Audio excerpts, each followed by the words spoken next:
What happened there? Oh, it is live. Okay. Y'all give me a quick second. Trying to still get things situated here. Okay, I need you to be still and stay there. Let me check the socials. Give me 1 second.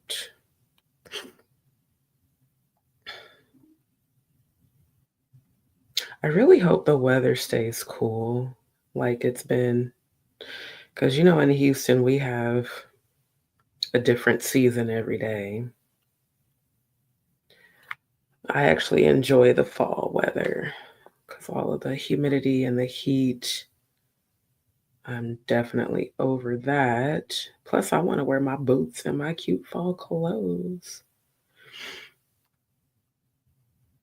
Really, StreamYard? We got to do this every time. All right. Apparently, I got to... I don't know what it is with them, but I'll redo it. It just takes so much more unnecessary time to have to keep redoing Facebook each time. Oh, I forgot to get Instagram started. Oh, you got to make sure you hit go live there, D. Oh, okay, there we go. All right, y'all, we in here tonight. We in here tonight. I appreciate everybody tuning in. Y'all bear with me about 30 more seconds while I check my socials because I have been editing pretty much all day and evening. And okay, so we're good to go on the book, but I got to redo my description because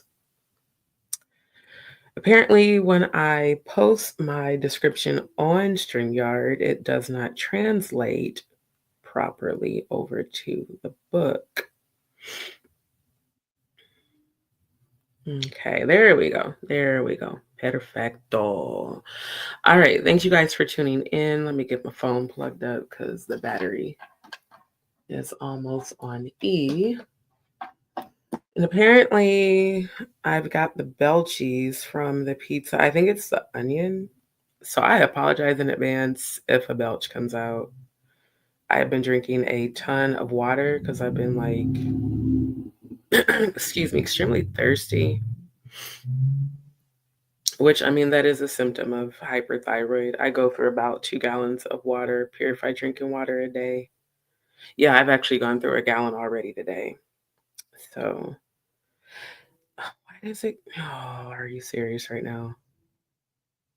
Yeah, I don't know what's up with StreamYard. I'm gonna have to send them like a message because they're not transferring my thumbnail, and I take a lot of pride in my thumbnails because I edit these on my phone. Just like my reels, like I basically edit the thumbnails and then I turn the thumbnails into reels. And they don't transfer over my thumbnails. I have to manually enter them and edit them. And then with the book, yeah, I'm going to have to do some research because I don't think StreamYard is going to continue to be the multi-stream platform that I'm going to use because they're starting to have way too many technical glitches. But anyways, thank you everybody for tuning in tonight. Definitely want to give a huge hold on, almost dropped my phone there. Want to give a huge shout out to all of my new DzPeepz. Thank you guys so very much. It just, like I said, it means a lot to me. It encourages me every time I get the notification from YouTube that I have a new subscriber. And the comments, which I haven't even had a chance to check the comments because I do have privacy settings set up. Especially with the trolls, lately, but I actually set that up originally when I started my YouTube channel because I learned from the very first live that I did to set up privacy settings on comments because a shit ton of people from the cults were, posting, like one person posted, I think like 50 times the same comment. So I make sure that I have on approval before comments show up. So if you've left some comments on my videos, please be patient with me. I will get to them and I will review them. And as long as they are not negative and low vibrational, they will be posted. Um, Renegade Torch, thank you so much for tuning in tonight. I do appreciate you. So before we get started, I do want to say that all of my commentary on my channel is for the very purpose of entertainment, of course, us confabbing together, criticism, news reporting, entertainment news, research, and having a laugh and a key, but also bringing awareness. I want to make sure that I say that very clearly, to bring awareness to the things that are going on. And the video that we're going to review tonight, it's part 2 of the Jonathan Hay interview. Again, shout out to Jonathan Hay. I really appreciate you engaging with me on Instagram. I wanted to tell you that. Thank you so much. Because he actually does look at the content that I tag him in, and he actually likes the content. And shout out to Sean Atwood. He continues to send me DM invites to his channel and his lives. It means a lot to me, when I really put that effort and energy into showcasing these people that are bringing awareness to the things that are going on, and they actually respond. And that does mean a lot, and it encourages me quite a bit. Sister Shonda, thank you, my love. Shabbat shalom to you as well. And I really appreciate you for being a loyal, continued viewer, and you continue to come back to my lives. And I appreciate the spiritual bond that I feel with you, and I appreciate your loyalty and consistency. So God bless you, Sister Shonda. And definitely, like I said, everything that we're going to review tonight is for fair use. So we will be completing this interview that we've been reviewing the last couple of lives. I'm going to go ahead and put the title in the chat here. That way, if you guys want to go view this live on your own, you definitely can. And then in case there happens to be any sort of audio issues, as well. And what I will do before I start it, matter of fact, I'm just going to close the tab now, since that seems to be a consistent issue with StreamYard, where if I leave it on pause, then the audio, for whatever reason, disconnects from StreamYard. But I will be sharing the screen. We will be finishing and reviewing this interview because it's very interesting, because Jonathan Hay is presenting so many receipts, y'all. Like he really gives the receipts. And everybody keeps saying that about all these people coming forward. Well, where are their receipts? They keep saying it about Jaguar. I don't think y'all want Jaguar to present the receipts she has, because it's gonna expose a lot of people. So I think there's a specific reason why she's waiting to present the receipts she has. But Jonathan Hay actually shows the emails, the dates, the names. So I love his part in this interview and giving the deets. So we're going to finish that, and we'll have our commentary and our conversation about it. Sis means your presence. Thank you so much. That means a lot to me. Like I said, I'm still, when it comes to the lives, like I had just recently really started being consistent with them. Because there's so much information out there. And before, I was spending a lot of time editing and uploading, and it just took forever, and it was so time consuming. So I find that doing the lives and reviewing the content with you guys just seems to be better, because then we get a chance to actually discuss it and talk about it. And tomorrow night's live, make sure you guys tune in. For one, we're going to review this other interview that I saw. It popped up in my newsfeed after I subscribed to Lionel B's YouTube after the Sean Atwood interview, where he interviewed Ariel Mitchell Kidd, which is Courtney Burgess's attorney. And then, of course, Jaguar joined, Courtney joined, Natanya joined as well. And then Lionel, the attorney, joined, and then Lionel B joined. So I made sure that those who I was not already subscribed to, that I subscribed their channels. So after subscribing to Lionel B's, I was researching, because I saw this this article floating around on Instagram and TikTok, where it was saying there was an alleged sex tape out there that allegedly has Diddy and his mom getting it in.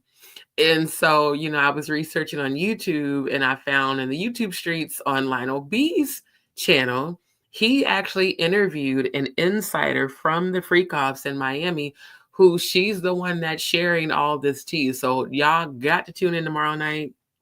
We are going to be covering that interview and reviewing it. And then also one of our very own DzPeepz, he's going to come on with me as well. He's going to join the panel, and he's going to tell his story about his afterlife experience, because I've shared with you guys my afterlife experience when I died, went to heaven, and came back. Well, he died, went to hell and came back. So he wants to share that with us. And I'm very, very interested in hearing that. So you guys make sure to tomorrow night that you tune in. Tomorrow night's going to be spicy, juicy, and very informative. And I appreciate everybody for tuning in tonight. And especially Sister Shonda, thank you so much for your loyalty. Like I said, it does mean so very much to me. I want to send, I'm going to send a message to Joy, because I keep forgetting to let her know on Instagram that I'm on, because like I said, I've been editing. I did yoga earlier today. Shout out to the full supermoon in Taurus. I definitely have spent my day in self-care, getting plenty of rest. And then I decided to do a yoga session to prepare for the full moon, set my intentions, and called in the manifestations that I want to see actually manifest for the rest of this year. Calling in specific things, and honestly, affirming and confirming specific things that I keep being shown in my dreams and premonitions, including my future divine masculine and our children. I've seen our daughter several times, which leads me to believe she's going to be the one that's going to be born first.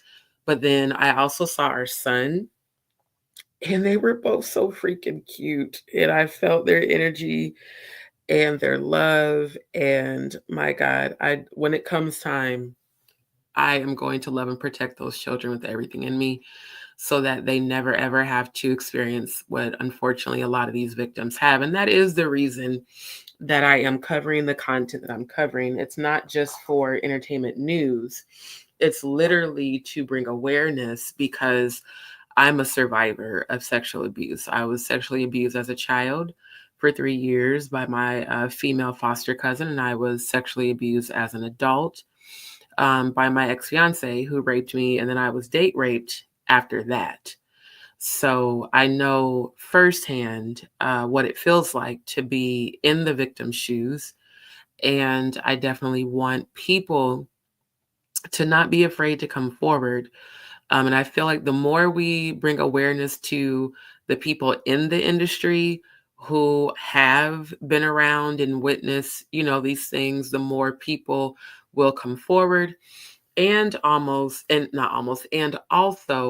the more that they will stop idolizing these celebrities. Because at the end of the day, a celebrity, while it's great that they have made it to where they've made it, they're still human, which means that they are not infallible, and they're very well capable of making mistakes. But these things that Diddy has been accused of, the things that Jay-Z has been accused of, the things that several of these artists have been accused of, is not a mistake. It was a choice.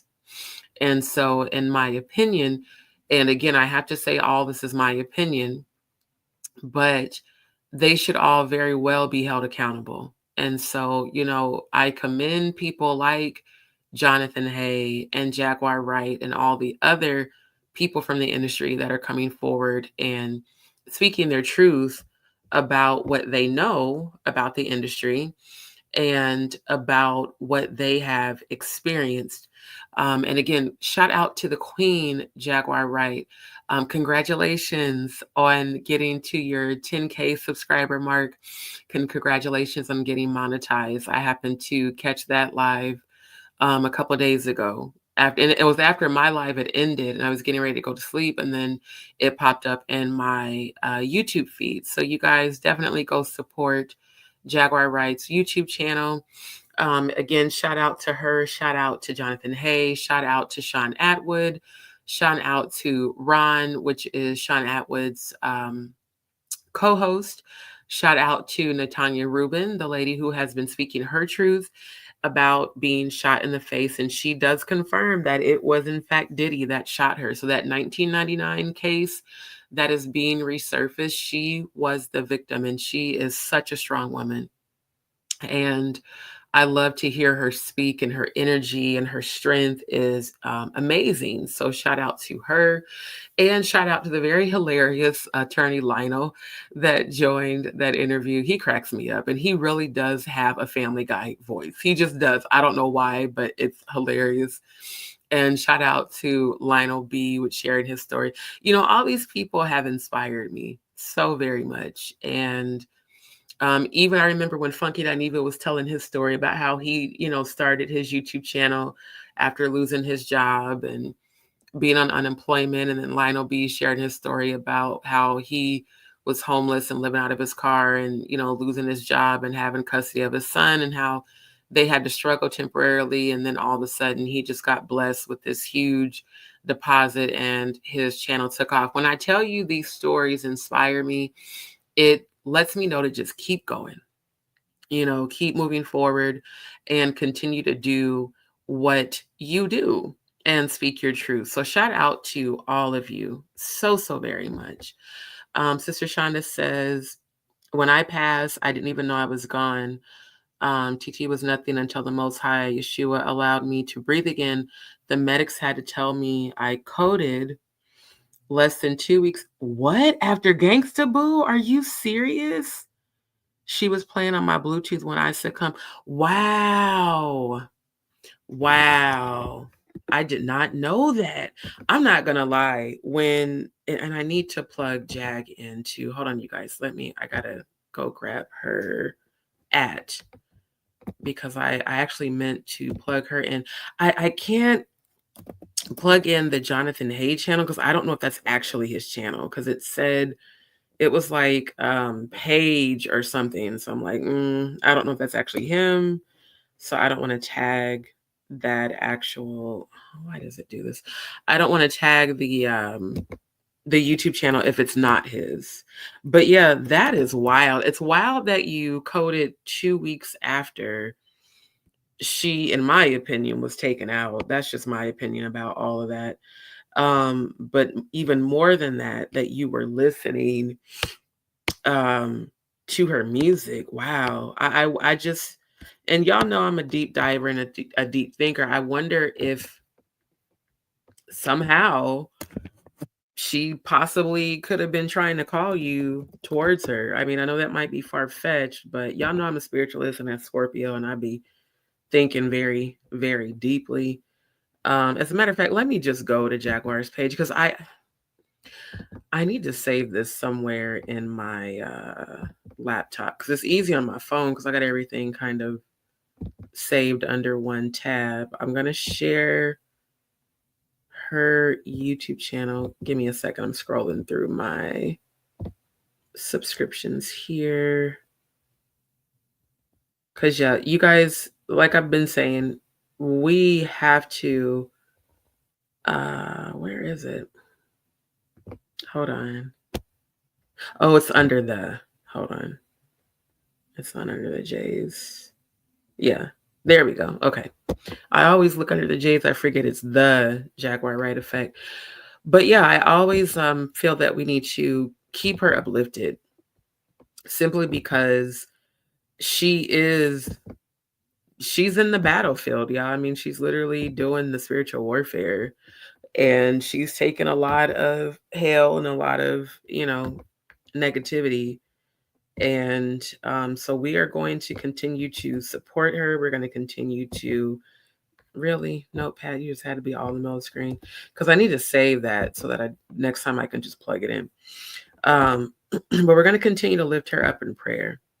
So I definitely, especially tonight with it being the full moon, I send love and healing and positive energy to Jaguar right now, divine protection, divine peace, and joy. And I'm so happy for her that she hit her monetization and that despite the people who are, talking shit and all that, she's still pushing forward. So you guys, go support her channel.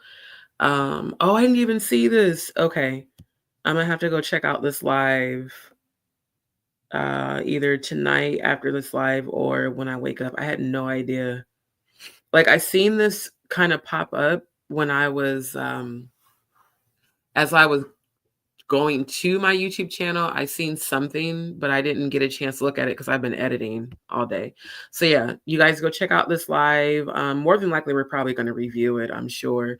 I want to review this one, but because it is so long, I don't know. Because I don't want to like end up with an 8-hour live, but what I'll do is I'll review some parts of it and then I'll post a link so you guys can watch it on your own, because this interview was everything. And definitely Courtney's energy shifted. That motherfucker's a whole shapeshifter, in my opinion. And I told y'all, I called it, man. That second interview, I called it. I said, bruh is not to be trusted. I don't believe he's being genuine. And he definitely proved it during that live. So you guys go like, share, and subscribe to Jaguar's YouTube channel. Make sure that you subscribe to her Patreon. And yes, we are going to support her consistently. And I appreciate, her encouragement and the words that she gave me a few weeks back. So shout out to you, Queen Jaguar. We appreciate you here on Just D Show. So let me check out the comments here real quick. Sister Shonda said, I'm spiritual as well. The Kodesh, Holy Spirit, she wasn't calling me at that time. She was the only one I could feel.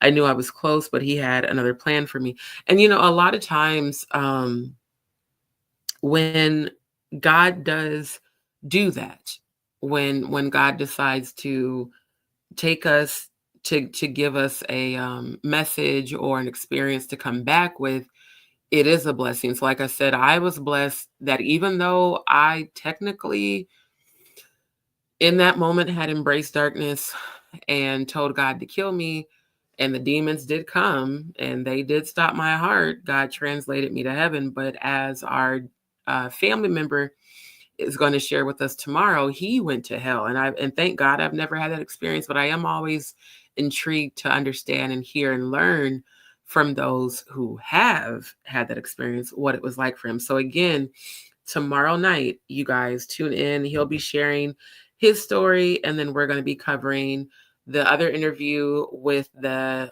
celebrity, the lady who said was an insider who witnessed A-list celebrities engage in sexual activity with Diddy, and that allegedly there is a sex tape with him and his. I don't believe Janice Combs is his biological mom. I've been said that. I believe she's his aunt. Either way, it's still disgusting. So we're going to be covering that as well. So yes, we are sending all types of love to Jaguar Wright. We're sending all types of love to Jonathan Hay. They both deserve not only to be heard, but to be celebrated and to be uplifted, because they get enough shit. And I'm not going to lie, the guy that, what's this kid's name? Hold on, let me get out of here and go back. Let me go back to my history because it still has me in my subs. Because the kid that, and I call him a kid because he looks like he's maybe like between 20 and 25. He looks very young. And I'm not sure how or what his purpose was in doing the interview with Jonathan Hay, because it's my opinion that it really seemed like he didn't believe Jonathan. And I don't understand why he even bothered interviewing him if he didn't really believe him. Because again, I'm an empath, clairvoyant, clairaudient, clairsentient, psychic medium. I feel energy, I hear energy, I see energy. And like I said, it's my opinion. I don't think that kid believed him. And I almost feel like he interviewed him, just to kind of low key disprove what Jonathan was saying, which I did not like. So, I always want to be sending love to those who I see getting a lot of negativity. Now, there are people that do support both Jonathan and Jaguar, but in most of the lives where they're, especially Jaguar, where she's speaking on other people's platforms and even in hers, there's so many negative comments and so many trolls and just people saying and doing stupid shit. So, I feel like it's our job as the chosen to uplift one another and just leave it there. So yeah, Sister Shonda, you definitely are blessed and highly favored. And really we all are. We definitely all are. I'm so sorry I missed this comment. Arthur Williams, thank you so much for tuning in and thank you for your compliment. I do appreciate it. I just speak from my heart.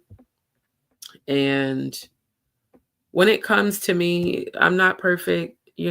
Like I said, I've had to check a few people recently and, put out videos warning people. Because see, here's the thing I keep trying to tell folks is that it takes a lot for me to get in a space where I feel like I got to go off on a person and or like intensely check them and put them in their place. But once I get to that place, you're gonna know not to fuck with me again. It's just is the truth. And people always say, yeah, Scorpios are scary when they get mad. Yeah, because we're very intense. We either intensely love you or we intensely don't. So, I just don't have any room in my heart to hold in bullshit because people when you don't correct them, when you don't check them, they think that you're weak and that they can keep saying sly and slick shit and get away with it. And no, that's not what it is. I do want to give a huge shout out to the Freestyle King Little Flip tonight. I need everyone to send him positive energy and prayers and love because it is very difficult losing a parent. And I did not know that his mother's transition was on my birthday. I just recently found that out. So you guys send him some positive energy tonight. Send him some prayers and just send positive energy his way. I've lost my father. I understand how difficult it is to lose a parent. So my thoughts and prayers are with you, to the Freestyle King. Shout out to you. And as I've told people who keep coming to my channel, posting negative comments, I will not tolerate that. That is someone who I highly respect. And that is someone who I know for a fact is a high vibrational, chosen by God. Even though he's a rapper, he is chosen by God. So we're not going to tolerate any sort of negative comments about the Freestyle King on either one of my channels. And we are not going to tolerate any negative comments about Jaguar Wright or Jonathan Hay. These are God's chosen people. And to those who are speaking against them, you should be very careful, because you're not prepared to deal with the spiritual protection that we all have. So send him some positive energy tonight. And my thoughts and prayers and heart is with you. And just know you will remain in my prayers. Shout out to the Freestyle King. All right, so let's get to this video.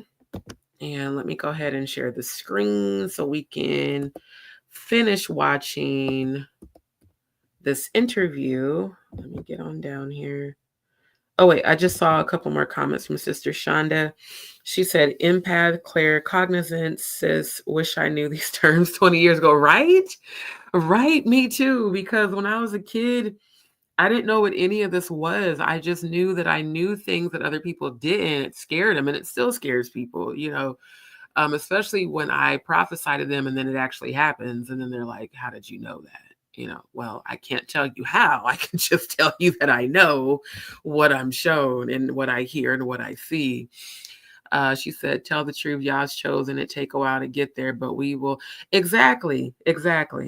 And, a lot of times we have to go through a lot of things to get there, to get to the place where we fully understand who we really are and no longer have fear about that.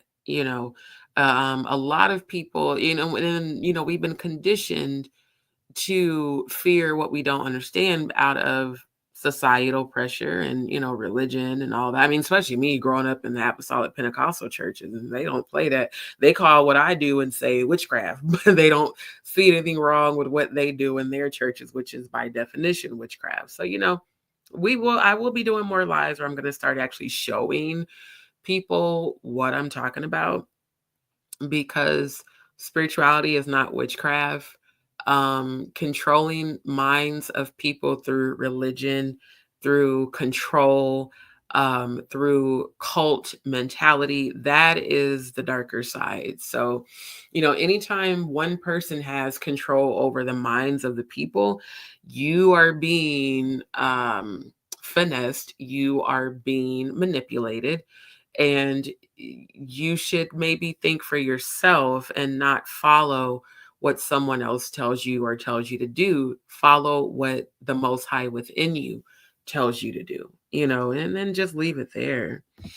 Love you back, Sister Shonda. Truly, I do. And I love when I see you when you're in the chats with me, like when we review Jaguar's lives and things like that. So like I said, I don't know why she's so heavy in my spirit. So I'm pretty sure she's okay, but Jaguar, if you're going through something, I'm sending you healing, abundance, joy, positive energy, and divine light. But I believe that on this full moon night, she's more than likely preparing and setting her intentions, and also more than likely preparing for the Sabbath. I really want to do more research about the Sabbath, because I've heard her say a lot in her lives, Shabbat Shalom. And I've heard that over the years, but I want to really understand what that means, because I feel like I'm going through this very deep spiritual transformation. And for some reason, that's deeply resonating with me. So I feel like I need to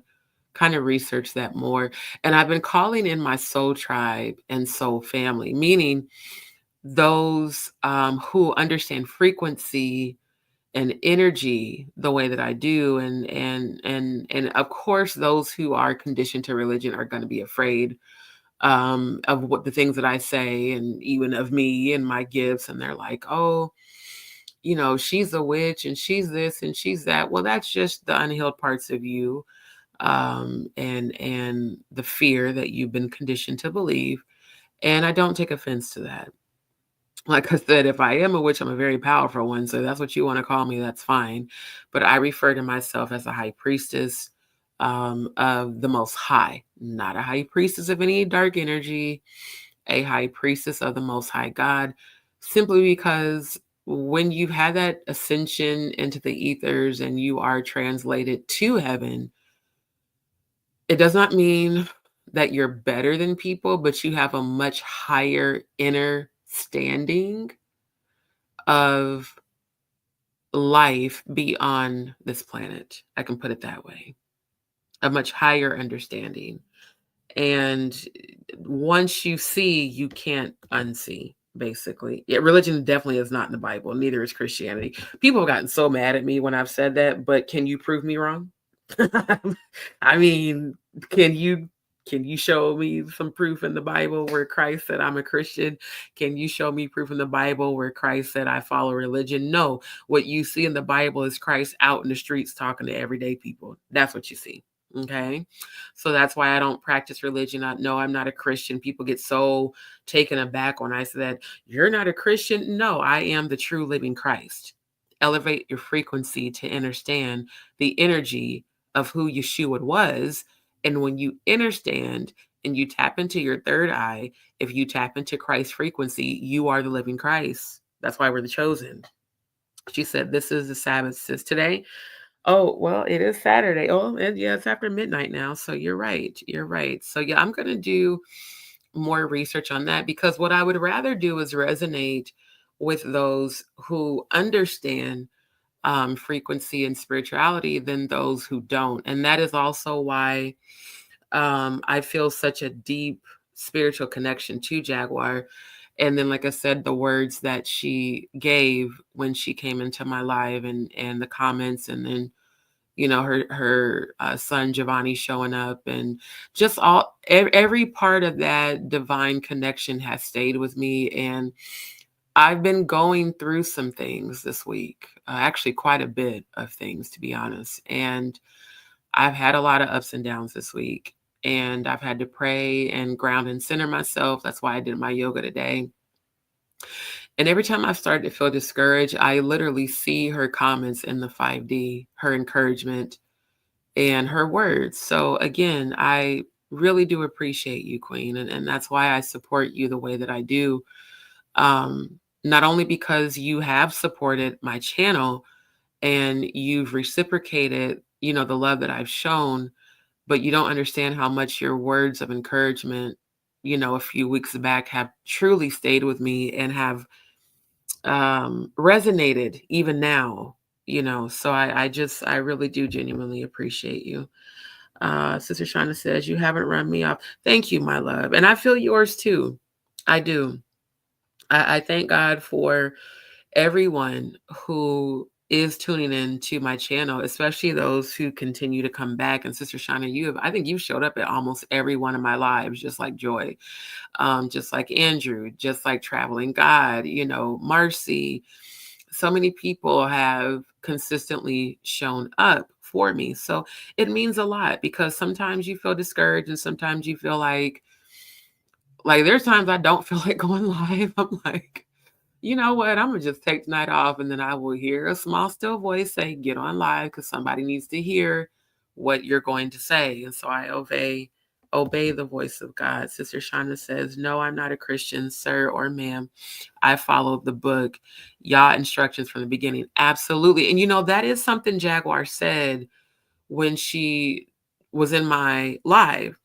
That matter of fact, that was her first comment. And I didn't even know she was watching my live. That's how I knew she was in my live, because she said, I always trust God over man. And, I flipped through the comments and I noticed it was her. And I was like, oh shit, she's in my live. So like I said, it means a lot to me. It does. It means a whole lot to me.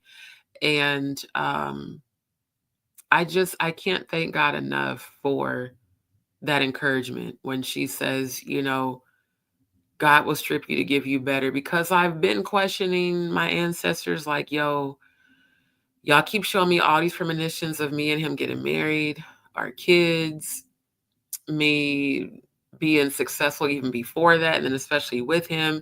You keep showing me presenting my movie. Like, when is this going to pop off? Because ain't shit happened yet. Humans, we go through that. When is it going to happen? Questioning the Most High. And it's like, all I keep hearing is be still and know that I am God.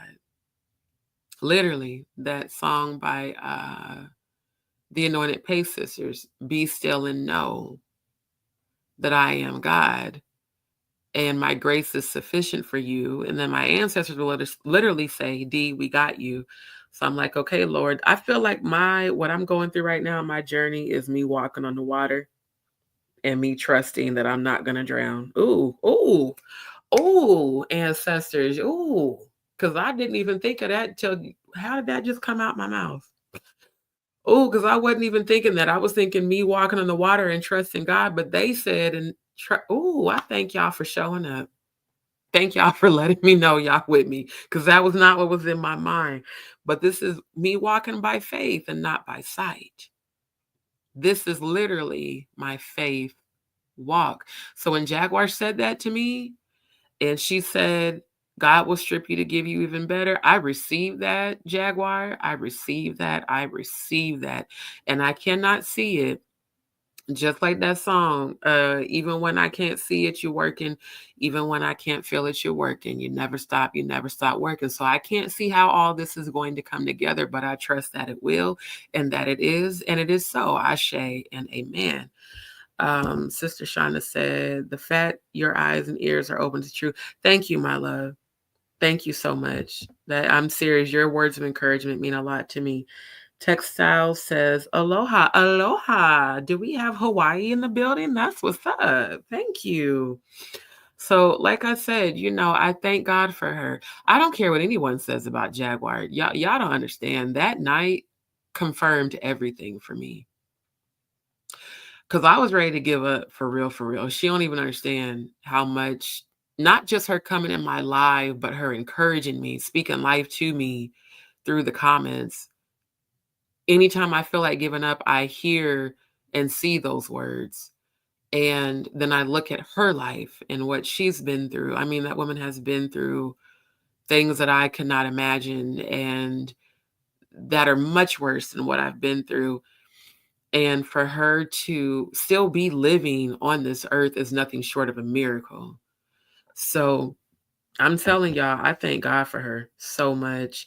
Textile says, I'm in New York City. I just like whatever they say. Aloha means. I think, oh, bless you. So I like to use it. No problem with that. No problem with that at all.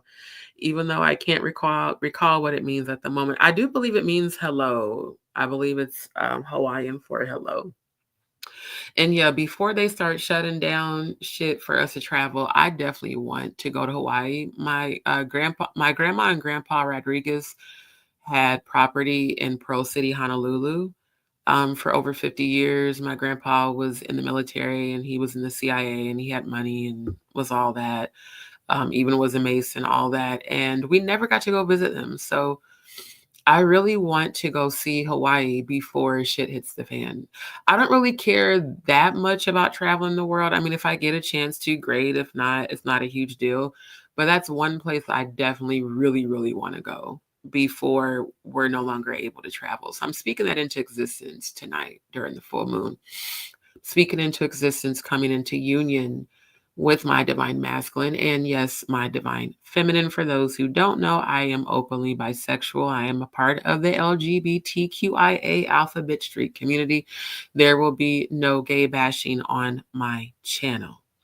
Everyone's entitled to their opinion, but when it comes to gay bashing, zero tolerance for that. Same as zero tolerance for jag bashing and zero tolerance for little foot bashing. And I have to say that because I continue to see negative comments pop up in my lives when I'm going back to look at the replays. So no bashing of the chosen, no bashing of the Most High. But I'm calling in my divine masculine for us to come into union.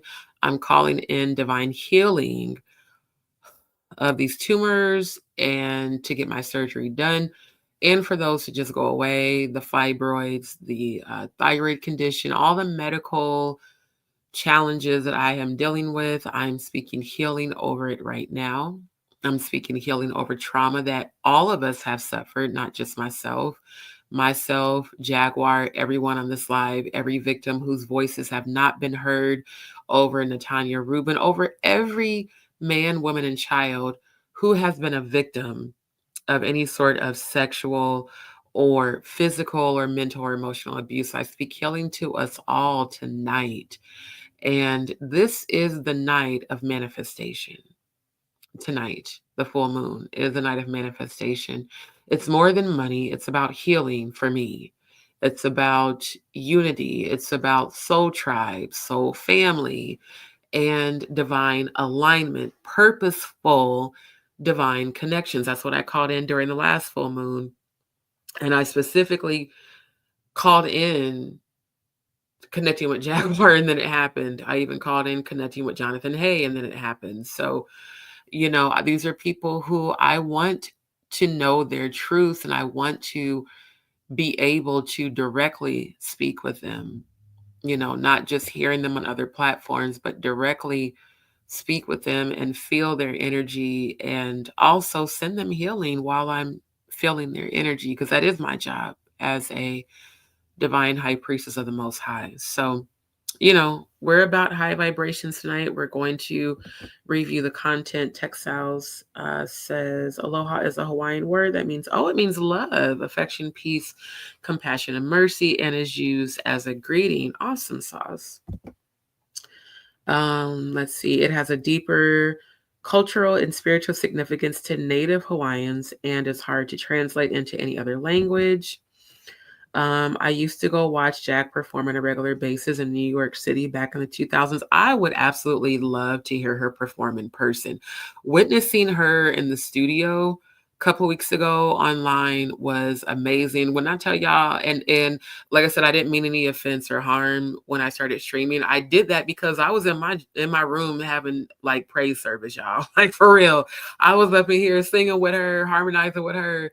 Her voice, her energy when she sings is so magnetic and so comedic and so energetic, and it just resonated, and I was like, she don't even know, because that day I had received a miracle. And so I started streaming, but then her main moderator hit me on in the DM on Instagram like, hey, she don't want nobody streaming. I was like, oh shit, my bad, I didn't know. So definitely was no harm coming for me.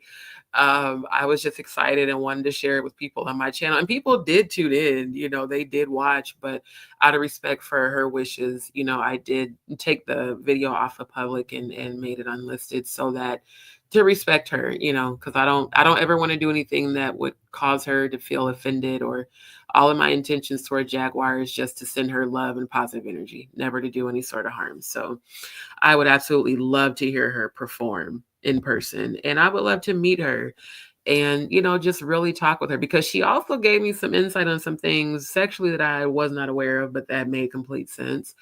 Hey, Joy, my love, thank you so much for tuning in tonight. Oh, DzPeepz family, make sure y'all go support Joy's YouTube channel real quick before we start this video, because y'all know I support the fam here, okay? We support our DzPeepz here, okay? So I'm going to show her channel as well. Give me 1 second. Okay, so let me share screen, because we're gonna get Joy's subscribers up too. Shoot, we look, she family, we gonna support. So let's go to the community wall. I hope that post is still there. Hold on. Oh yeah, and y'all can check out my lives from earlier today. I was in the kitchen and then I did my yoga. Oh yeah, y'all make sure y'all check out this interview by Jaguar as well. And then this is the interview that they just did. But I'm trying to scroll down to get to Joy's page. Hold on. Let me not use a touchscreen, because every time I use a touchscreen on my laptop, it starts tripping. Hold on. Okay, hold on. Give me a second. I think it's the Wi-Fi moving slow. Hold on. Joy, is that post going, love? I'm not seeing it on my community wall anymore. Did you take down the post? Oh wait, no, here we go. Oh, it actually it does say this post is no longer available. Okay. Well, anyway, we're gonna go to her channel. And okay. So this is Joy's channel, y'all. I'm gonna put her at in the chat here. Hold on. Okay, hold on. Oh, I missed some comments here. Textile says she used to be at a spot called Wetlands. My nasty ass. I immediately thought about some shit that I know how to do that Jaguar commented on. Black Lily, she was a standout for sure. Yeah, her voice is everything. That's why I'm like, man, people be talking shit about Jaguar can sing better than a lot of these mainstream artists out here, for real, for real. You're welcome, my love. She said, okay, congratulations, Joy. She got 6 new subs a day. Joy got 6 new subs a day. That's what's up. I love when my DzPeepz start winning. I love it. Oh, you did take it down. Okay. There we go. Yeah, because I was about to plug you in. So, Joy, tell me, is this no longer your page? Because if this is no longer your YouTube, then I'll advertise this one. Is it this one instead? Just let me know, because then I'll stop posting the Joy and Sneakers if that's not the channel you want to promote. Let me know in the chat. But congratulations on your new subs today, my love. I didn't even know you went live. Wait, so it must be, let me look up your other channel. You got 2 channels? Hold on. Let me see. Joy is Real Online. Let's see. Because if you got a different one, I want to make sure I'm subscribed to it. Okay. Well, What? Oh, I know this is you because I remember you showing me this on Instagram. Okay, where's the channel though? Let's go ahead and give that a like. Or did I already like this? Maybe I already liked it and didn't realize it. There we go. I'm looking for the channel. Okay, subscribed. Y'all make sure y'all go subscribe to our family. This is so cute, Joy. I love this. Now this right here, stick with this, my love, because it stands out, especially the contrast of the glow shadow against the black, because y'all know I'm a UX designer and graphic designer and editor and all that. Keep this. In fact, you should make this like your logo, because this is nice, but it's hard to see against the white. This right here stands out. This will catch the eye. Very good job on this. Very good job, love. I'm so proud of you. Okay, see, I didn't even know you was doing lives. Okay, I'm gonna have to check out your lives, Joy. Go ahead on, sis. Look at the fam. Look at the fam coming up. That's what's up. I love that. I love that for you. Okay, you better claim it. You better speak that over your life. She said, that is my sneaker page. I made a new page to keep content separate because my guys got you. Okay, that makes sense. That makes perfect sense. So yeah, y'all go like, share, and subscribe to the fam. You know, my DzPeepz, we are all fam. We all stick together. It might sound cheesy, but when I worked for Longhorn, one of their core values was we all look good together. We all look good together. So we all family. We all are going to stick together. So yes, y'all go like, share, and subscribe to Joy is Real's page. And we gonna support the fam up in here, okay? I really love this though. That is so dope. I really love this. And I could see that cropped into a cylinder, you know, and that being like a dope ass logo for you to advertise like on all your socials and all of that. So yeah, I love this. I absolutely love this. So I'm so proud of her. Mama, proud of you. No, I'm just playing. But you know what I mean? That's dope. I love it. I love it. Okay. I got to go back through my history to find the video that we're about to review. So y'all give me a second because I done lost the video now. Okay, there we go. I knew it was about to play 5011 ads. I'm gonna have to break down and pay for the ad free eventually because that shit do be irritating my soul. It does. I hate that. It's like just play the video, and then how they be stopping the audio just so they can play ads in the middle of the video is even more annoying. You two gonna get their money one way or the other. They gonna annoy the fuck out of you until you pay for it. I swear, bruh. So this is the video we're gonna finish tonight. Let's see, we stopped at 48 minutes. It's an hour and 27. So I will get started. Let's see. For real, bro, that shit, they know what they doing. Play 5011 ads so that people will pay for the ad free. But I'm like, y'all kept it used to be when they first started with the whole pay for ad free, it was like $5.99. Then after the pandemic, it was $6.99. Then it was $7.99. Then it was $9.99. Then it was $11.99. Then it was $13.99. I'm like, yeah, y'all gonna be charging this much goddamn money for no ads, y'all? I will just keep refreshing the page. I'm not gonna be paying all that shit. That's crazy. Text out said Mike Tyson got shamed tonight. $20 million shaming. You know what? I need to get back into boxing. I think I'm gonna start sharing some different content on my channel because I did used to watch MMA fighting. I actually was really into that for a while because as a kid I did a lot of karate and karate fighting because I grew up with boy cousins. That's why I'm like a feminine tomboy and I'm a gamer and arcader and stuff. So like MMA fighting. How many of y'all watch 18 Bronze Men growing up? I know I'm showing my age, but how many of y'all watched?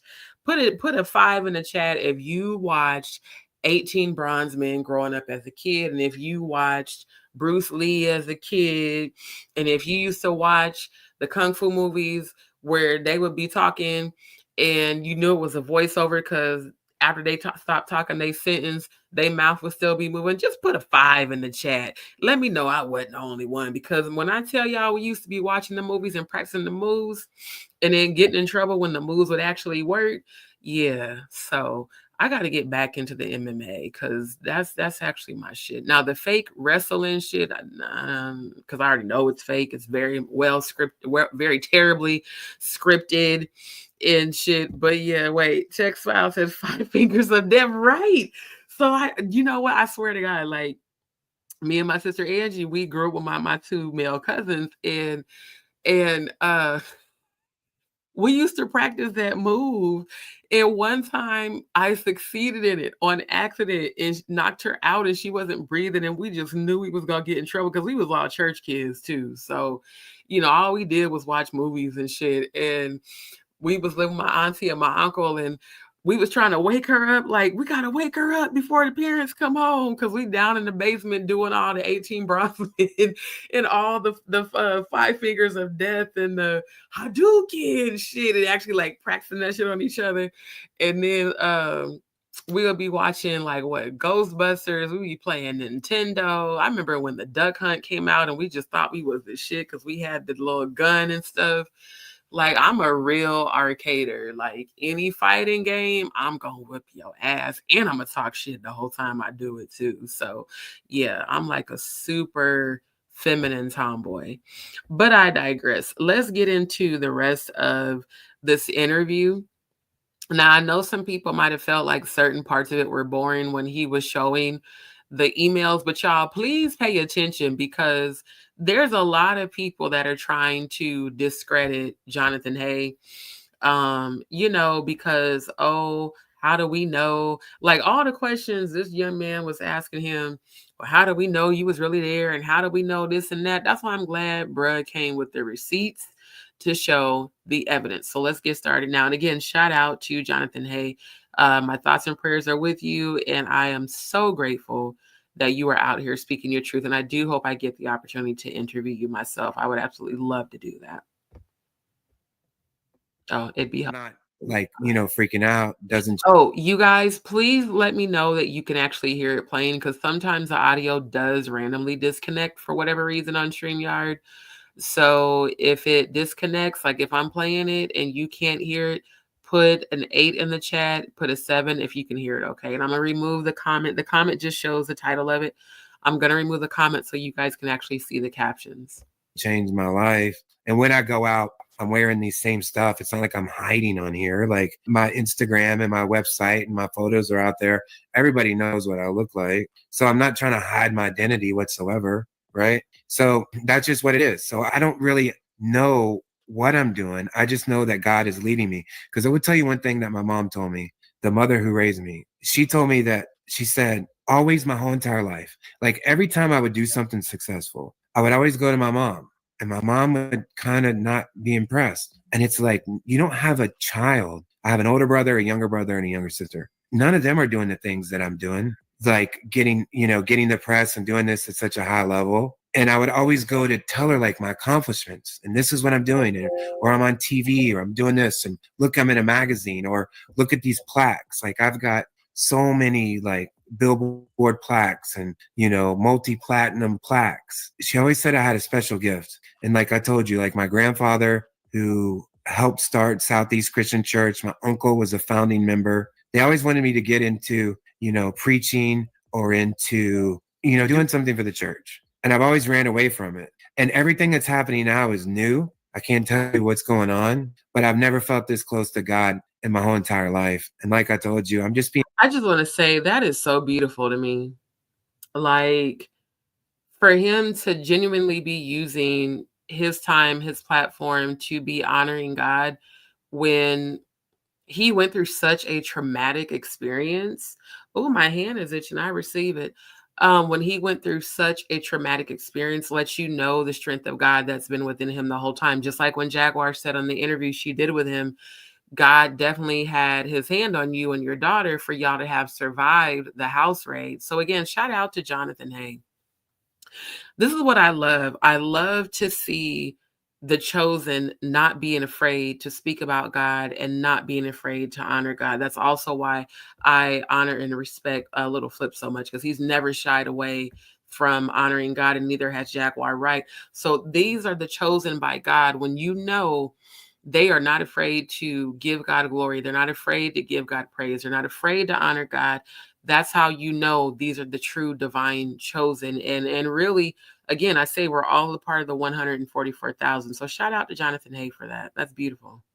Being led, and hopefully I'm doing good, and hopefully I'm kingdom building, and hopefully God sees my heart, and I hope, I'm doing something that he's proud of, because I know I've done so many things that haven't been good, that I haven't used my gifts to glorify God.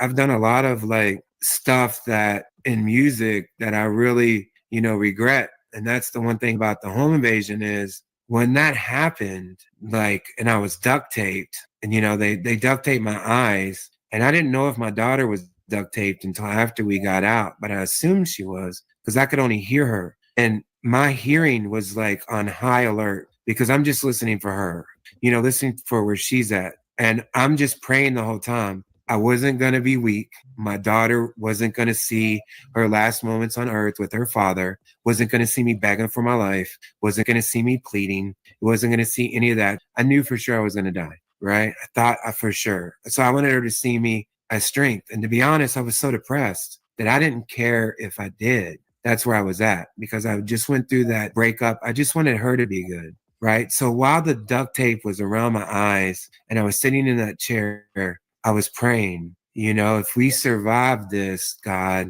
I'll never do any kind of violent music, any kind of rap music. When I say rap music, I'm talking about violent content, rap music. I won't do anything to promote any of that lifestyle again, because as I was sitting there thinking, I was like, this is exactly the music and the behavior that I'm promoting. And one of the people that I thought was Biggie, when he says in Hypnotize, your daughter's tied up in a Brooklyn basement. I face it, not guilty. That's why I stay filthy. Your daughter's tied up in a Brooklyn basement. And it comes across as like, Did anybody ever pay attention to those lyrics in the Biggie song?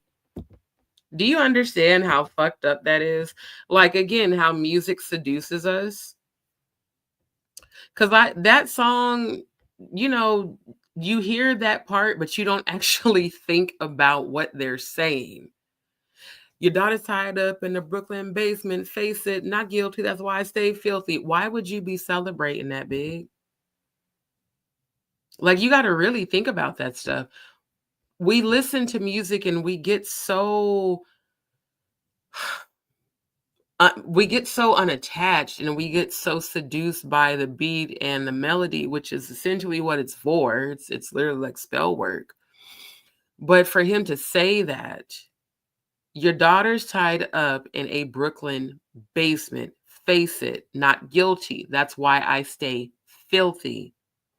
So now I'm wondering how much Big was involved in trafficking. Why would you put that in your lyrics? And that's one of my favorite songs because of the beat. And it's just like, damn, that's like him saying that just really broke it down for me. And the reason God kept its hand on Jonathan is because he prayed and he immediately repented. He said, Lord, if you bring me through this, I'll never do violent rap music again. All the more reason why I am so proud of him for using every platform he goes on to speak against it. Because again, he has been a victim, even as someone who was a producer, who was a publicist, who was around Jay-Z, Drake, Diddy, all these artists, all these rappers, RZA, DJ Khaled, Rick Ross. And you got to think about this too. If people want to call Jaguar and Jonathan liars, how about they both share the same experience at different times and in different areas of the industry? Jaguar was signed to Jay-Z. She said she got signed to Jay-Z when she was 13, way before, I'm sure, Jonathan Hay ever worked with Jay-Z and Diddy and all these rappers. So you can't say that everybody's lying when multiple people have worked with the same artist at different times who have the same story.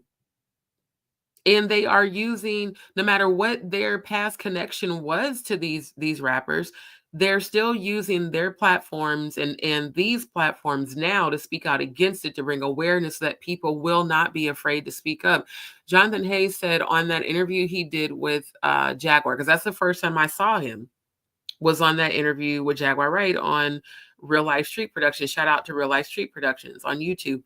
He said, it's crazy because ever since I've been speaking out, so many victims have contacted me and told me their story. He's like, so I can only imagine how many more have reached out to her. And she said that. She's like, so many people have been emailing her and sending her messages. And so us covering this stuff really is helping to save people's lives, because it's allowing people to not be afraid to come forward. It's empowering people, in fact, to come forward and say, hey, this happened to me too.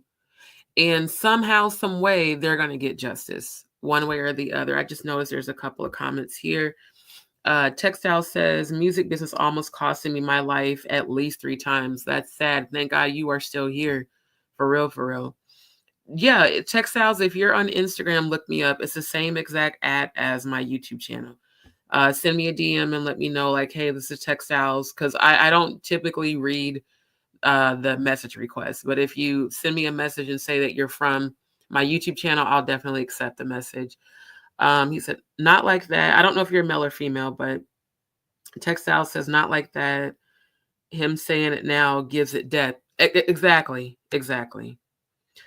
Just like Cam and Mace, why does he start a song off saying you might see Cam in designer underwear? Exactly, because nigga, how are you seeing him in underwear? And why would you even know he wears designer underwear? That's very telling, just saying. Jay-Z got a song on the Pharrell album called Young Girl. Yeah, just like Jay-Z has that song, what was it? Because he had talked about it on the last interview that we covered. What is it called?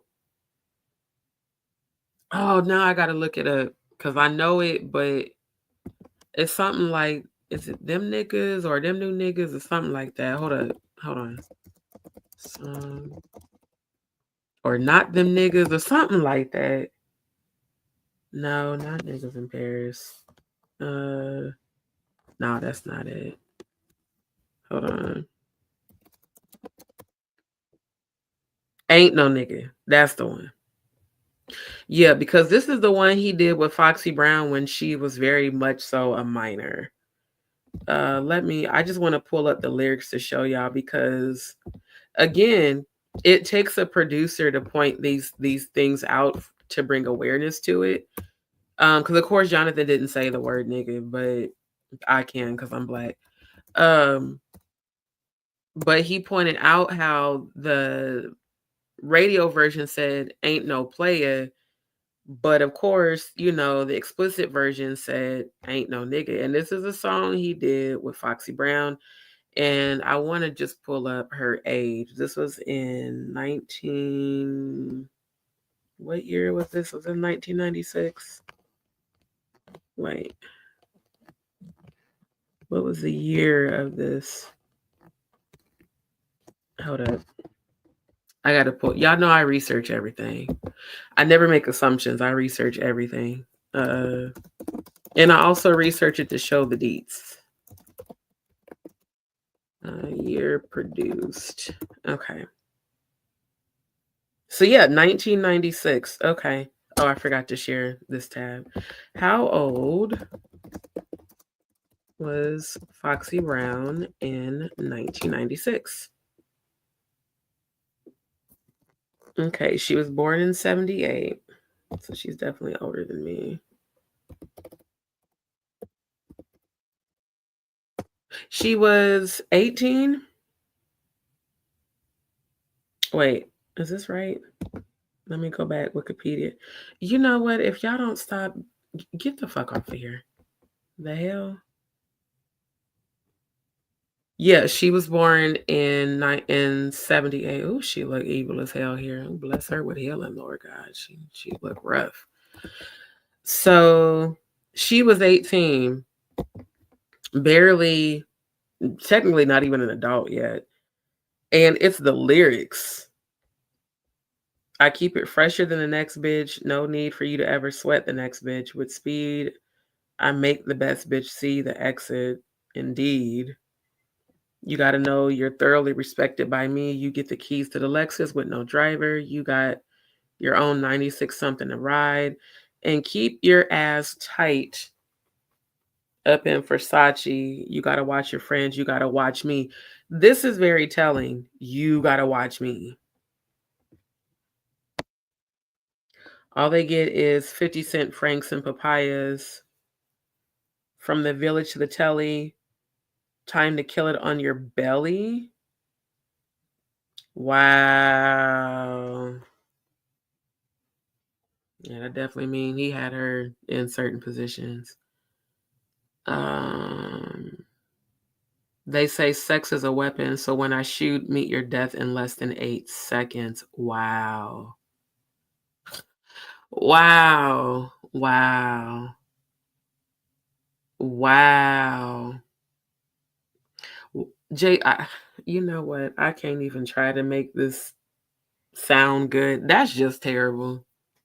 That's just terrible. Because sex should never be a weapon. Ever. Then the chorus, Foxy Brown and him, no one can fuck you better. Sleeps around, but he gives me a lot. Keeps you in diamonds and leathers. Friends tell me I should leave you alone. Tell the freaks to find a man of their own. If that ain't the lowest vibrational, I don't have no self-worth type shit I've ever heard. Oh my God. Yeah, the shit that Jaguar said about him and Foxy were definitely true. Wow. Wow. So, yeah. He's keeping it real. Jigga stay hard. Lord, don't even trip. Shit, I never slip. Nigga, get a grip.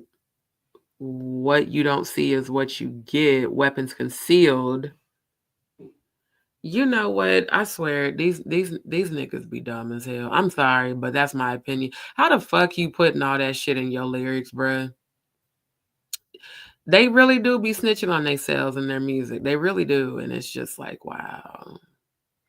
Because, yeah, Jaguar has talked about how him and Foxy have had a very inappropriate relationship since she first got signed. And now they might have made that song when she was 18, but she got signed to him when she was 14. And that says something else too. Jaguar got signed to him when she was 13. Foxy got signed to him when she was 14. Rhianna auditioned in a hotel room at 3 a.m. when she was 16. Jigga, what's your issue with teenage girls, bruh? Why do you have such an affinity for teenage girls? I mean, it just, you know, yeah, this album called Young Girl. Yeah, you clearly like them young for a reason, and that's disgusting. Hub got a young girl, not quite 21.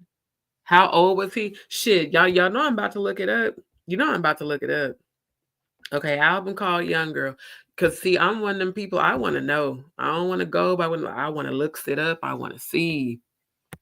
Let's see. Jay-Z album called Young Girl.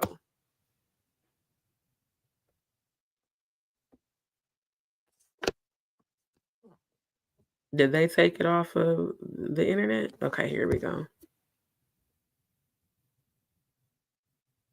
Can we get the year this came out? When was this produced?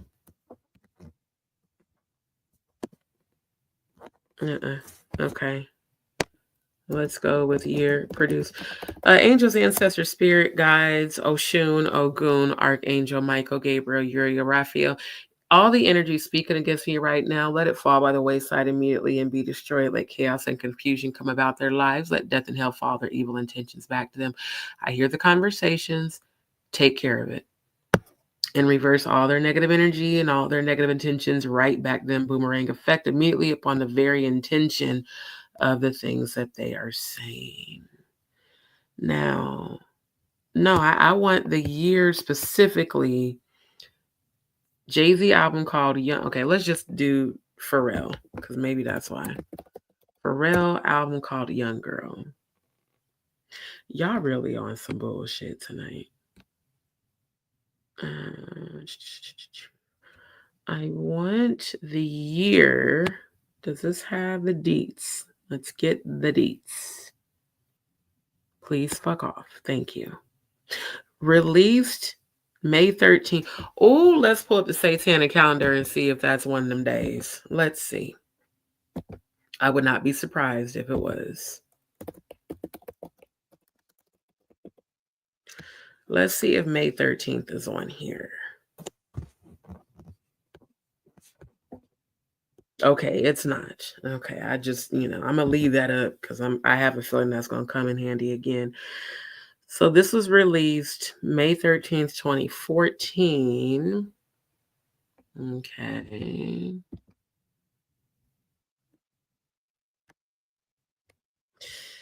And let's see. So if this was produced in 2014,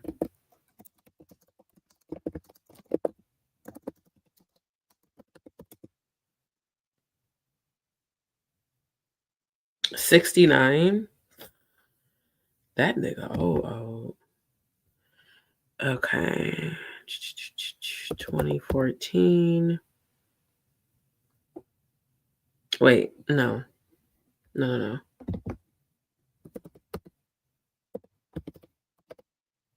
So he's 55.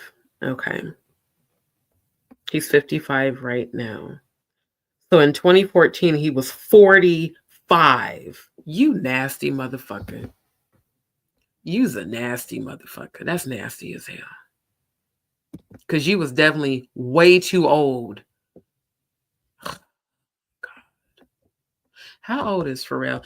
And it's been said that Pharrell is extremely down low. I really thought for years that Pharrell was part of the family, the Rainbow Community family. I don't know. Yeah, I mean, nigga, what? It's giving power bottom. It's definitely giving power bottom. Because, I mean, nigga, you look more feminine than me. I just, yeah. How old is this nigga?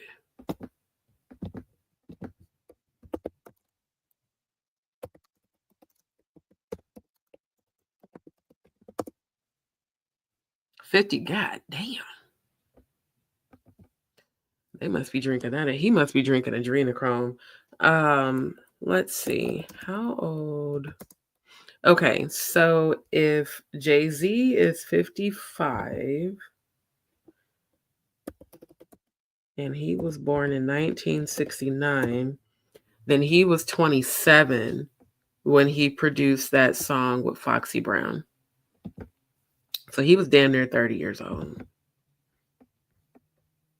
Wow.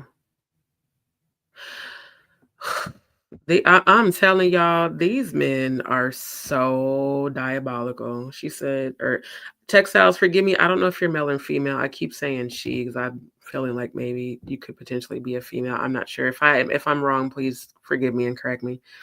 That was a little wild. Exactly. When he says, "Don't shake that sassy ass in front of me," bruh, you know you like the pussy, according to what I've heard. Allegedly, you like the pussy, Jay-Z. I mean, hell, according to what people that have been around you are saying, you like the pussy. That's what Jonathan Hay is saying. That's what Jaguar Wright is saying, who has had sexual relationships with you, and pretty much every woman who has had any sort of dealings with you have said the same thing. There were rumors that Jay and Mace were fighting over the same girl from your high school. That's nasty as hell. It's wild. This was before he was really famous. I can definitely believe that. Kill it on your belly. Thank you. Why would he put that in his lyrics? So that could only mean two things. Either he busted a squirt on her stomach, which is gross for a man his age. Now, there's nothing wrong with that when you grown, okay?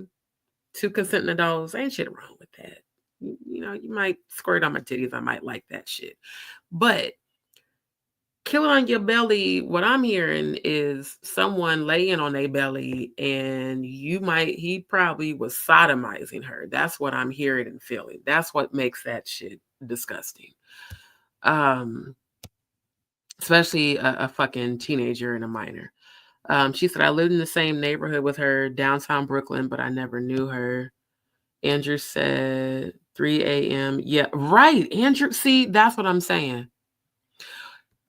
Why has Jay-Z never answered the question? Why did Rhianna have to audition at a hotel at 3 a.m. when she was 16? Furthermore, Rihanna's father, why did you pimp your daughter out to Jay-Z? Let's look that up. How old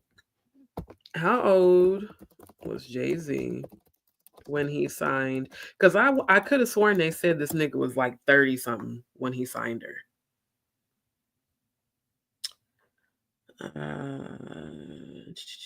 Yeah, let's look this up.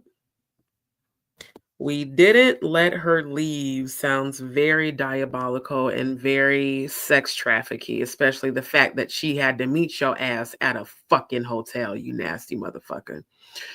Jay-Z under fire for keeping 16-year-old Rihanna held up in his office. Ain't no nigga got no office at no goddamn hotel. Stop lying, bruh. Let's be very clear, because I've had to stay at hotels since the hurricane. They lock those offices at a certain time, like those, offices where they hold like meetings and shit. Matter of fact, because I was waiting in one at one of the hotels when I checked out because I didn't have nowhere to go and I was trying to hide out in the fucking office until I could figure out where I was going to go. They lock those meeting rooms and offices at hotels. So, sir, you did not have an office at a hotel. You had a room at a hotel. And again, why wouldn't you let her leave? Which definitely sounds exceptionally predatory. Two, why did she have to do an audition at 3 a.m. when anybody who's a spiritualist knows that 3 a.m. is the witching hour. That is when the veil becomes very thin. And people like you, Jay-Z, who worships the Baphomet and pledges to Lucifer, we know the shit y'all dark, diabolical motherfuckers be doing at 3 a.m. Okay? And if you were truly trying to help this girl get her singing career off the ground, you would have had this very beautiful minor 16-year-old girl meet you at an actual office and or even studio during the day, not at a hotel at 3 a.m. So, sir, you're next. You're going to be right in there with the diddler very soon. You're not getting away. Because this is incriminating you, honestly, right now, and I don't understand why no one ever did an investigation to find out what in the goddamn hell happened.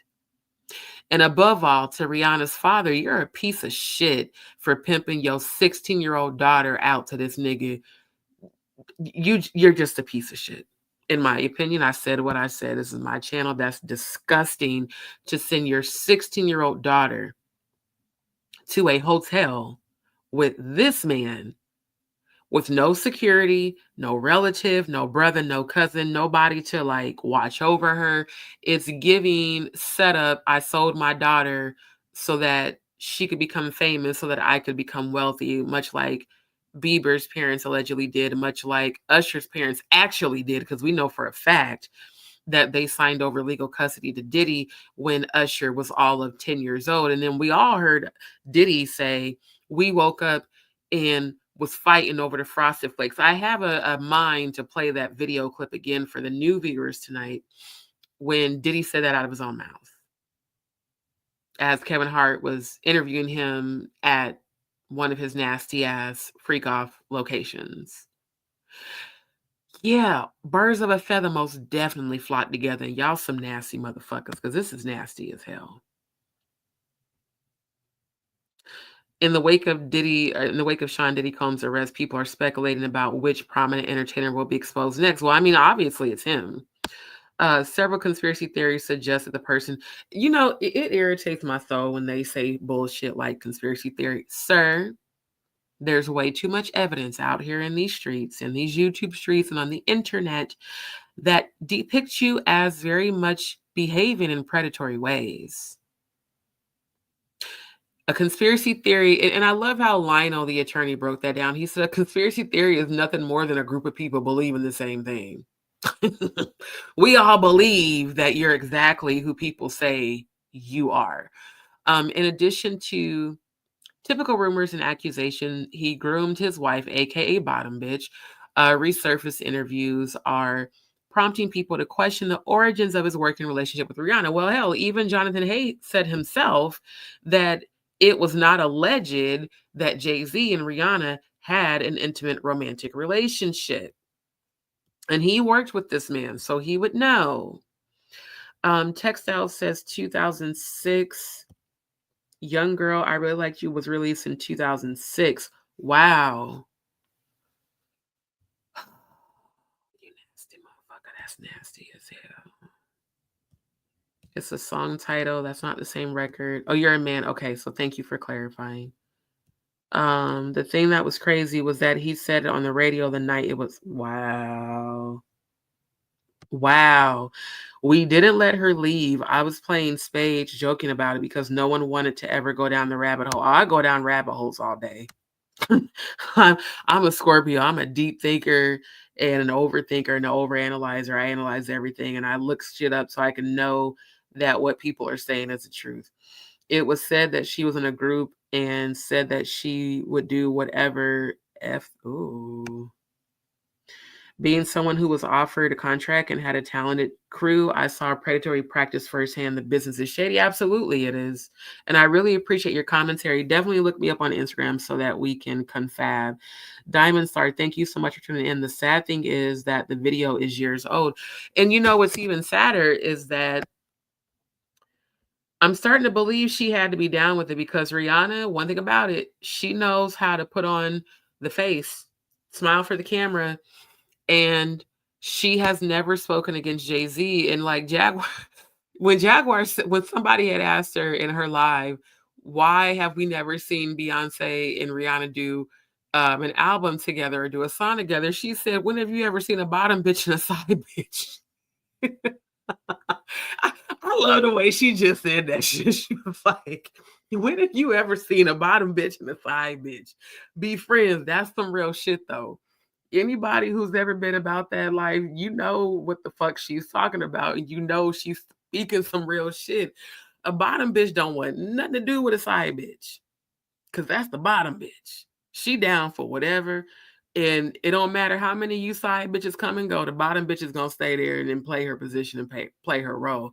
And Beyonce and Rihanna were both beards because, sir, you've been accused of loving the pussy as long as Diddy has.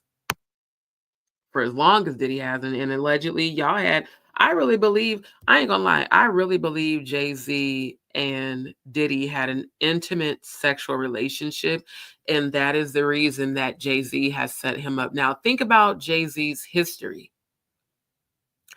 He got rid of Aaliyah, allegedly. I have to say allegedly, but according to sources close by him, which is pretty much everybody, they believe he was behind Aaliyah's untimely transition from this earth. When that footage came out, because when she died, I cried because she literally was my favorite artist of all time growing up because we were the same age. And yes, I wanted to be like Aaliyah. Like we literally, keeping in mind, I'm from the home of Malcolm X. So in the hood, me and the other girls, we would dress up like Aaliyah. We would even have like costume contests to see who looked the most like her. And I always did, because long hair and had the jeans and shit, the crop top. My parents didn't know I had that shit. I borrowed it from my friends and we even took pictures and made videos of us singing her songs and trying to be like her. Because Aaliyah was just that girl. She was that girl. And for him to have gotten upset because unfortunately, they did pass that beautiful girl around the industry because she went from him to Dame Dash to R. Kelly, and when she chose R. Kelly and she married R. Kelly is when he became very revengeful. That's why even Jaguar and Jonathan Hay both have spoken about how they believe Jay-Z was behind R. Kelly getting locked up. Because they're like, why didn't the Me Too movement say shit? Why ain't they saying shit now with Diddy? But they had all the shit to say when it came to R. Kelly because it was alleged that Jay-Z financially funded the Me Too movement. So he paid all those women to, get R. Kelly locked up out of revenge. It's not enough that he took Aaliyah from all of us because she didn't choose him no more. She rejected him, which look at his face. I mean, I've never thought this nigga was cute, him nor Diddy. I've never understood any woman's attraction to either one, especially this one. Because anybody who played Nintendo and Mario Brothers and Duck Hunt, I'll be willing to bet $1,000. You can't tell me this nigga don't look like the frog off of Duck Hunt and Nintendo Mario Brothers. Y'all can't tell me that he don't look just like that damn frog and turtle character. I cannot see any woman having a sexual attraction to this man. I just can't see it. Because he has a very unfortunate face. A very unfortunate face. So, sir, it would make sense that you would pick someone as beautiful as Rhianna to be your eye candy and on your arm, but yet claim that y'all never had a relationship. Even paid Jonathan Hay to go and incriminate himself and make himself become, no longer credible by saying that he made up the whole rumor about you and Rhianna so that he could promote Ponder Replay, when in fact everybody around you at that time have said, including your own ex-friends, that you was smashing Rhianna when she was a minor. The fact that you had her in a hotel room at 3 a.m. and you wouldn't let her leave, you literally told on yourself. You may as well consider this whole entire article a signed confession. Because what damn near 30-year-old man has a 16-year-old girl meet him at his hotel at 3 a.m. and doesn't smash her? Who needs to be singing and doing auditions at 3 a.m.? I mean, please answer that for me, because it just does not make any sort of sense. Jay-Z admits he held a young Rhianna in his office for hours until she signed his record deal in resurfaced clip. Again, it's giving predator and trafficking and locking girls up. Jay-Z signed the Barbados-born singer to Def Jam Recordings in 2005. At the time, he was the label's president. Rhianna was 16 when her career was launched. Her debut album, Music of the Sun, was released that same year. Interesting that it's Music of the Sun, and that's the sun god that they worship. We'll go down that rabbit hole a little later. Was released that same year, following the success of her first single, Ponder Replay, which she had already recorded prior to her stardom. However, her reflections about her first meeting with the hip-hop icon have come under scrutiny. Also in 2005, Riri appeared on the Tyra Banks show, where she performed her first massive U.S. hit and spoke about the night she became a signed recording artist. Among remembering that she was riddled with nerves before meeting Hove, she recalled two specific comments he allegedly made, one of them being, "We don't sign songs here. We sign artists." And the other being, "There are two ways to leave here. I go through the door with the deal signed, or through this window, and we're on the 29th floor." The fuck? I go through the door with the deal signed, or through this window. Nigga, what? What? Why is he not in jail? The audience audibly let out groans of disbelief. Why was he not locked up that night? Oh, Oh, you about to get locked up, bruh. Yeah, you 2025 is your year. They gonna get your ass in 2025. As the clip has gained new views on social media, several people expressed exactly this shocking in the tactics Jay-Z used to sign. You know what? Oh, I can't wait for they to lock your motherfucking ass up. I cannot believe he said that to this girl. Now imagine you have a 16-year-old, thank you, daughter, and an older man said this to her. Man or woman, would you, thank you, somebody. Like, I'm like, am I the only one that's shocked right now? Would you be okay with it? I don't even have a daughter, and it's a hard no for me. And a second clip, also from 2005, Jay-Z explains Jay-Z's account of the first meeting.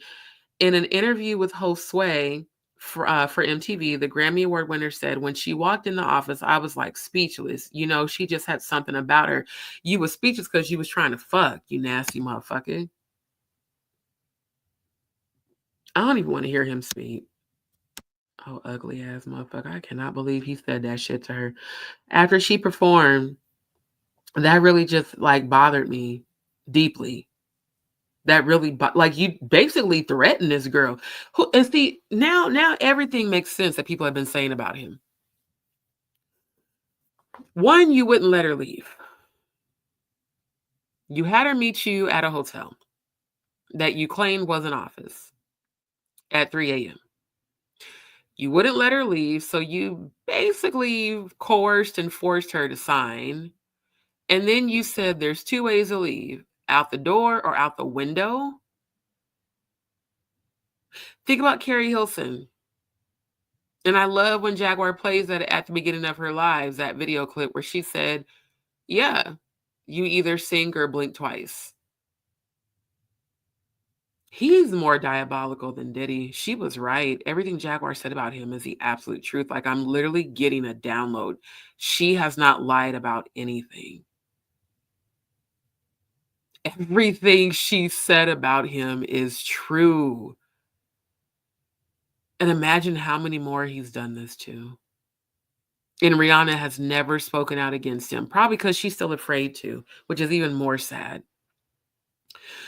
After she performed, the artist turned label executive said he spoke with Rhianna, learning about her work ethic until he was convinced that she would not be a one-hit wonder. We signed her that night. We didn't let her leave the office. 3 a.m. is when that contract got signed. So from the meeting around 3, 4 in the afternoon, we signed it by 3 a.m. that day. Why did it take 12 hours? What were y'all doing for 12 hours? I was absolutely certain, probably because you was fucking her. This too sparked concern on social media, whether Jay was joking or not. To say that to a young and impressionable teenage girl with no other adult in the room is fucked up. Someone else remarked, time to start blaming parents. I'm so glad somebody else said it besides me. Y'all let the parents get away with not being around the teenagers while this type of stuff is happening. Exactly. And a third person shared, if you listen, Jay says we didn't let her leave the office, meaning that it was him, her, and obviously at least someone else there. These clips and people's lack of comprehension skills are a serious problem. Like, dead ass for real. And I'm glad they're giving these accounts right here. Jay-Z dated Foxy Brown when she was 15 and took her virginity. He was 23. Jay-Z was going out with Aaliyah when she was 15, 16, 17, and he was 26, 27, 28. Jay-Z met Beyonce at 16 and started dating her when she was 18, 19, and he was 30. Jay-Z signed Rhianna at 16, and she said in it, oh my God.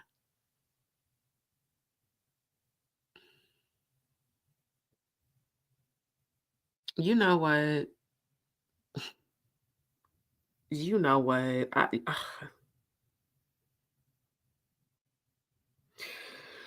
Oh, I gotta calm my nerves because this has me angry right now. He basically threatened that girl into signing. And look at her.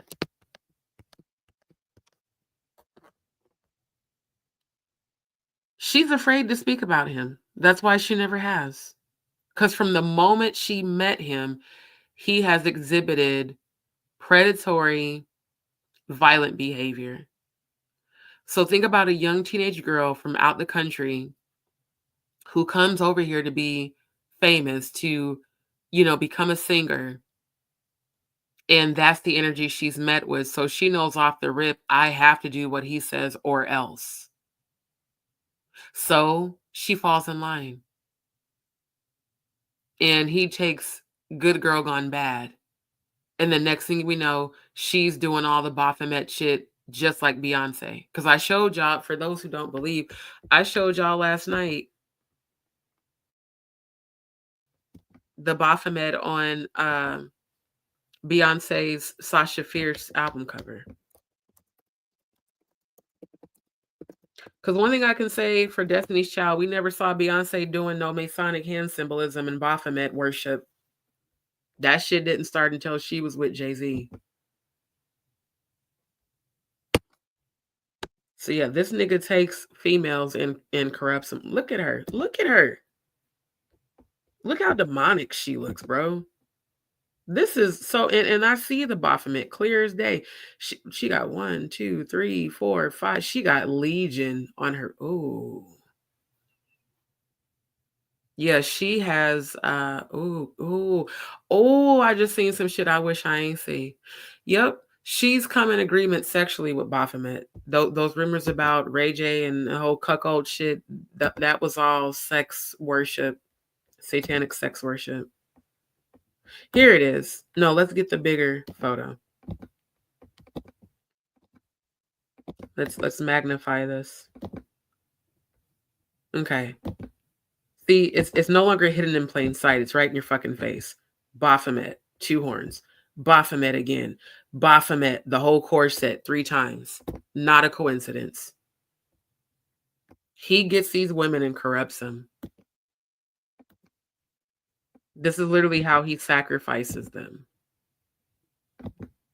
Because when did Beyonce ever look this demonic doing fucking Destiny's Child? Never. She looked like a sweet, innocent Houston girl, not like a demonic psychopath. Look at this shit. All this dark ass energy. And this man threatened this. This man threatened this girl. We wouldn't let. I want to know who was we. Who was let me see if that's out there. Who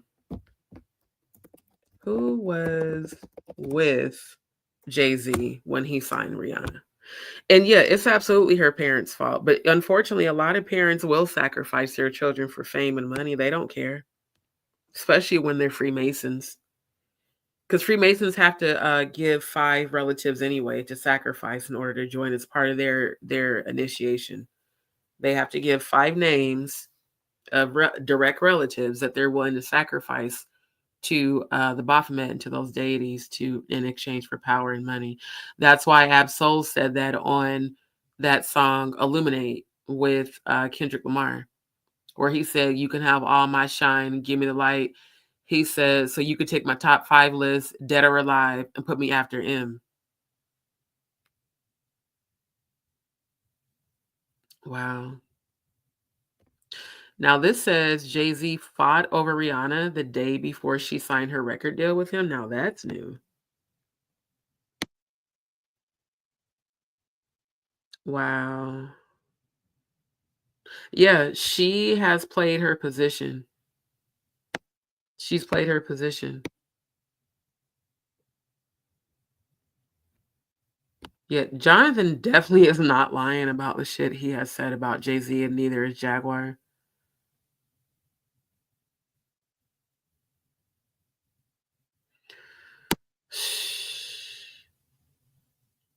Okay.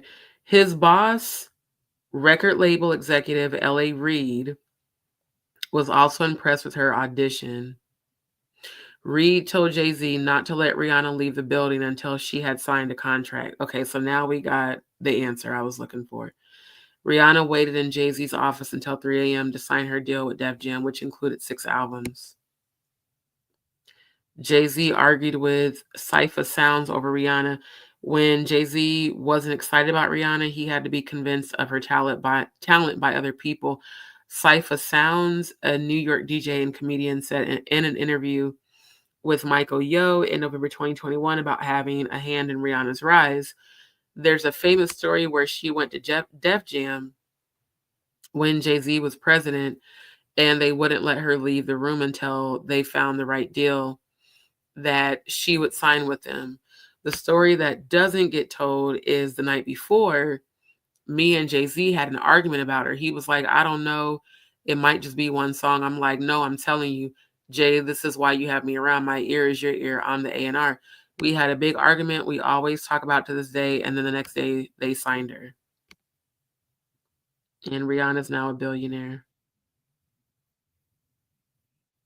who had to sell her soul at 16 to become it. Wow. This is exceptionally disturbing. This is exceptionally disturbing. Who are her parents? I need to see what her parents look like. I wonder if they were poor. Because that's the only way I can think why they would let their daughter from Barbados come to America and leave. Why would they leave? Why would they send her so unprotected? It just does not make sense to me.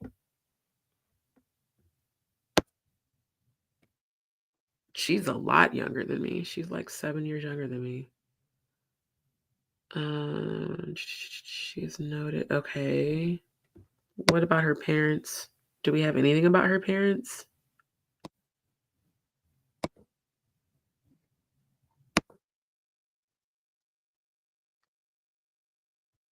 Oh, I didn't know Fenty was her last name till now. Robin Rhianna Fenty. St. Mark. She is the daughter of accountant Monica Nee. I don't know how to pronounce that. And warehouse supervisor. Okay, so her mom's an accountant. Her dad's a warehouse supervisor. Doesn't sound like they were, poor. What do they look like? I wonder what they look like. Okay, it said, wait, maybe they did grow up poor. She grew up in a 3-bedroom bungalow in Bridgetown. Let me go back up. Rihanna has 2 brothers and 2 half-sisters and a half-brother from her father's side. Sound like her daddy was a hoe. Each born to, different mothers. Yeah, he was a hoe. She grew up in a 3-bedroom bungalow in Bridgetown and sold clothes with her father in a stall on the street. Rihanna has said that her childhood was deeply affected by her father's alcoholism and crack cocaine addiction. Why can't I talk? Which contributed to her parents' strained marriage. She has said in interviews that her father used to abuse her mother physically and that she would try to get in between them to break up fights. That's why she stayed. That's so sad. That's why she stayed when he said that bullshit to her, because she was used to seeing abuse. As a child, Rihanna had many CT scans for the excruciating headaches that she suffered, recalling that doctors even thought it was a tumor because it was that intense. No, it was the energy that you were feeling from your parents, because she's probably an empath. By the time she was 14, her parents had divorced and her health began to improve. See, I just said it. It was because she was channeling her father's energy from his alcohol and crack addiction. So now we understand. She was 14 when they divorced. She was vulnerable, even at 16. She witnessed abuse. Her father was an addict and an alcoholic. That's why he wasn't there to protect her from Jay-Z. Damn. I actually feel bad for her now. I really do. That's horrible. That's absolutely horrible. I mean, it's amazing that she has become who she's become, but look at what she had to go through to become it. That's what's really horrible about it, is that she had to go through all that. That's why she stayed in that room until 3 a.m. because she was afraid. She was probably extremely afraid of Jay-Z. That's crazy.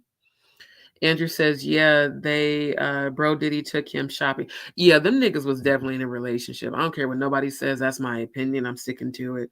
I saw Aaliyah at that album signing, Beach Street Record Store on Fulton Street, downtown Brooklyn. That's what's up.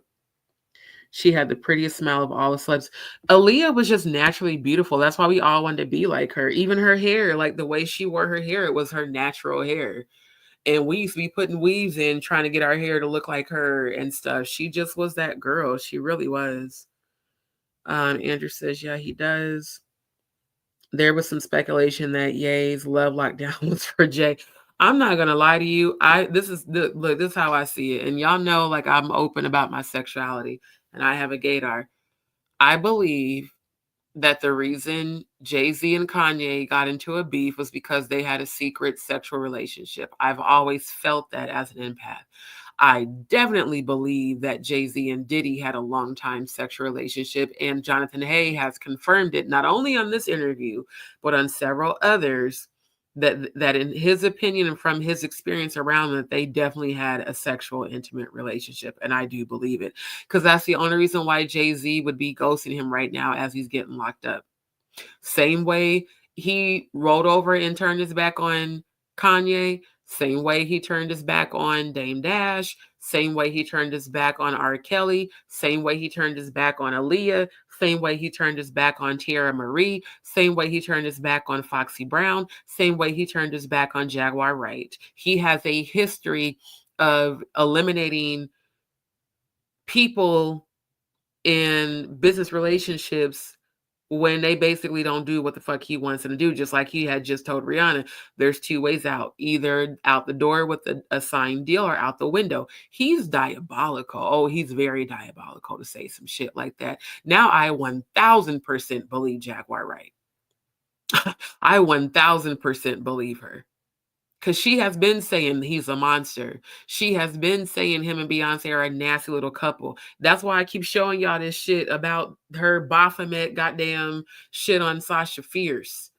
And then I showed y'all on the previous live the video that she did with Oprah where she described how something takes over her and then she becomes Sasha Fierce and she stands upright. Because that's a whole entire demon stepping inside of you. The fuck? And these are the people y'all worship. This is why I'm exposing this shit, because people really don't understand who and what these people really are and what they represent and what they really do. They really don't. Hold on. Especially here in Houston. Everybody worships the ground Beyonce walks on because she's a fucking witch and you're being bewitched.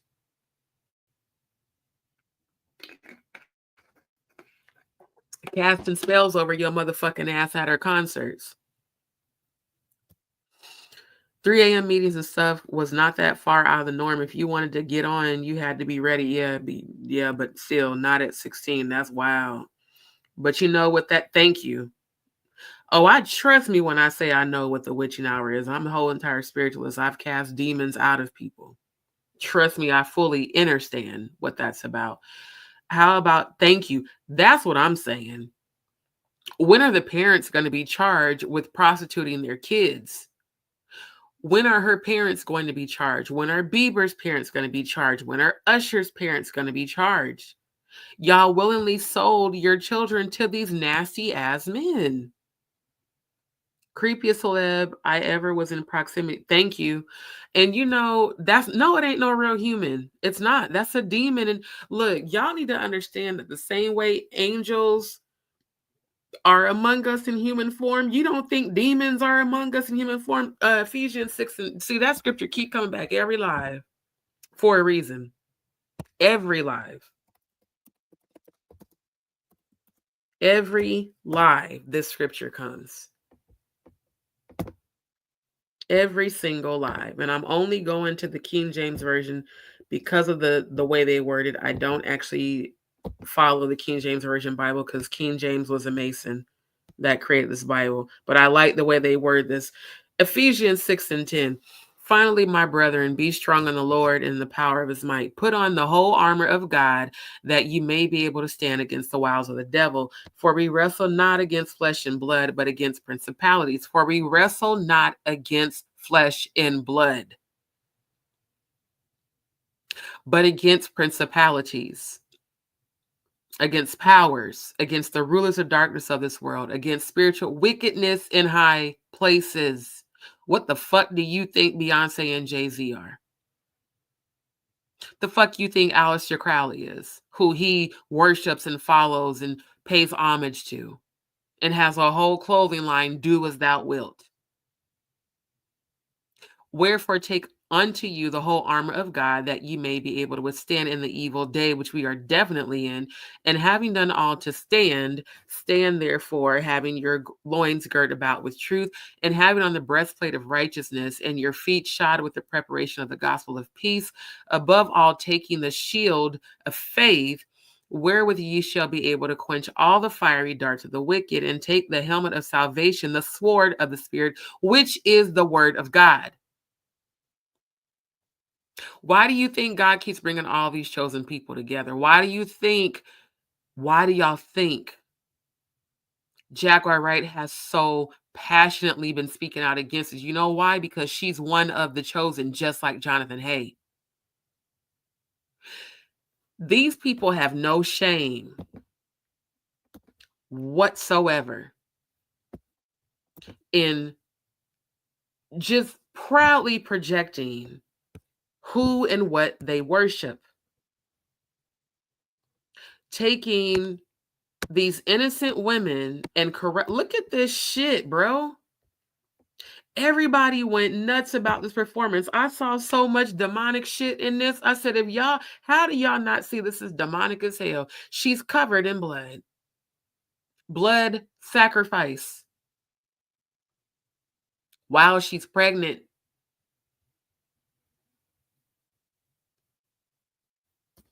While she's pregnant. And everybody was like, oh, that performance is everything. That's how you know you're being bewitched. When you can see shit like this and symbolism and still think that it's okay. Because ain't no fucking way, bro. Ain't no way he should have told that girl only 2 ways you're leaving: with a record deal or through the door or out the window.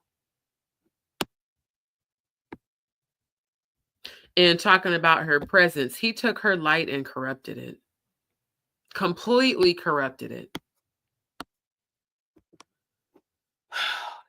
Here, boy, when I tell you God is about to rain down on the wicked, he's going down in 2025. He's going down in 2025. 2025. 2 + 2 + 5 is 9, which represents completion. Every corrupt elite will be brought down by 2025. Every corrupt elite will be brought down by 2025. Diddy is just the very beginning. There's a reason that Cat Williams, who was also one of the chosen, said what he said during that Shay Shay interview. When he said, y'all about to see a lot of stuff come out. These people in these industries been knowing what's been going on for a long time. They've been knowing what's going on for a long time, for we wrestle not against flesh and blood, but against principalities. Principalities is a level of demons in hell. Powers are the 3rd level of demons in hell. Rulers of darkness of this world are the ones in this world, aka Bohemian Grove. That's the rulers of darkness of this world, because this earth belongs to the fallen. I've been telling y'all that for years. I've been talking about this shit since 2008, since I died and went to heaven and came back. They showed me how Lucifer and the 3rd of the angels were hurled out of heaven like a ball of fire to this earth. They willingly left. When they told the Most High they didn't want to be there no more, they were hurled out of heaven. Why do you think I chose Mystery of Iniquity by Lauryn Hill for the last reel that I did? Not the one I posted today on Instagram, the last one that I did. When she said, angelic being cast to the earth. They showed me. Earth is very, very far away from heaven, and hell is in heaven, y'all. I know that's a hard concept for people to believe, but I saw it with my own eyes when I was there. The Great Gulf Fix exists. It's very wide. You can see it from the lobby in heaven, and you can see the levels in hell. Why do you think lower vibrational angelic beings always come out of the sky in movies? Hell, even the Transformers. Why do you always see evil deities coming out of the sky to earth? Because this earth was cast and hurled very far from heaven. When I came back to this earth, I fell back down to this earth into my body, and I fell forever. Now, when I translated and I went to heaven, it was almost instant, and it was like the Thor Ragnarok movie when Thor got kicked out of Asgard and they showed all the psychedelic lights. Yeah, I experienced all that when I died and actually went to heaven. It didn't take me long to get there, but to come back here, and the closer I fell, the more I felt the void of the Most High's love. And you start feeling the darkness and the void and the anguish and the anger of the fallen angels. And that's why I hate this planet. I agreed to come back here, but I hate this planet because I know who it belongs to. On the same hand, I still have dominion over them. It's not a mistake that I have come into contact with Jaguar Wright and Jonathan Hay at this time when I have been researching and showing this shit on my Facebook since 2008. I didn't even have an Instagram account then. Matter of fact, I think I just started my Instagram. Let's see, I was in college. I went to Rasmussen, started in 2016. I started DMP Studios 1 for my UX design class in 2018. So I've only been on Instagram like about 5 or 6 years. But I've been talking about this shit on Facebook for years, which is why people who don't understand this shit on my Facebook called me a conspiracy theorist back then. So that was crazy. But everything I've been researching that I'm showing y'all now, I was shown way back then. And it's for today, right now, for this purpose. That's how I know these people are chosen. Andrew said, thing is, what really is a devil coming forward? True. Your soul, always your soul. Always. The battle's always in your mind for your soul. Why do you think Ty Tribbet's song where he says, we're fighting in this daily war, Satan tries to conquer our souls through fear, through pain, through stress, through storms, the battle rages on, but we know that all things work together. Jehovah, you make all things better. Your promises are yes and amen. And I believe you will do just what you said. My trust in you will not waver. I was just singing that song last night. Because I be having praise and worship in my room when I feel like I need to. I don't give a damn. If I know I need to raise my vibration, I'm gonna have praise and worship right in my room. And hey, it is what it is. But this is how you know music can be used to either lower your vibration or elevate your vibration. It's all what you choose. But this man has chosen to not only manipulate and threaten, but coerced and basically force Rhianna to sign with him. Literally. That's basically what he did. And then to threaten her. Yeah, Drake, you're going down. Diddy's already going down. Jay-Z's definitely going down. I'm calling it right now. Drake and Jay-Z are both going to get locked up in 2025. They're both going to get locked up. Because y'all have gotten away with this shit for far too long. For far too long. And I hate that Instagram keeps disconnecting after an hour, but I'm just going to keep reconnecting it because everybody needs to hear this shit. Sister Shonda says exactly where are the parents sold him. Look, that's my opinion. Ain't no way. And even if her father was not around, baby, your mother was.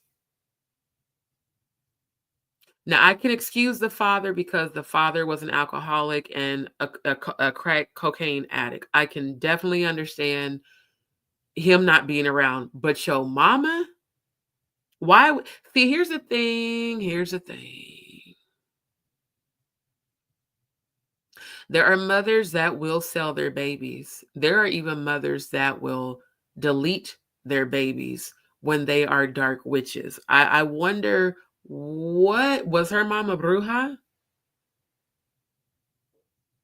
How do you not protect your baby girl from this man? You don't know this man. He's in a whole other country. How do you let your 16-year-old daughter leave the country to go meet this rapper who's damn near 30 and she's 16? How do you not send one of her brothers with her?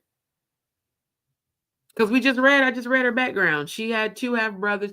Why ain't you send, if the daddy couldn't be there, why you ain't send one of her brothers with her? Ain't no way I'm going to let my child, when I finally get to have children, because I've lost 5 to miscarriage. When I finally have my babies, ain't no fucking way I'm about to let my child go out the country by herself as a minor and no one to protect her. And my children will be famous, so they're going to have 24/7 security. And if I have my say, which I'm going to have because my kids, I'm going to be with them. You can go out the country, but I'm going to be there to make sure you're protected. I'm going to make sure you got body cams on you and go have fun with your friends, but I'm going to be right here. Because I'm not going to let no predator get to my child and let alone threaten my child. But parents be so money hungry, especially when they come from poverty and lack. See, lack is a very terrible thing. It's a very low vibrational energy for people to be tapped into. Because lack will have you pimping out your daughter, James Goodlett to Dwight Reed. Oh, we definitely going to talk about that shit. He did the same shit with his daughter. And these are people I know in real life, who I went to church with in Des Moines, Iowa, at Christ Apostolic Temple. James Goodlett allowed his 15-year-old daughter to date the now pastor Dwight Reed at the age of 60. He allowed her to go on supervised dates with Dwight at 60, and he is the pastor there now. And he was the dean of the Christian school that we started when I was a member there 20 years ago, and when she was still in her mama's belly. He married her at 18, and he was 63. They have now been married for 3 years because they got married November of 2021. They have a son now. She just turned 21 this year. But he started dating her with permission from her biological father. So DeBrad off of Rick and Smiley Morning Show, when y'all covered that story, let me correct you, my love. James Goodlett has been in her life her whole life. He's just a whore for money. And his music studio was struggling really bad. So Dwight Reed invested money into his music studio. And in exchange, James gave him his daughter while she was a student at the Christian Academy that we started when I was a member there under the leadership of his father when he was in the streets, alcoholic, drug addict, beating on all 3 of his previous wives who would come to church with black eyes. Oh, and let's just even further explain how both of his stepdaughters have given their own accounts on Clubhouse of how he not allegedly, definitely molested them when they were teenagers. His stepdaughter from his second wife gave detailed account of him sitting her on his lap when she was 11 and asking her if she knew what sex was. And he was the pastor then at their church. Second stepdaughter said how he attempted to molest her, but she stopped it and told on him. And the mom didn't believe her, and how he stole the mom's money and stole the church's money. See, you have a history of being a disgusting predator and also a crook and a con artist. Oh, and it gets better. The second stepdaughter talked about not only did he do that to the mom, he abused the mom and then got another teenage girl pregnant and was living with her, y'all. I keep telling y'all, this shit goes on in these churches. See, the same way Jaguar's a whistleblower for the music industry, I'm the whistleblower for the Apostolic Pentecostal churches where I was a former member of, and I was raped by my ex-fiance while we were members under the leadership of his father. And his father told me to be silent about the rape so that a scandal would not come up on the church. So they are very, very used to covering sexual abuse at those churches. And it's not a coincidence that he's now the pastor promoting for teenage girls to get with men his age as a quote unquote come up.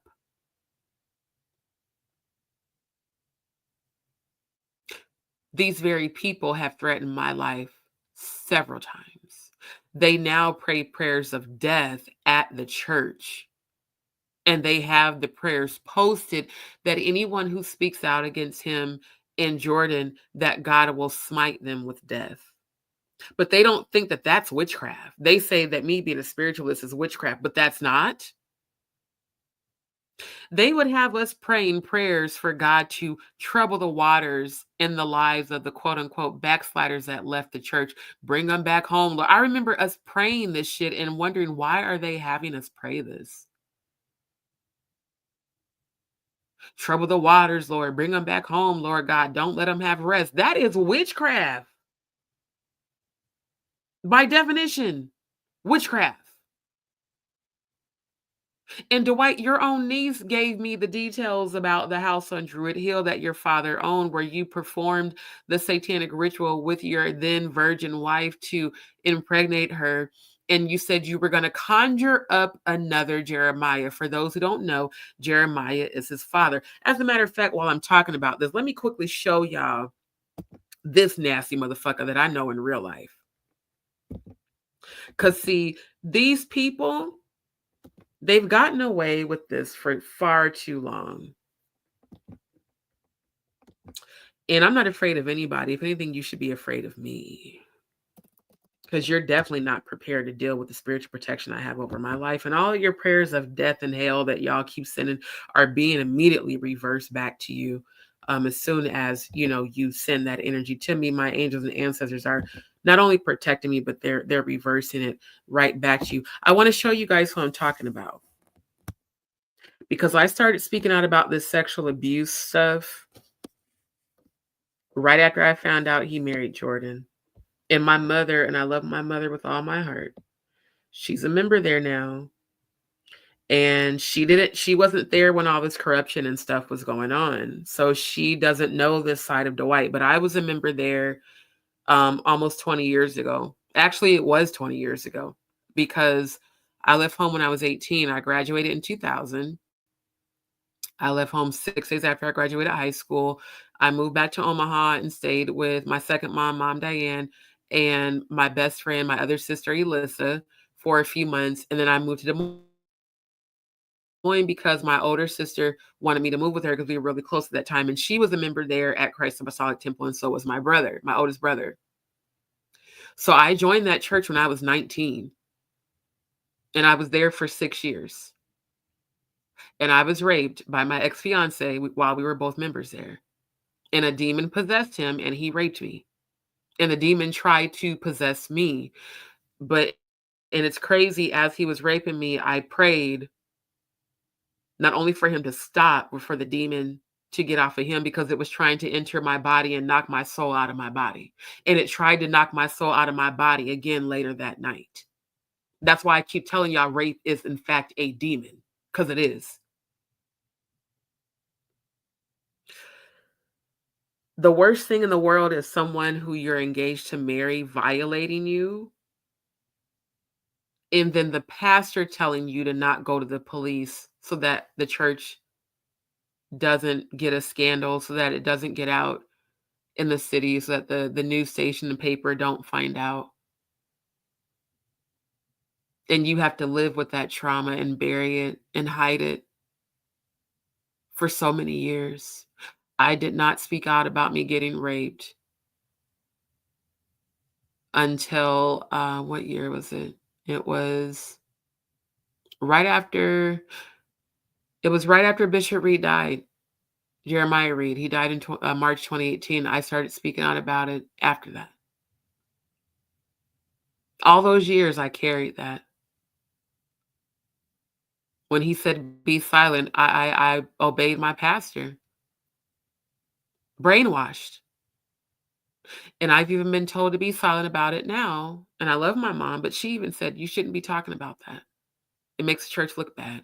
See, they care more about the image of the church, not the victims. When I started speaking out about it, I was so hurt at all the other people that DM'd me and said the same thing happened to them. And that some were even raped by Jeremiah Reed. Not just a white, my former pastor. Then there are those who, well, I was never raped, so I don't believe y'all. Fuck every last one of you, including the one that's right here in Houston that said that shit to my face. Fuck you for the rest of your life. I will never fuck with you ever again in life. I don't care how long we've known each other. The worst thing you can do is discredit another person's traumatic experience because it didn't happen to you and you were a member. It didn't happen to you because you were willingly giving up ass. So when you are willingly giving up ass, they don't need to rape you. Okay? Ricky Smiley and DeBrat talked about this. And I covered this live 5 months ago. Because I wanted to, God, I hate the touchscreen. I wanted to give them clarity. And I even sent Ricky Smiley a DM on Instagram and told him, oh no, it wasn't that Jordan's father wasn't around. It's that he willingly pimped her out. Even her biological grandfather came on Clubhouse and said it. He said James knew what was going on the whole time. Because I tried to give James, because again, I was a member at this church. I sang in the choir with James and I was a musician. So, and James was an organ player. I also played the organ. I didn't want to believe it. That these people who I've known that were like family to me, that you would do this to your own child. I remember when Gloria, which is Jordan's mother, was pregnant with Jordan. I remember when Gloria went through her mental breakdown. And Gloria was banned from their wedding, y'all. Dwight banned her. And all the relatives that were against Jordan marrying him, he would not allow them to come to the wedding or to the church. In the same way that they're calling Jaguar crazy, no, James made Gloria crazy. And I'm so sick of y'all speaking on Gloria because she has been nothing but a sweet soul since I've known her. James caused her mental breakdown by being abusive to her. Because the kids have talked about it. You motherfuckers in these church that think because you're in this church that you're hiding. When I tell y'all Babylon is falling, London Bridge is falling, God's pulling the cover, every last one of you are going to pay. It's not just Jay-Z. It's not just Diddy. These are people in the church doing the same nasty, disgusting shit and getting away with it because people have been too afraid to speak out against them. I am not afraid of y'all. There is nothing you can do to me because any energy rising up against me will fall by the wayside immediately and be destroyed. Chaos and confusion will come about your lives. Death and hell will follow your evil intentions back to you. I am always have been, and always will be divinely protected. But I am not going to let you guys get away with this shit. Robin Andrews, you neither. You can shut down the church in Hannibal, Missouri all you want because the cops started investigating you. They're coming for Christ Apostolic next. And I can't wait for those chains that God in heaven showed me that are going to be placed on the doors of that church. I cannot wait for that to happen. You guys are a cult. You're a bunch of rapists and sexual predators that have been preying on the members, preying on their children, and you've been getting away with it, but no more. No more. And with every fiber of my being, I come against you with the full power in the mighty God. You will not get away. You will not get away. And you are not prepared to deal with the spiritual protection that's over my life. So you might want to stop sending those prayers of death and chaos, because every time you send them, my ancestors are not only protecting me, they're sending it right back to you. And it's going to follow and trickle down to your lineage. So be very careful how you handle me. Because all you're going to do is attract those very curses to you, your household, and your future generations. That's exactly how generational curses get started. This one right here, I'm trying to skip to member there, and I said, hold up. there. Here we He was go. never a member. Hold up. Let me get full screen on this shit here. This is Dwight Reed. This is Jordan sitting on his lap. And they had the facts wrong. She wasn't 19. She was 18 when he married her, and he was 63. This is the son of Jeremiah Reed, who was my former pastor, who I looked at like a father figure. This girl was pregnant. This girl was in her mama's belly when I was there. This is disgusting. And it's being celebrated all over the church, all in the organizations, all at their conventions, everyone acting like this shit is normal, and it's not. This nigga always been in the streets doing dumb shit. Fucking. And he would come in the church while we would be in the middle of service and start, when he would be high off of shit and not weed, and be cussing out his dad to the point where and they had armed security at the church too, niggas packing. They would come and escort him out because he would come into church high as fuck and drunk. That's why I'm like, for him to be trying to act like he's so holy, no, you still the same motherfucker you always have been. Here's the video that he put out on the TV broadcast network. And I want y'all to understand something. When I was a member at this church, I was active in every part of the church. The reason I know how to edit videos till this day is because when his father was the pastor, we started their now network, their TV network called the Apostolic Oneness Network. I was literally one of the founders of that TV broadcast. And his father asked how many people wanted to volunteer. Since I'm a techie, I volunteered. They brought in the local news station to literally certify and train us. I was trained how to become a videographer, a B-roll specialist, which is a person that takes the camera and gets shots of the crowd. And I was trained how to become a full senior editor. So I know how to edit audio, video, and all that from the training that I received. And then I learned pre-production editing, full production editing, post-production editing, proofreading, digital marketing, and multimedia production. So when y'all see all this shit on my channel, that's me editing and producing all of that. Because his father hired the news station to come in and train us. I still have my certificate for passing the certification because it wasn't just the hands-on demonstration. We had to take tests. We had to actually get certified. And then once we got certified, we launched the Apostolic Oneness Network. And at the time, it was called the JCAC Network, which Jesus Christ Apostolic Churches. So him sitting up here taking credit for the Apostolic Oneness Network, nigga, fuck you for lying. We started that shit when your ass was still out in the streets, high off of all types of shit, drunk as fuck, and beating the hell out of your wives and coming up in the church yelling and cursing your dad out when we were being in the middle of service. So for him to be standing in this pulpit acting like he's holding now, no, you are a piece of shit and you always have been. of Jeremiah Reed.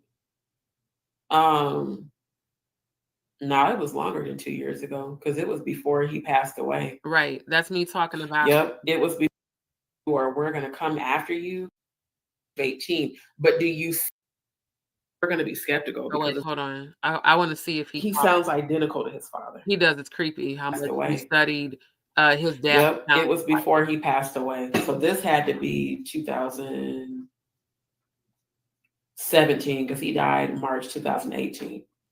Where he and it was all over YouTube and they took it down. Where he was threatening one of his relatives, allegedly his grandson, and talking. And as Jeremiah Reed was on YouTube, they got the video taken down, but I still have it because I screen captured it.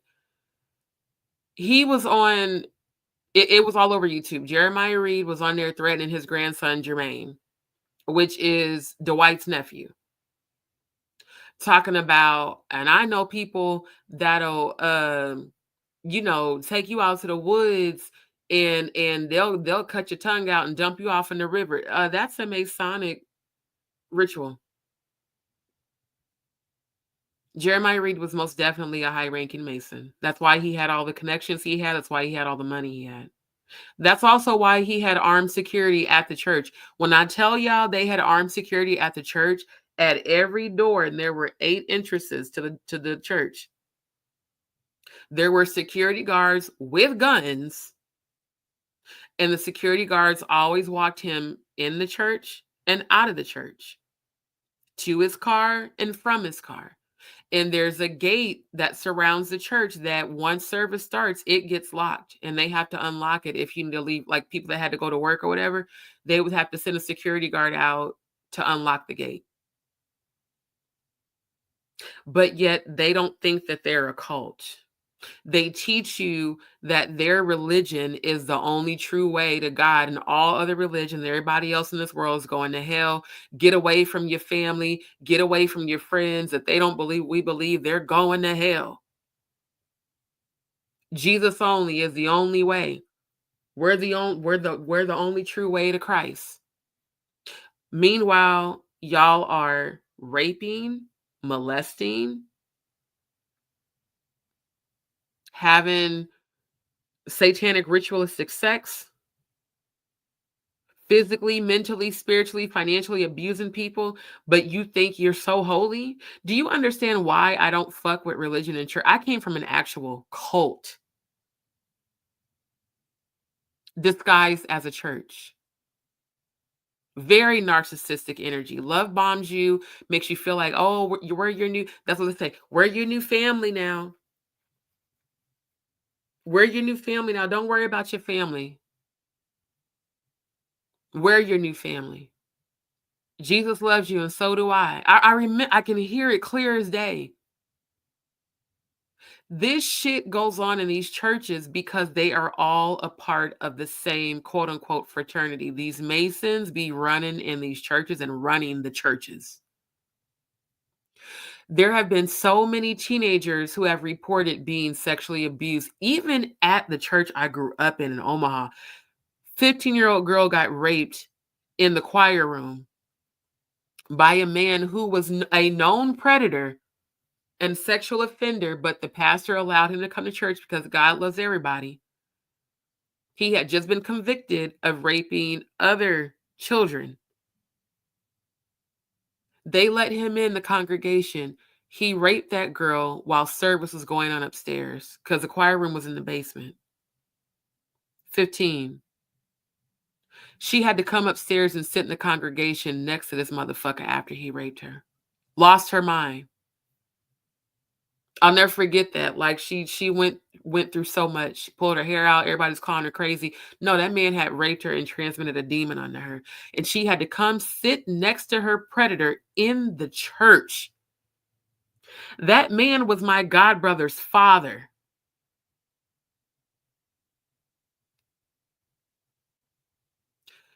The diabolical shit that these artists have done, so many preachers, ministers, pastors, and even women have done. The man that raped me was molested by women who were members of the church that were babysitting him. He told me from 3 to 8 years old, they molested him and made him watch porn. Women. So they're all in on it together. And everyone talks about it behind closed doors, but nobody talks about it publicly, which is why I am and have been since 2018. And they have come for me ever since. Do you understand why I'm so passionate about this very subject? Do you understand why I support Jaguar the way that I do? Because I know what it's like to be her, but in the church. I know what it's like to be the whistleblower, the one who has suffered abuse that they don't want you to say shit. So they come for you and they try to discredit you and they make everybody think that you're crazy and that it only happened to you so that you don't speak your truth, so that more people don't come forward. I thank God every day that I spoke my truth, because it unlocked so many other people and it empowered them to come forward and say, hey, the same thing happened to me. And now those very children who I tried to get help, that were too afraid to come forward way back when, they're now adults and they're now speaking their truth. And I thank God every day for it.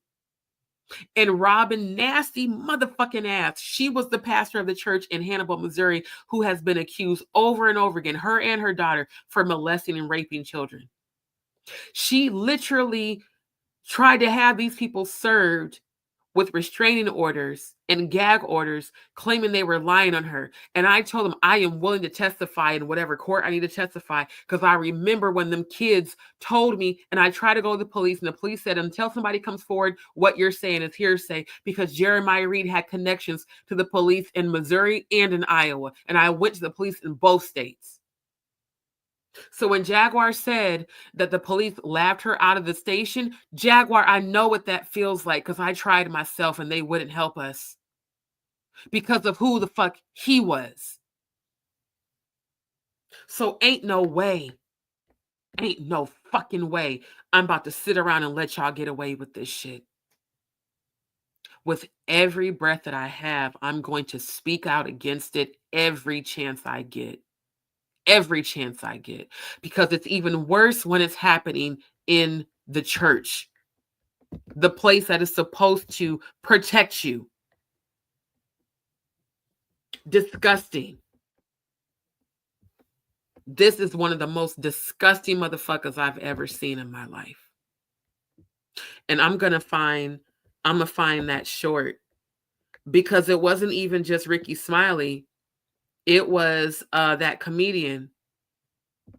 Because I had pulled back from it because nobody wanted to hear me, right? I was like, well, fine, I'll just forget it. They don't want to hear what I have to say. Well, when the video started circulating on YouTube and started circulating with that comedian, it brought it back up. Hold on, y'all. I got to find it. Because I screen captured it and I made it into a short and I reposted it. Hold on. Then they wonder why their children grow up to be into BDSM and freaky shit, because they've been sexually abused for so long that they figure, why not just explore it and take control of it? Hold on. Where is the video? Is it this far back?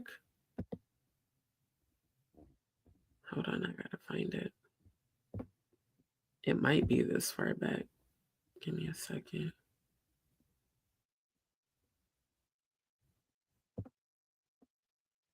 Okay, I think I am. Oh, here we go. Here it is right here. You will see me on the news, because that's my wife. And she grown. It's too small. I mean, I'll play it, but I don't know how to make this any larger. Is there a way to make this bigger? Damn, that's some bullshit. Yeah, no, it doesn't make it bigger. She didn't need nobody to sign no paperwork for her. Because you dumb motherfucker, you waited until the statutes of limitations expired to marry her. In Iowa, a minor can literally get emancipated at 16.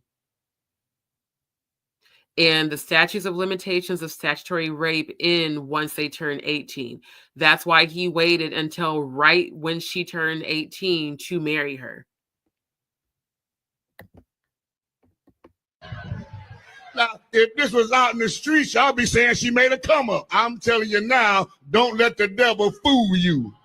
Because I ain't the one to play when I get on the other side here. Reverend Nasty Noodle, come here, let me stress you out right fast. Because you're too old to be threatening people, and you're too old for that little girl. You are great times 8 granddaddy. Ain't no way your Bert Lugasa Jr.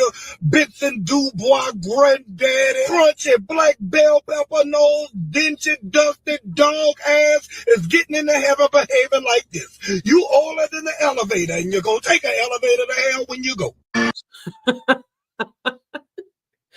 I'm not gonna lie, it's not funny at all, but the way he said that, the way he just read his motherfucking ass is the truth, because it's disgusting. It's absolute, and just what he said, that's the type of shit that his dad would say, always threatening people. But y'all pastors, right? But y'all always threatening people. Talking about, I'll get on the other side. Just because your old ass used to do shit out in the streets when you was young, why the fuck does Side note, guys, really quick, I want to thank. Okay, you know what? Fuck the internet. Just because he would do nasty shit and be threatening people when he was younger, sir, ain't nobody studying you talking about threatening folks, and you are damn near 70 now. Nobody cares about that.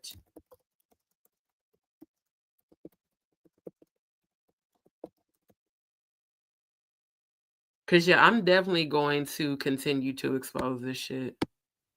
Wow. Yeah, a lot of people was talking about this. This is crazy. Okay, I want to get directly to... Yeah, let's show this right quick. Now, this is this church I was a member of for 6 years. This is one of the women that used to be really close with my sister. This is her husband. Her husband has also been accused. In fact, her husband's brother told me in person that he raped him, and that was his own brother. And he has a bunch of foster kids, and all the foster kids are now grown, and they have all said that he raped them too. And this is Dwight's right-hand man, by the way. That's why he's on the front row. When I was a member there, I would be in this choir. This is called a nurse's aide. I performed as a nurse's aide as well. I was an altar worker. I worked everywhere in this church because I thought I was dedicating my life to God, not realizing I was in a whole entire cult. And what you're seeing right here, the camera view, I was that person. It's a big podium set up in the middle of the aisle, and you are the videographer, and your job is to capture the pulpit and the preacher. I literally performed that as a job duty and never got paid for it, by the way, either. I did everything I did unpaid and voluntarily.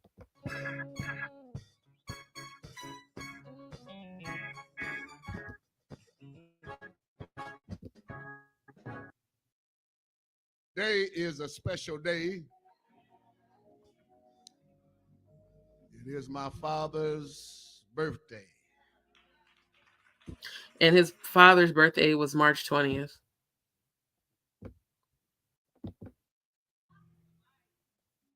Everything that my mother and father built was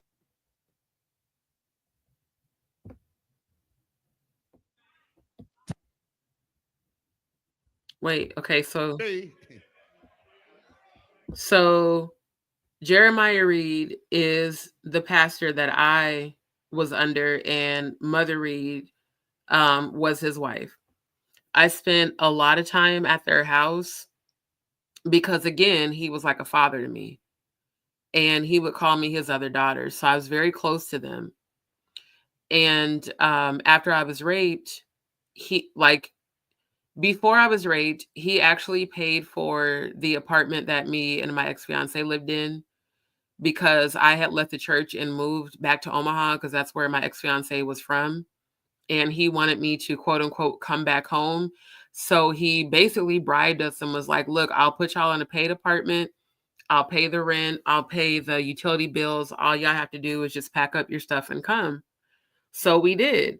And he's like, and we can even help him find a job. I was already working, so all I had to do was just get my job transferred. And my ex was working too, but his job couldn't be transferred to Des Moines. So like my job could transfer, but his didn't. So he's like, don't worry about it. We'll get him a new job. So he did. He got him a new job. He paid our deposit, our first month's rent. He paid our rent for like the first, 3 months. And then we took over paying it after that. And he even had put the utilities in the church's name. I mean, so that's the thing. They love bomb you. They make you feel like your family will do anything for you as long as you hold our secrets, as long as you do what we say. And he found us an apartment that was not even 2 miles from his house. And it was considered an honor and a privilege for Bishop Reed to allow you to come to his house. So we literally were out at his house counseling because we were about to get married. So we would be doing premarital counseling. And a lot of people didn't know we were living together because technically you're not supposed to, but he told us to just keep it on the hush since we were about to get married in like a few months. And so we would counsel with him every week, sometimes 2 or 3 times a week. And after I was raped and I left, my ex called him and told him that I had left and he didn't know why. Like, you raped me, which is why I fucking left you. And basically caught himself trying to tell me. And that's when I told Bishop Reed privately that he had raped me. And that was why I had moved out and I moved into a hotel up the street and I would come back and forth to get my clothes and stuff. So I'm saying all that to say this. I never in a million years would have thought that Bishop Jeremiah Reed was capable of raping people until the assistant pastor came forward in Maurice McLean's book, which is called Divorcing a Cult, because Maurice was there as a kid when I was an adult there or young adult there. And he had the same experience of being molested and raped by church members, and also of Bishop Jeremiah Reed not doing anything about it.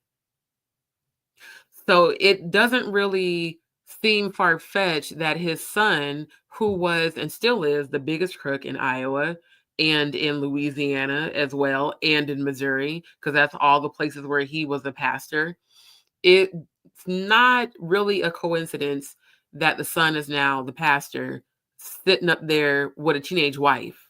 And you see that the nurse aide is a teenager.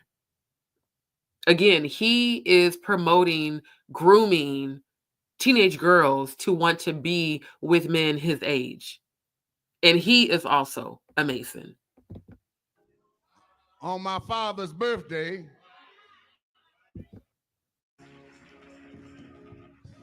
the Bible says that marriage is honorable. Not when you marry a teenager, you nasty motherfucker. Why aren't you talking about that? Sexual. Oh, yeah, let me. Yeah, because so Demetrius Senegal is the guy he's talking about, who's here in Houston. He had started a campaign against Dwight for predatory, how did he labeled it as gross clergy abuse and predatory behavior. And he launched a criminal investigation against Dwight. And Dwight and his connections did everything they could to try to shut the case down. I mean, it's so much corruption that's gone into this. Let me just get on out here now. And Dwight, how are you talking about Demetrius being a homosexual when your own father, Jeremiah Reed, told me out of his own mouth at his house, because I was a member of what they call the SWAT team, the Spiritual Warfare Attack Team. We were the spiritual team that went and prayed demons out of the very churches that he pastored and out of the churches that Robert Andrews pastored in Missouri and all the other churches where there was immoral, satanic ritual abuse going on. And Jeremiah Reed said out of his mouth, not only to me, he said it over the pulpit, I need y'all to pray for my son Dwight because he has the thing for young white boys with blonde hair and blue eyes. Your father said that about you, sir. Sir Nasty.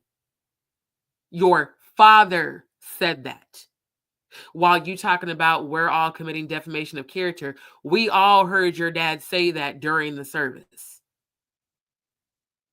So how the fuck you talking about homosexuals when you have been accused of being a predator and a child molester for decades, and you have been covered by the safety net that your father had over you.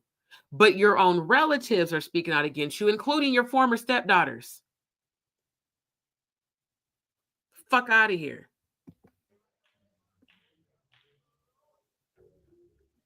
Why aren't you talking about that? Why aren't you talking about same-sex marriage?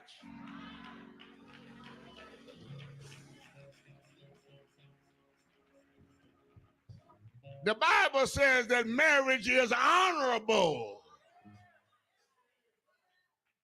Do y'all hear everybody in the audience cheering him on? I'm literally displaying mental abuse,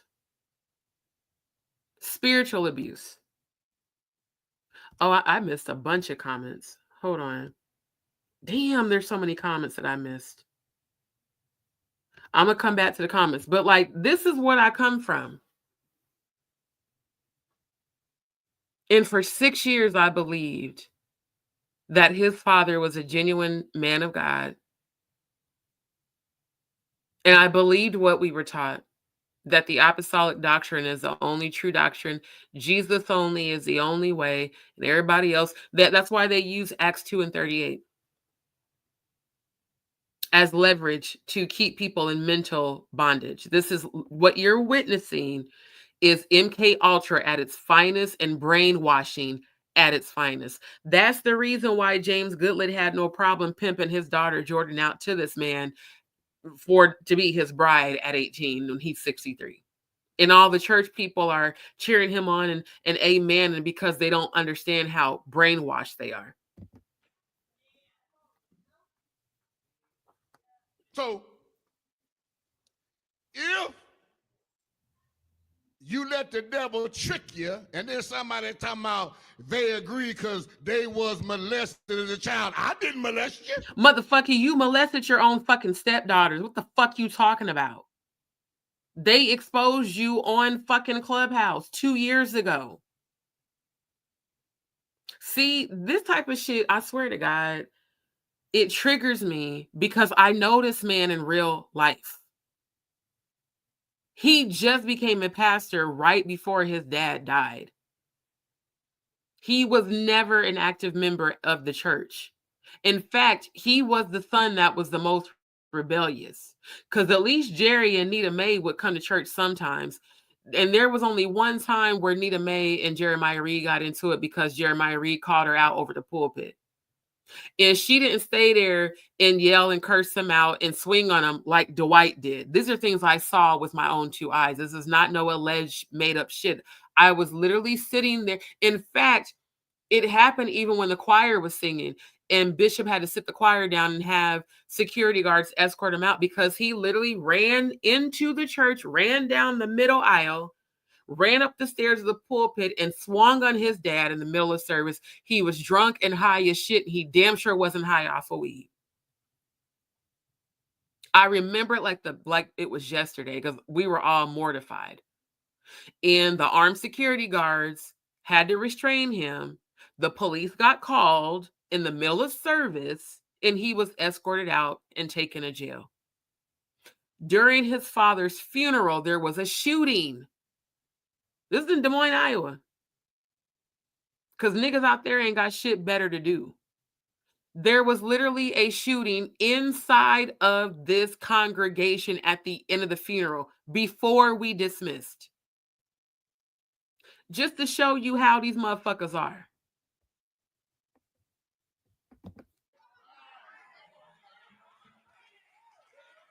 See how they're all cheering? Look at all the brainwashed people standing up and cheering. I remember this guy, that's Deacon and Sister Chester. I think that's Sister Watley. These are people I know in real life, standing up cheering this man on while he's lying through his fucking teeth.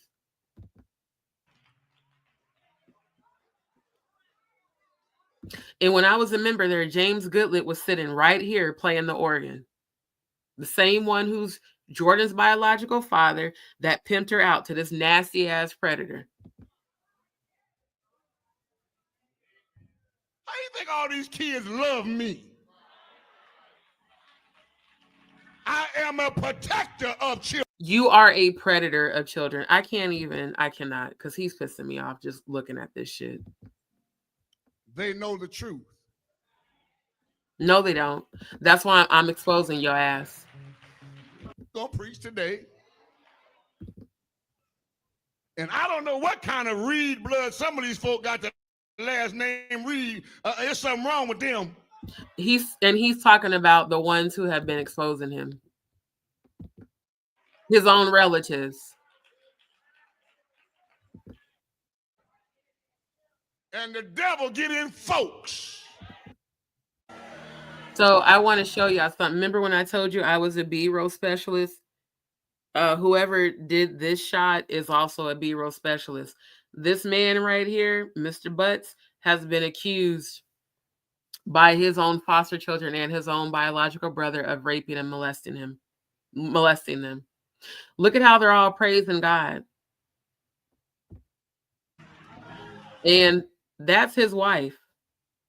And the kids that are grown now said that she knew that her husband was raping and molesting them and didn't do anything about it. And he is Dwight's right-hand man, literally. See, they done sent me some stuff about the fella down in Houston running his mouth. And they say, Bishop, so I don't want y'all to get out the gate. Well, you will see. Here we go. This is what I was trying to get to. But don't let the devil fool you now. And I wish some of y'all would mess with my wife, Jordan. Talking about what you gonna do if you see her. Well, and the fact that he even said that, it was his own relatives, his nieces, that were like, if we see her, we're going to come get her away from you. No one ever threatened Jordan's life. Nobody ever said they were going to do it. They're trying to get her away from you because they know how you really are. And by the way, Jordan is his fourth wife.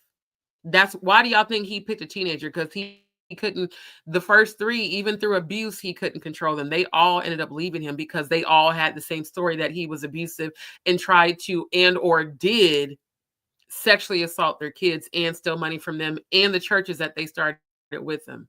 You will see me on the news. We definitely gonna see you on the news in handcuffs pretty soon. Let me just tell you that right now. Talking about what you gonna do if you see her. You better walk by and say, praise the Lord. That's what you better do. Did y'all just see that Masonic symbolism with the 3 fingers down and the 2 up? Yeah. I keep telling y'all, these motherfuckers is Masons for real, pretending to be pastors and they are pimps.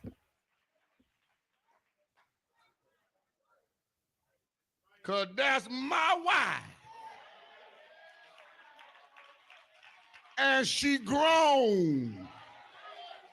She didn't need nobody to sign no paperwork for her.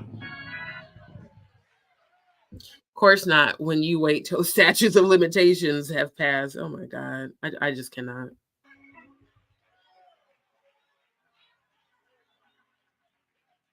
Now, if this was out in the streets, y'all be saying she made a come up. What kind of pastor talks like this in the pulpit about a teenage girl?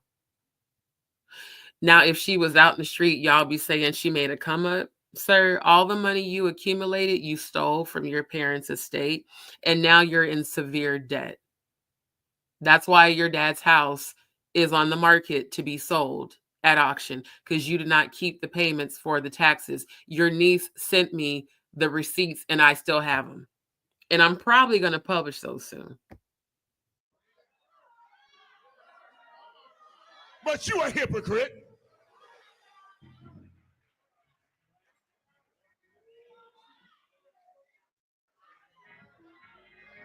In the spirit of pride and arrogance that's over Dwight is so profound that the members have no idea. They have no idea that they're being seduced.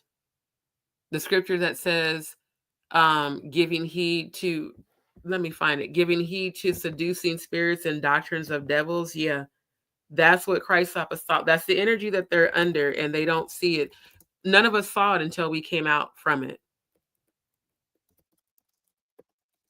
Because all of this is tying into, it's like a woven web from Jay-Z and Diddy to pastors, because the Freemasons are a part of everything, education, religion, music, entertainment, everything. It's all, surrounding the same energy of sexually sacrificing people for the purpose of money and power. Yeah, 1 Timothy 4:1. Now the Spirit speaks expressly that in the latter times some shall depart from the faith, giving heed to seducing spirits and doctrines of devils. Christ apostolic, that is the very energy that you're under. The very energy that you're under. Because all this is relative to what Jonathan Hay has been saying and doing, and Jaguar. I'm just showing y'all the church side of it. 2 Corinthians 6:17. Wherefore come out from among them and be ye separate, saith the Lord, and touch not the unclean thing, and I will receive you. Molestation and rape is very much so an unclean thing. That's about all I can tolerate of his ass before I get really upset, because if anybody's a hypocrite, he's definitely the biggest one.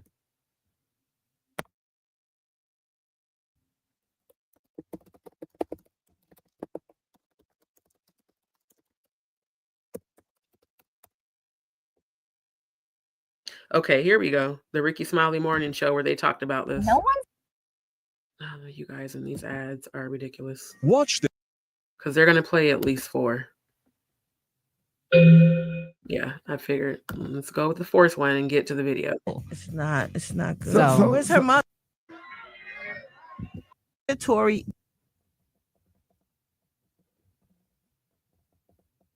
All these crooks.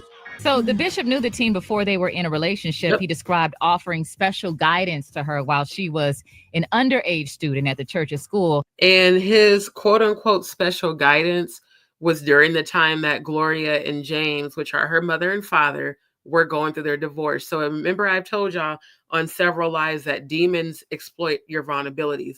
It makes perfect sense that Dwight would choose the time Jordan's the most vulnerable, while she's having a hard time dealing with her parents divorcing, to all of a sudden pick her out at the Jesus Christ Academy, Apostolic Oneness Academy, which was, again, at the school in the building that we physically built when I was a member there. We literally built the building and opened it, and it was initially called Jesus Christ Apostolic Churches Incorporated.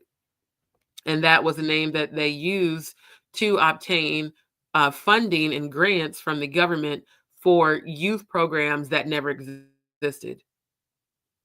So him saying all this shit and these people making assumptions, I'm from the inside of this church. I'm telling you what the fuck I know. These are not rumors. This is not alleged. I was a member there. I worked in the board, on the board with Bishop Jeremiah Rita's father. I worked in the financial office where they counted the offering and the tithing that came in. I was a part of the accounting team that did the books. I saw all the dollar amounts of all the government grants the church was obtaining.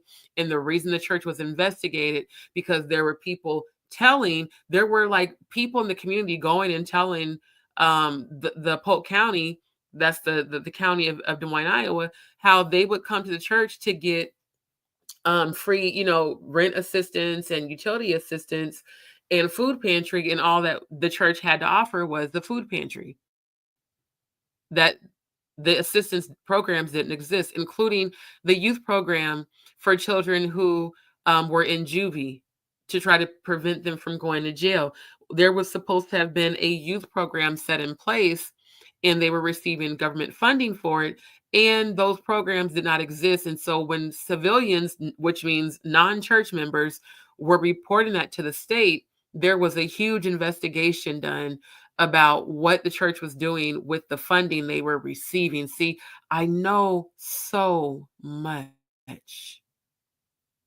And so much has been wiped off the internet, but I still have the physical documents that I printed because I knew them niggas was going to try to delete the shit off the internet so that there would be no proof. Oh, I have the documents still, Dwight.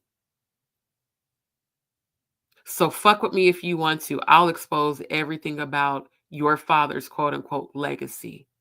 Y'all ain't nothing but a bunch of goddamn crooks. And God's going to expose you anyhow. That the bishop was the dean of.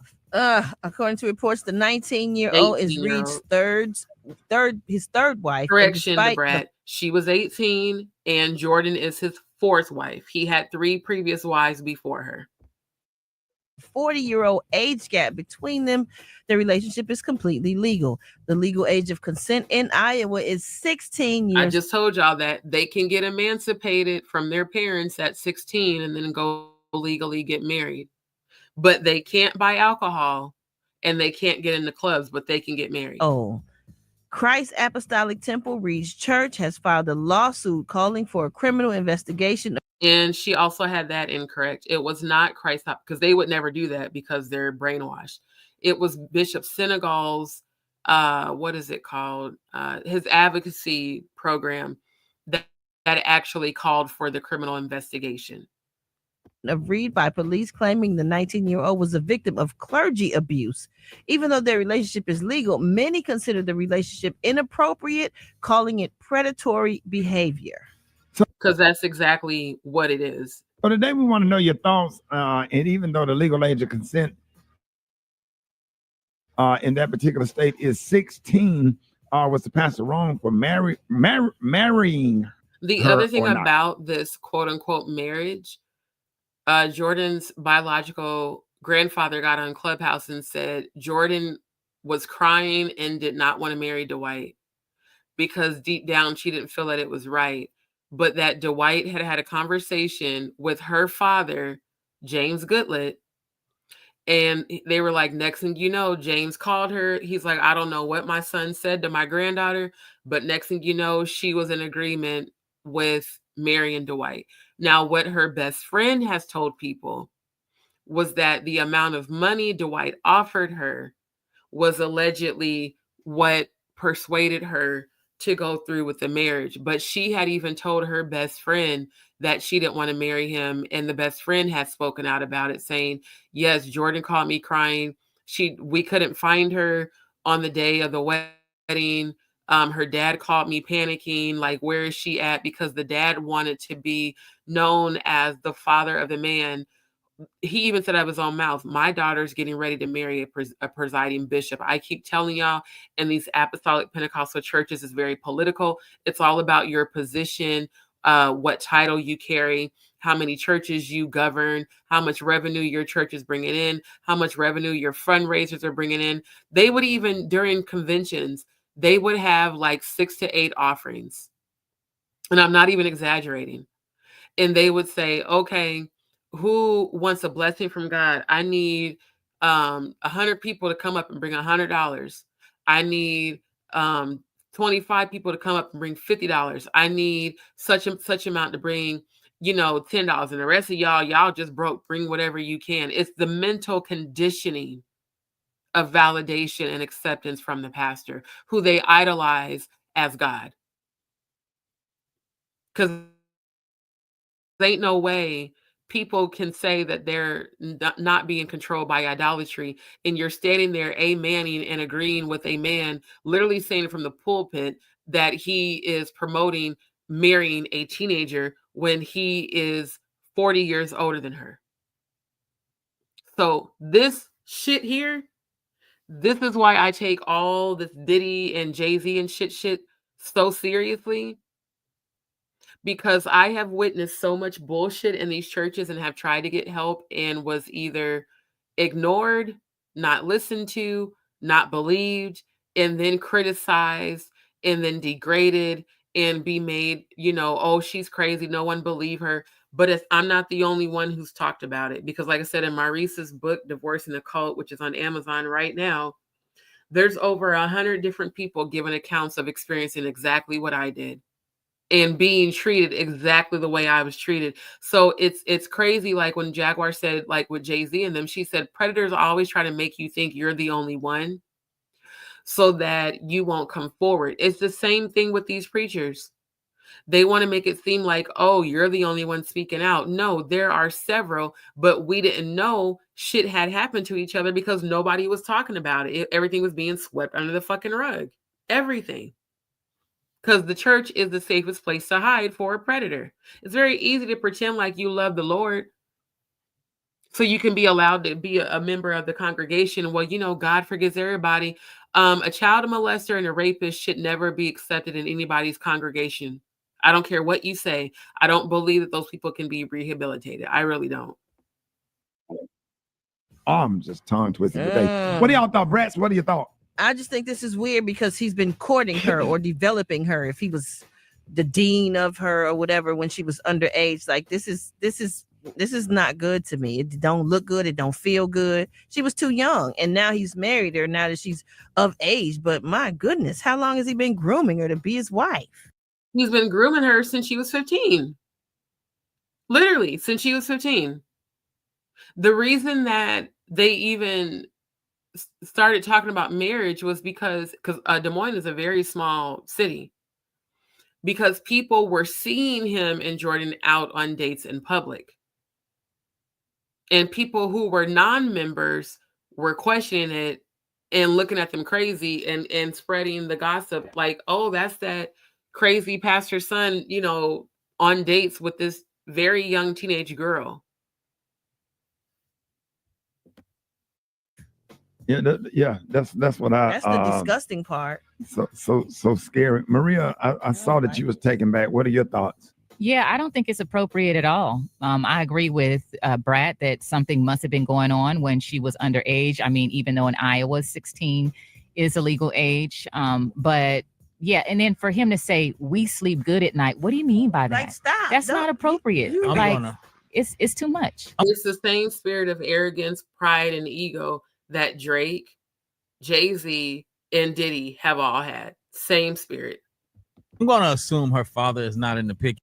And see, most people would assume that. But no, James Goodlett, he stood up. I need to find the clip from the service where he stood up and said it. I'm so honored to be the father of the woman that's going to marry our presiding bishop. James, you pimped your daughter out to this predator because he invested not only in your music studio, he invested in your brother's restaurant because his brother has a chicken shack in Iowa. So you and Garrison, and I know you both, and I spent time with y'all's family because when I was super young, Garrison and I talked for a few months. And I would spend time with him and James and with their mom and dad and with their family. So I know these people. It's not just, oh, I just heard. No, I know these people. I know James in his music studio has struggled for quite some time. And James has always carried dark energy. And I genuinely believe that James has sexually assaulted people as well, which is why he was more than willing to give his daughter up as a sacrifice to Dwight, which is despicable. Because this sounds creepy. This sounds creepy to me. I would be. No, what's crazy, y'all, is that her father is in the picture and agreed to it and willingly gave her to him, just like Rhianna's dad did. Just like Foxy Brown's parents did, just like Bieber's parents did, just like Usher's parents did. They want the profitable gain. You know, they don't care about the protection of their child. He dead or in jail. Yeah. And we'd be gone from that church. And what kind of friend group does he have that he's not ostracized? And they're right. Dwight does not have a friend group. He has followers. He has women and men that blindly follow him and do whatever he says because they don't know that they're in a cult. They don't know that they're being brainwashed. They don't know that they're being manipulated. And they don't know that ultimately they're under the power of MK Ultra. That's why you can see them cheering in the audience and amening and coming in agreement with him because they're all under the same Luciferian influence. Authority. And keeping in mind, Lucifer was an angel, a fallen angel that transformed into an angel of light. And that light is a deceptive light. not the light of the Most High God. So he don't like. I would be creeped out by any one of my friends coming around me with a 19-year-old. And not only did he not have friends in the apostolic Pentecostal religion, once you become a presiding bishop, that's the highest level of authority that you can go in the apostolic Pentecostal belief. Very similar to the 33rd degree Masonic power. And from what I have been told, Dwight is very much so a high-ranking Mason. Your old girlfriend, like you couldn't hang around me. But I think we missing the point though. She is an adult. She's an adult, and some younger women like older men. So she might just like him as being an older man and stuff like that because she probably dated younger men and they weren't. See, and people outside of the church speculating. No disrespect to Gary with the T, but nigga, I don't want to hear shit else you had to say after that because his explanation was just batshit crazy.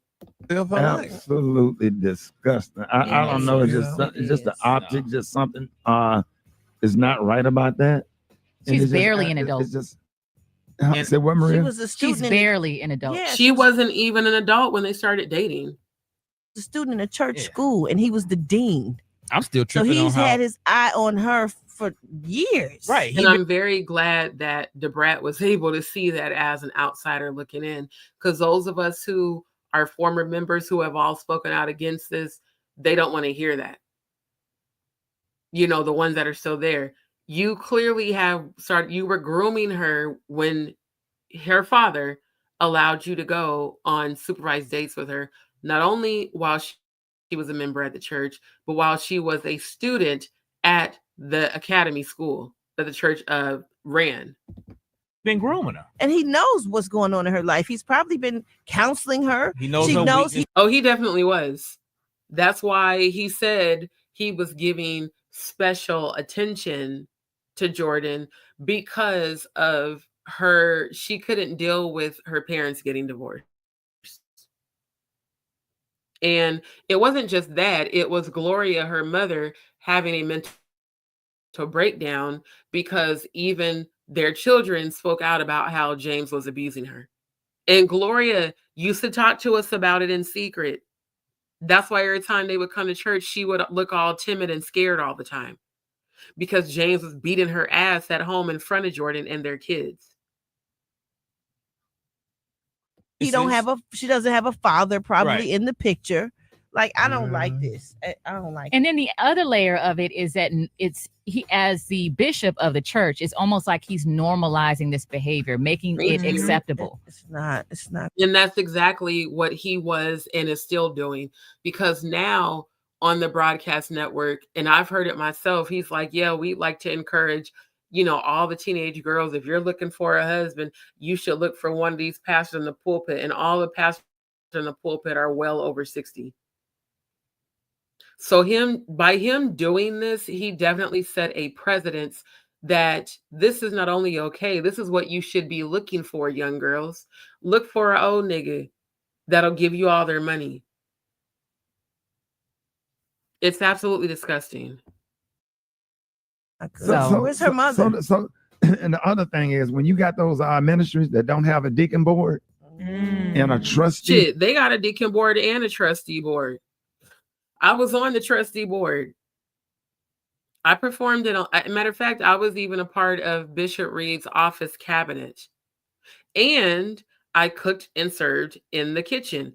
And I was in the choir. I was an altar worker. I used to tarry with people for the Holy Ghost. I used to participate in baptizing people and a musician. My whole life was this church outside of work and school. Literally. It was work, school, church. That's it.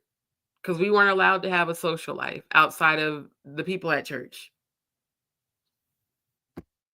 Board, and there's no accountability when the pastor runs everything.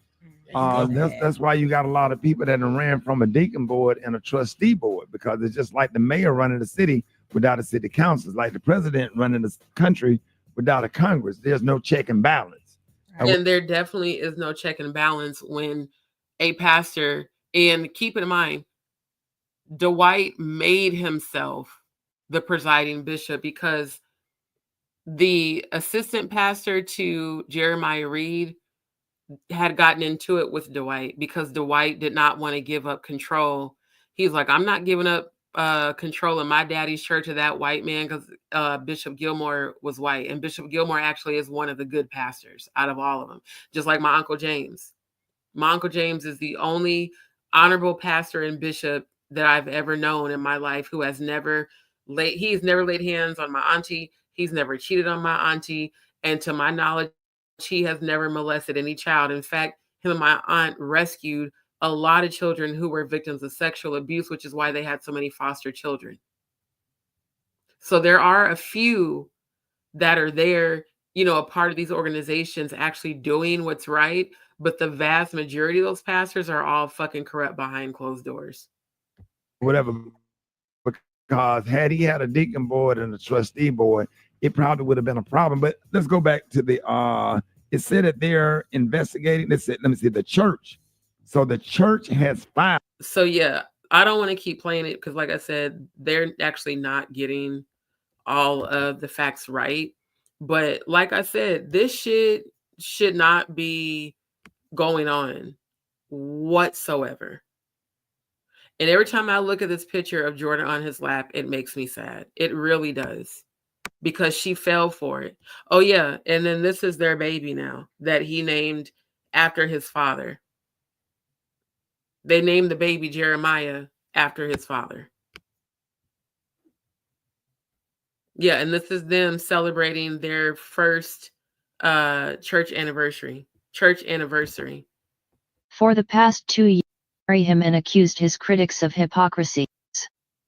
He emphasized that. So yeah, that's Jeremiah Reed and his mom, Willie Mae Reed. I just, you know, seeing the shit with Rhianna being essentially threatened by Jay-Z, seeing the shit about Diddy and all this stuff about, like I said, these pastors and things. When I tell you God is about to rain down so much justice on the wicked, it's just a matter of time. Oh my God, I did not see all these comments. Y'all give me a second. Let me go through these. Okay, hold on. Man, there's so many. I'm so sorry because I was busy pulling all this stuff up. Hold on.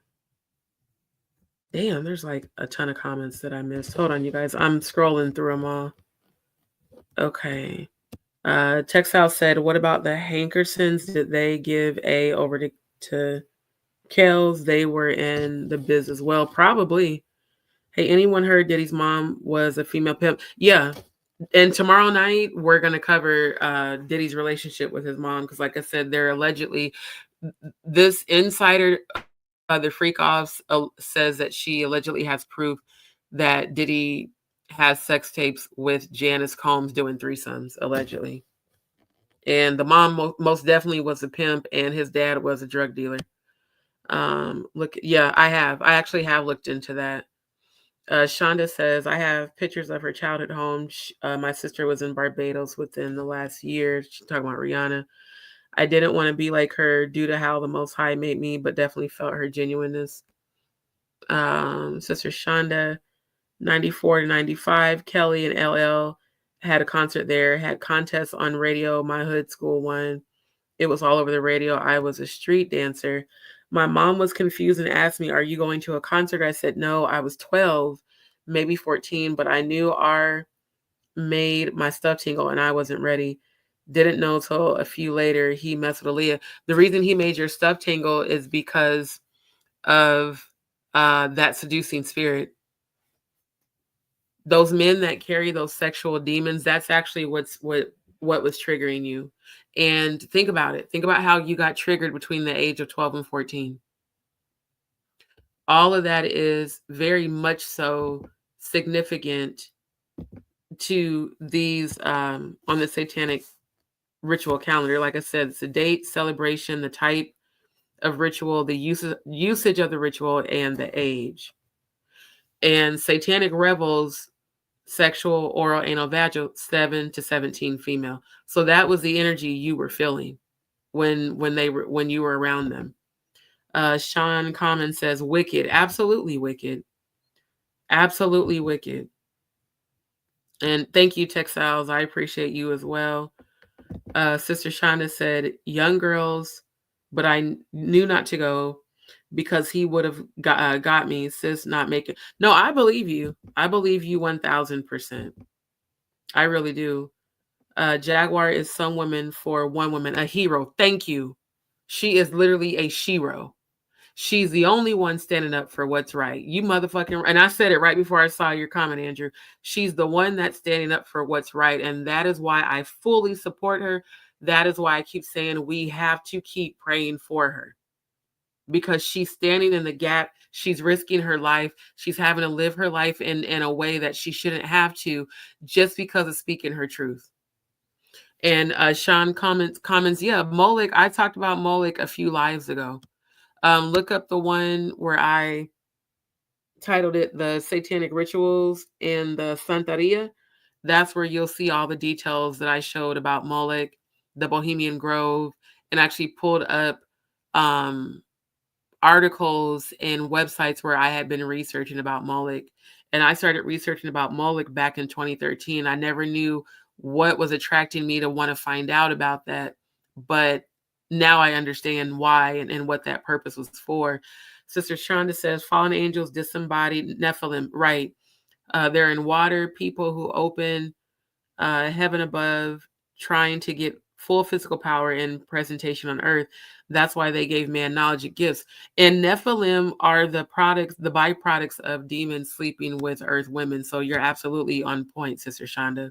False hope so that they can manifest here. Exactly. They're fallen angels that basically use us because we carry the Most High. They don't. We carry the light of the Most High within us, and they don't. So that's why they want to possess us, and that's why they come for your mind, so that they can take possession of you in this realm and keep reproducing more Nephilim and more, lower vibrational demigods. Andrew said, so I want people to understand her saying saw heaven is hard to believe, but I've told D my stories, so we're one and the same for sure. The demons are using 13 still existing bloodline and willful participants to manifest physically. CERN, technology, knowledge, living forever. You know what's so crazy is when they did that CERN shit, I started speaking out against that on Facebook and people didn't believe me. When they ignited CERN, right, like during the pandemic, and everybody who got the jab, you were infected and injected with mRNA, which is the Luciferian code that alters your DNA. Why do you think so many people have been losing their minds and acting crazy and doing stupid shit and walking around here flipping the fuck out for no reason? Because they've been infected with that injection. She said, yes, D, come on. They can't get out of what we call space. They're trapped. Absolutely. See, once you die and see all this heaven and all that you can't unsee, right? And once I went and experienced that everlasting peace, love, and bliss where time didn't exist, I never wanted to come back here. But since I agreed to, I have to fulfill my soul contract. Textile says, I feel the same way. Just now connecting with Natanya Rubin, the timing of everything is perfect. And Natanya Rubin coming out and on social media and on YouTube is perfect timing, because she shares her truth and she has so much divine light around her every time I see her on YouTube. And she carries so much strength of the ancestors and angels with her as well. So again, shout out to Natanya Rubin, Queens. Keep speaking your truth. You will get justice in 2025 for sure. Texel says, oh wait, I already read that one, and said, Andrew can't hear. Since before kindergarten, knew this was not my home. Me too, Sister Shana, because we're star seeds. That's why. Textiles, there was a breakdown of the umbrella video that was scrubbed off the net. It was hard to find. I remember that because that was one of my favorite songs by Rhianna until I started researching it, and they explained that umbrella was that demon Roman. And that's who she actually was singing to when she said, you can come under my umbrella. That was an invitation. She was invoking that demon to come into her. Sean Commons, Birdman dodged a bullet with a thug trial in Atlanta. He could be the last man standing. Ritualistic as fuck, for sure. She said, girl, buddy out. I know I've been changed, for sure, for sure. Pentecostal apostolic, yeah. Ask oneself, who and how is he out? They were sacrificing goats and shit.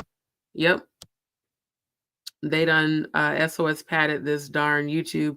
I can't find 2010, 2011, 2012 videos that were vital info. I can't either. When I search for the ones that I posted in my Truth Theory group, they all come up video not found. She said, okay, do you want to hear my story of what happened to me as a child in the church? Andrew, if you come back tomorrow, I will definitely allow you to come on screen. I'll drop the link for StreamYard, and you can definitely share your truth, because our other DzPeepz family member, Traveling God, is going to share his experience about dying, going to hell, and coming back. So absolutely. Sister Shonda, D, my sis, again, I relate to you. Oneness, the apostolic church, Pentecostalism, the error and the witchcraft. I'm trying to tell you, in the mental conditioning, for sure. She said they teach bishop is the only way. See, she know what I'm talking about. For real, for real. One saying I say is the God in me is stronger than the world around me. Absolutely. Yeah, anytime a person speaks out, they just put crazy. Right. They definitely labeled me as crazy. And a lot of people from, my past, especially the church people, they all unfriended me. Some of them even blocked me. They stopped following me because they didn't want to believe that what I was saying was true, because they didn't want to believe that their beloved pastor could be so corrupt. D, women essay on Young Boy. Oh, yeah. That's why I talked about Robin Andrews, the female pastor of the church in Hannibal. See, Demetrius Synagogue launched an investigation on her too. And once the police and the feds started showing up to the church, instead of her, confessing and turning herself in, she literally shut the church down in Hannibal, and she's now a member at Dwight's church in Des Moines. The same crooked pastor I just showed y'all. For sure. He said Obama's Jeremiah Wright. And a lot of why I'm on here is to speak out for people abused. And I feel you're a great voice to lead this movement. You're very well-spoken, which impacts me. You are a voice that, thank you, Andrew. And that is my purpose. That's why I'm not tripping about the views and the likes and the subscribes. Again, God already has shown me that even though I can't see it, God's working in my favor. And even if I don't have it yet, I'm living as if I do. I speak everything into existence. All I want is for those members, every member of Christ Apostolic Temple Incorporated, every member of the political organizations that we were a part of. If you're listening to this live, please, I am begging you, come forward. We need to make this stop. And if it's just me, then like the cop said, it's just my word against theirs. Those kids that were members at Christ Apostolic in Hannibal, Missouri, that were touched and sexually abused, that are now adults, look, I am here to help you. You are definitely safe with me. You can come on my platform and speak your truth, and we can then go get the criminal charges filed and pressed against him. Not because, see, Senegal, I don't really know what Senegal's motive was for launching the criminal investigation against Dwight. Those of us that are former members kind of felt like he was doing it for clout and to get funding for his advocacy group, which is non-religious. And Dwight actually countersued him and won. And the only reason why Dwight won is because Senegal's organization, I guess the address where they sent the notice about the hearing, they didn't receive it. And I really do 1000% believe that Dwight was behind that. Because if a person doesn't get served their subpoena to appear in court, the other party automatically wins by default. So Dwight was all over the Christ Apostolic Temple Facebook page, doing all kind of videos talking about, see, God's for us. We won. No, my nigga, you won by default because they didn't get the notice about the date and time of the court hearing. And Senegal was like, and we're going to file a motion for that to be thrown out, because if we would have received the notice, we would have definitely been there at court.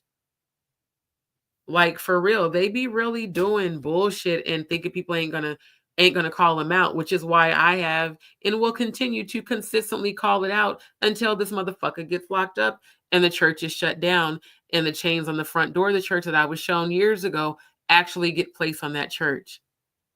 Sister Shonda said to Andrew, I have been abused physically in life, and that is a horrible experience. But for real, the spiritual grape is far more demonic, and the basis of how these other spirits are even present. Exactly, for sure. They, like all religions, use a piece of truth, false light, then they do their thing and make shit up. Abso-fucking-lutely.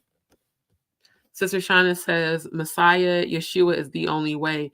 Jesus saith unto him, I am the way, the truth, and the life. No man cometh to the Father but by me. They teach it wrong. Yeah, they misinterpret it and use it to manipulate and mind control people. Church heart has caused so many souls, caused them to lose their faith in Messiah. These are the people I want to reach, and these are the people that we are reaching. So I'm really grateful for all of y'all. Masons are heavily in and talk more about themselves and teach from the Bible, which is exactly the pulpit, right? That's exactly what Dwight has and continues to do. None of what he just said that I showed y'all had anything to do with helping people be saved. And as a pastor, that is your job, to lead people to God, not to you, not to worship and follow you, but to lead them to God, which is why I say what I say to you guys, but I don't try to project even my spiritual beliefs. I don't try to project that onto people because I know that we all experience God in our own way. Ada, thank you so much for returning. I appreciate it so much. That's just crazy that they enjoy the shit. Right. Damn, if one of my youngest brothers or sisters go through that and I'd go crazy and take matters into my own hands. Exactly. So it's like, bruh, that's why I said people like Dwight make me sick. Because, they manipulate and twist things to support their disgusting and diabolical acts when you were never supposed to have done what you did at all. Like literally never. And it's disgusting. It's absolutely disgusting. Let's see. Damn, there are so many. I didn't even know there were this many people that covered this. I remember seeing this interview. I remember seeing that one. Yeah, this is the picture that they have in the church. Oh, here's what I was looking for. This is Demetrius Synagogue. Bishop Demetrius Synagogue of the Kingdom Church in Texas called for a full investigation into the November 15th marriage of Des Moines Bishop Dwight Reed and Jordan Reed of the Christ Apostolic Temple. Dwight Reed is 63 years old and Jordan Reed is 19. This marriage tears at the very fiber of the... Again, Jordan was 18 when she married him, not 19. Social constructs of the African-American family. Children are taught to respect their grandparents' contemporaries, not to marry them. On April 6th, the newlyweds and the church began protecting the marriage in the court of law by filing a lawsuit together in Polk County against Bishop Demetrius Synagogue and the Kingdom Church, seeking $1.5 million in damages from libel. And not only that, he never got the $1.5 million at all. And he, again, won the case by default. But Demetrius Synagogue said that he is still fighting to, get a new day and get a new court date and all that. Hold on. Sister Shonda said, I emailed you. Oh, okay. Let me see. Okay, I do see one with Sister Shonda. So definitely we will talk because I feel like you're going to need to come on the panel and speak your truth too. I just felt that in my spirit, for sure. Were to come to that again, no statement that we have made is without witnesses. Iowa law states the minimum age to marry without parental. This building that they're showing that is now called the Christ Apostolic Temple Incorporated Fellowship. I was at the church when we physically built this building. That's how long I've been involved in these people and their church and their lives. In fact, this is the same building where we got certified. The TV broadcast committee got certified here. This is the very same building that I would sit up at there hours upon hours editing, and again, never got paid, because when you're a member, it's like certain members he would pay, other members he would say, well, you're doing it for God, so don't expect payment. This was also the building that, as part of the SWAT team, which stands for Spiritual Warfare Attack Team, that his father created, and he actually specifically asked for me because of my spiritual gifts. This is the building that we prayed demons out of, that they claimed they believed demons got in the building because of the other pastor, Bishop Turner, which is the pastor of the church in Omaha that I grew up in, that the equipment that he donated to this building, they believed it was contaminated with demons. No, Helen Clay, who was second in command of the SWAT team, was the one inviting the demons. And remember, I told y'all my previous experience. We were up in this building praying out demons, and Legion came upon me. And at first I was defeating Legion, and then some kind of way it took control of me and temporarily possessed me, because they said, all I remember was it stood me face to face, and I said, I'm not afraid of you. And the very moment we were doing battle and more demons multiplied, the very moment I had even an ounce of fear, it jumped on me. And the women said, all we know is that you were praying in the 5D and you were winning. The next thing we know, you fell on the floor, and I even hit my head and everything. They said you blacked out, you passed out, and your eyes were rolled in the back of your head, and your face was beet red. That's why I don't fear demons at all. After I had that experience, I had to understand what my power was. And I went and talked with Jeremiah Reed the next day, and I told him I didn't want to be on the SWAT team anymore. And he said, daughter, God gave you these gifts, so use them for God and don't be afraid. But yeah, I did a lot of spiritual work and spiritual warfare, not knowing that the very people I trusted as my spiritual family and the pastor were the very people responsible for the demons actually inhabiting these buildings that we were fighting, trying to clear out of the building. And also, Robin Andrews' church, we had to keep traveling from Iowa to Hannibal, Missouri to go keep praying demons out of her church and even out of some of the kids. And it was after we prayed the demons out of the kids, there were a few that were in the bathroom with me, and they were like, Sister D, can I tell you something? I was like, yeah. They said, our pastor be touching us. And I said, what do you mean? She makes us do things. And as an empath, I knew exactly what they were saying. I said, so that's why there's bad energy here. And they said, yes, but we don't know what to do because our parents don't believe us. And we're afraid of Bishop Reed, and we're afraid to get our pastor in trouble. And I said, okay. I said, are you willing to talk to the police? And then they just got quiet.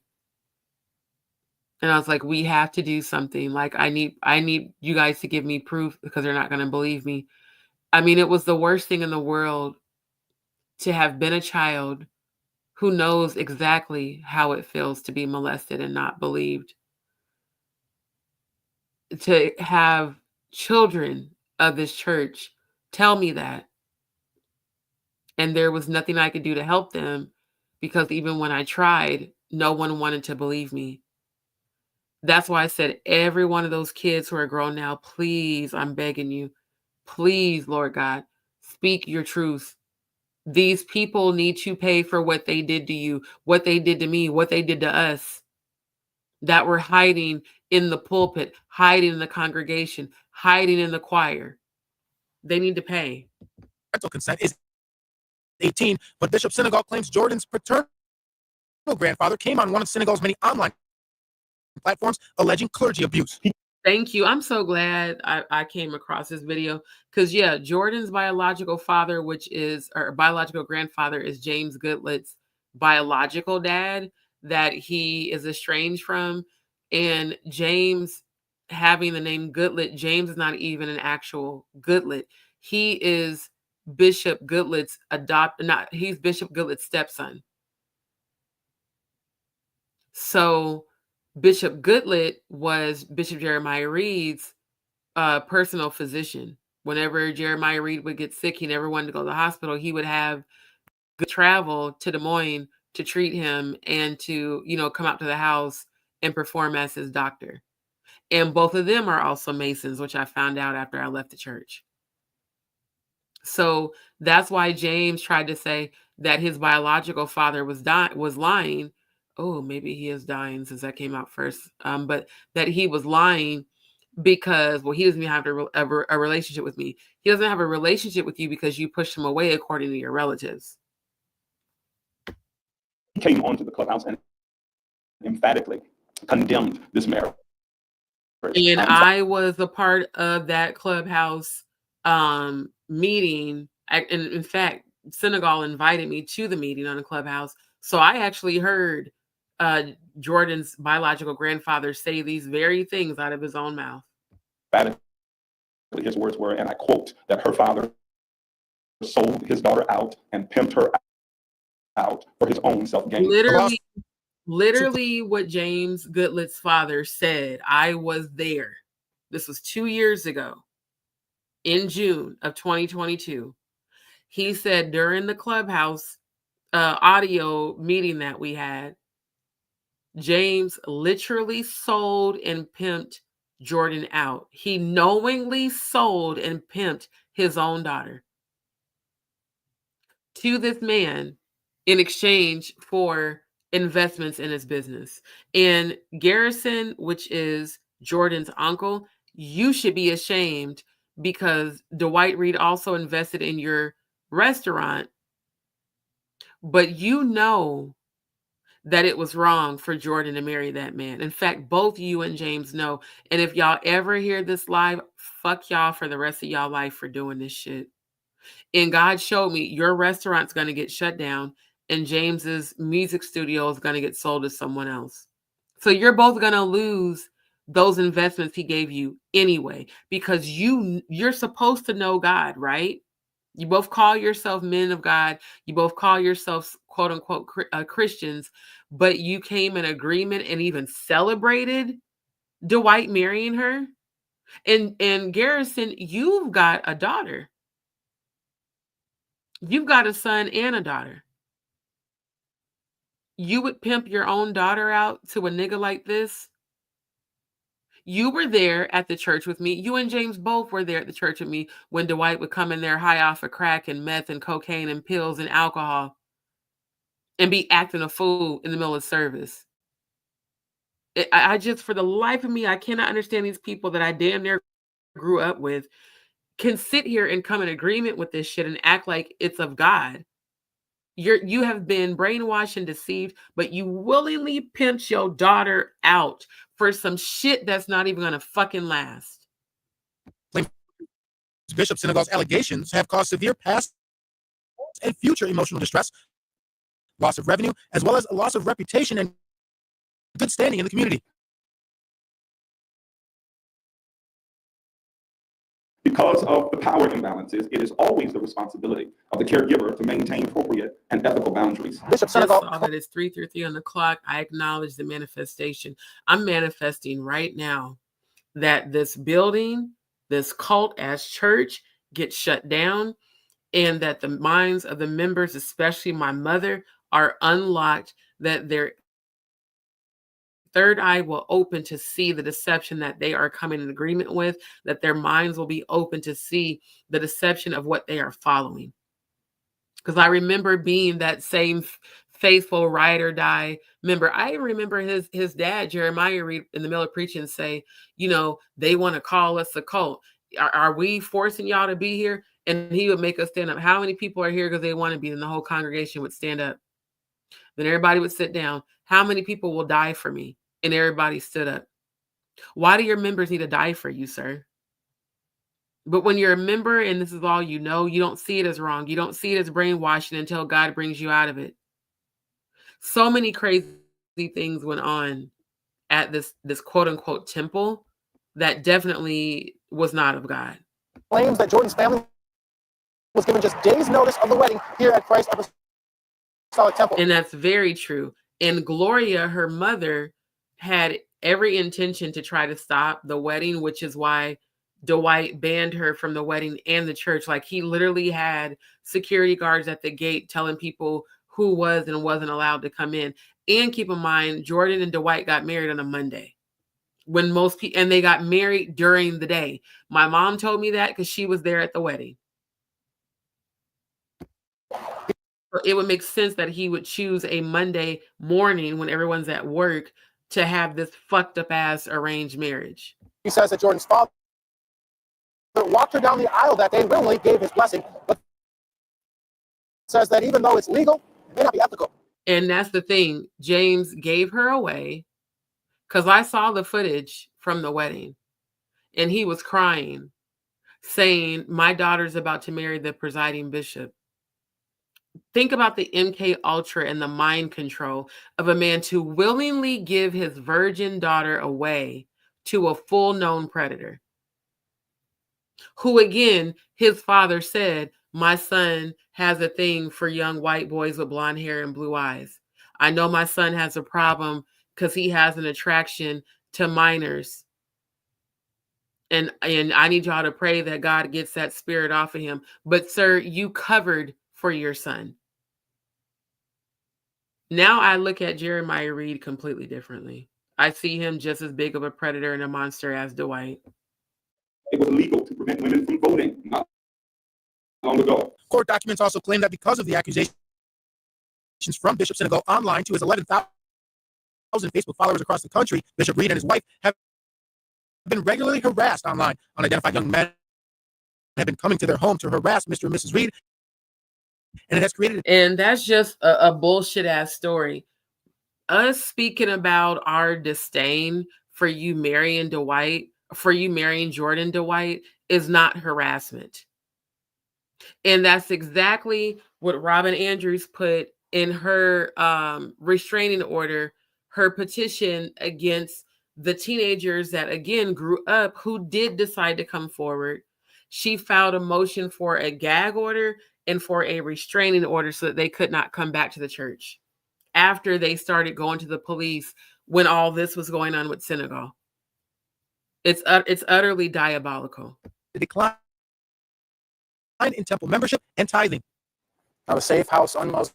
You heard what he said. It caused a decline in temple membership and funding. All Dwight has ever cared about is money.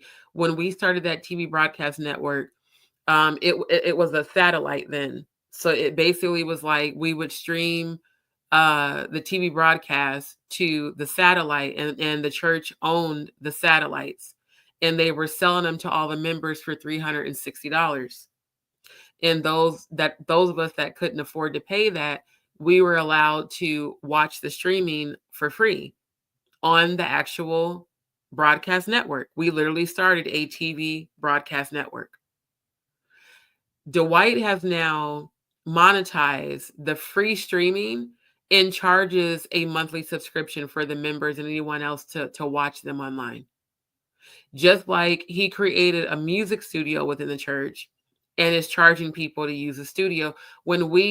I was a choir member, choir director, section leader, and singer-songwriter, and a musician. We would have jam sessions all the time at the church, after choir rehearsal. We never had to pay to do that because we were members of the church. But since he's been the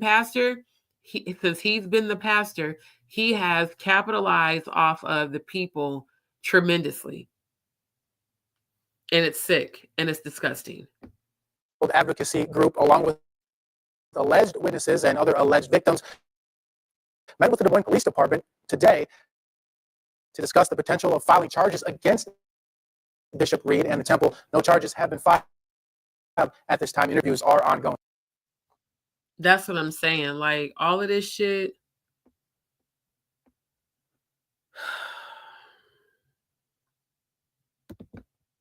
Healing to all of these saints of God who have come to it the same way. We're all up to these ladies and what they've gone through with him, and he's giving his side of the story. And when this went on, all you could do when we finally found out, we could scream to high heaven. I think, yeah, this is the one where Jordan's grandfather is speaking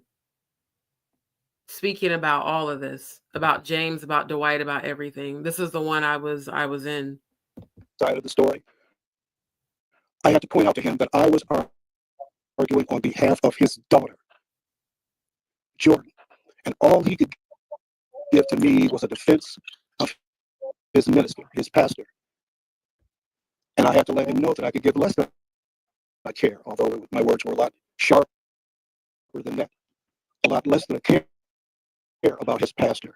My passion was my granddaughter, and the vision that I had for my granddaughter ever since I saw her in diapers and what she meant to me. She's a beautiful girl. She really, really is. And she has three gorgeous sisters. But you all need to know that Jordan's father, James Goodland, sold his daughter out, pimped his daughter out for his own reasons, for his own earthly reasons. He pimped his daughter out because Dwight invested in his music studio. Literally, that's why. And I can tell you what they are, but that's not important. Because when you make the moves and make the decision to put your daughter in the situation that she is now, and he deliberately did it. Mm-hmm. You need to understand that this was a constructed movement by he and his pastor that went on for more than a year. And that's why when I played the Ricky Smiley video, I stopped it to correct it. The Brad, Ricky Smiley, all of y'all, it wasn't never about Jordan's father not being around. It was about Jordan's father willingly pimping her out. Not only for the profitable gain, but for the church prestige, to be able to say, my daughter's married to the presiding bishop of our organization. Pride, ego, idolatry, all Luciferian energies that these people operate under. But yet they want to call me a witch and a spiritualist. But you don't see that pimping your fucking daughter out to this nasty ass predator. You don't see anything wrong with that, James. James, your days are numbered, sir. God just said that. You're going to reap what you've sown in this life and the afterlife. And Dwight, for damn sure. You guys are not going to get away with this shit at all. Set this young lady up for over a year. And when this went on, all you could do, when we finally found out, we could scream to high heaven, what is going on? Why are you doing this? And like I said, I can give you the reason why his father did it, but it doesn't make any difference. Doesn't make any difference. The devil has his own reasons. Yep. And anything come out of your mouth. Right. No, but the reality is that I know that his father, her father, did this. Now,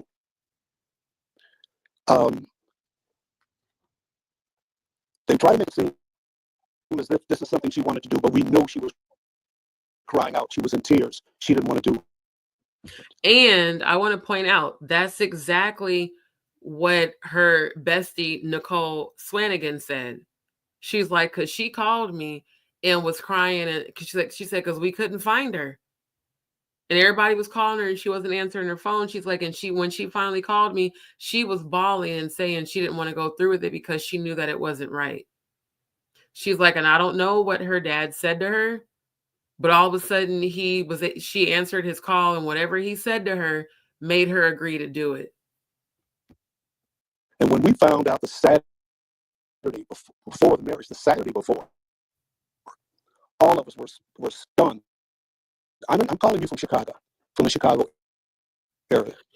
Jordan's in Des Moines. Her mother and Jordan's two younger sisters are in Louisiana, just outside of Shreveport. So we're scattered. And when we got word on Saturday afternoon that this wedding was about to happen, we were scrambling to try to figure out what it was we could do. What we could do to put this to an end. And I have two sons in their 30s. And we were thinking that if we have to go to this wedding and stand in the middle of it, we will do that. But understand, that wedding took place the following Monday afternoon. I just told y'all that. Because my mom told me, who gets married on a Monday afternoon and then bans the wife family from coming and doesn't even tell them? Like he said, they found out that Saturday, and it wasn't because Dwight or Jordan invited them to the wedding. They found out from other people that knew the wedding was about to happen. Who gets married on Monday? Right. Who gets married on Monday? Right. You know, I mean, it just came from out of nowhere. And if she was so willing to go along with this, why wasn't any of her side of the family represented? Right. Why weren't we told, hey, Jordan's getting married? Come, share. It is a joyous moment. Right. No, nothing like that. Nothing like that. Her mother was lied to time and time again about this. And by the time we found out about it, it was a done deal. It was a done deal. And legally, between her father and her now husband, you realize that there's virtually nothing we can do. And by the way, I'll tell you now, she's supposed to be pregnant. She denies it. That was the other thing, because I even had pointed out to the former members when I first saw this picture of her in the white dress, you could tell she was showing, and I know Jordan, her face was fuller. So Dwight kept lying, saying that everybody was lying on him and they hadn't had sex. Well, why did you marry her on a Monday afternoon? And why in the very white dress that she had on in this photo did she look like she was already showing about 3 months? Why would you not deny being pregnant if you're so happy about being married? She denies it to her mother. Yep. Now, how long is that lie going to last? Ask yourself, how long is that lie going to last? But that's the extent of what's going on. But here's the thing, and the bishop and I spoke about this earlier today. I'm going to put this out to you because I want you to think about this. Because the word is that bad people flourish. Hold on, I just saw some comments. Sister Shonda said, wow, only Yah King Yeshua's right. This is Mercy. Hey, Mercy. Hey, my love. Thank you so much for coming back. I really do appreciate you showing up tonight. She said, God woke me up at this hour. I'm praying. Yeah, it makes me sick too. That's why I'm talking about it. What I'm showing y'all right now. This is my version of what Jaguar's doing in the music industry. This shit here with Dwight, I've been talking about for years. Go ahead and good night, Sister Shonda. I definitely understand. I know like it's my time is damn near 4. And I will definitely email you back. I promise I will. Thank you so much for your loyalty and your consistency in returning to my channel. God bless you, sis. When good people refuse to stand up. Yep. There are people. That's why I am the whistleblower for the Apostolic Pentecostal churches I come from. I'm the only one who's not afraid to speak up about it. Even myself, who was it? It was myself, Maurice, and I forget the other girl's name. We did that live on YouTube, a panel discussion about this around the time that matter of fact, we did our panel discussion before Safe House Unmuzzled did this Clubhouse interview. And I love Maurice, but Maurice really like fell back because he was afraid of how this salacious subject might affect his brand. And Maurice, I love you. You know that. You're family to me. But I told you before, we who come from this, come out of it and know the truth about this, we are required by God to expose it. And I don't want you to feel bad, but your brand in the grand scheme of things, God's bigger than your brand. And I feel that if more of you would use your platforms to speak out against it, not just when this was all, super popping in 2022, continue to speak against it to help set people free. That should be the priority over how it may affect your brand. Because I don't give a fuck how it affects my brand if it unlocks the minds of those who are still in bondage, if it empowers someone else to have the strength to come forward. In that church, and I'm talking about Jordan's uncle, Jordan's aunt, yep, Jordan's grandmother, Jordan's paternal grandmother is in Cedar Rapids, not far from Des Moines. And her grandfather is a bishop in that church. And the people he's talking about in Cedar Rapids are the Goodlets. Bishop Goodlet, who's a doctor, and his wife, who I think was an attorney. They were that because people used to call them the Huxtables. You know, they have a church in Cedar Rapids. They always have. And Bishop Goodlet has always been this very nice, jovial bishop and doctor. Would have never known that he would be in agreement with his granddaughter marrying Dwight, especially given Dwight's history with women as an abuser, as a predator, as a molester, as a man who has stolen money from his ex-wives, put hands on them, opened up bank accounts in their names, took all their money, you know, used them and their credit to obtain funding for the church that didn't go to programs, much like his father. It's crazy all the shit that I know. And yet all the people who continue to say that I'm a liar and that I'm crazy. Yeah, okay. But her own biological grandfather, who was never a member at any of our churches, is telling the same exact thing. The very same exact thing. In Cedar Rapids, where were they? And you talk to them now, oh, how awful it was, how terrible it was. But something about that church has a grip on their mind. It's called mind control, manipulation, MK Ultra, and brainwashing.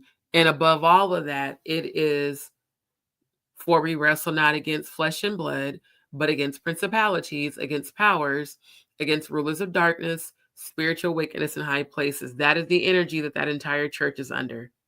Deceptive, Luciferian energy. A few hours before this phone call, I was speaking with my son about this again. And he gave me a point of view that I had not heard before tonight. Jordan's aunt in that church was quoted in a magazine, in a local magazine, about how thankful she was that Pastor Reed gave her the permission to go and get her COVID shot, and how thankful she was that he allowed her to do that. I said, Greg, she's a nurse. She's a nurse. Why the heck did she go and ask him the pastor? Because this is how these churches operate. The pastor is damn near God. Even when I first came there and I made friends with the young people at Lakeitha Ringer's church in Iowa City, it was the young church, you know, it's popping. Oh, of course I want to go visit them. That, you know, they're my age. Since we weren't allowed to go out and we weren't allowed to hang out with people that weren't members of the church, I was like super duper happy that Lakeitha Ringer had invited me to her house and that I was able to go spend time with them. And we all spent the night. She was the pastor of her church in Iowa City. We all went to church, praise God and all that. And then we all had a movie night at her house and we all stayed there. We each had a room and it was like being with family. And when I got back to Iowa, or not to Iowa, when I got back to Des Moines, because Iowa City's in Iowa, I got chewed out over the pulpit in front of everybody.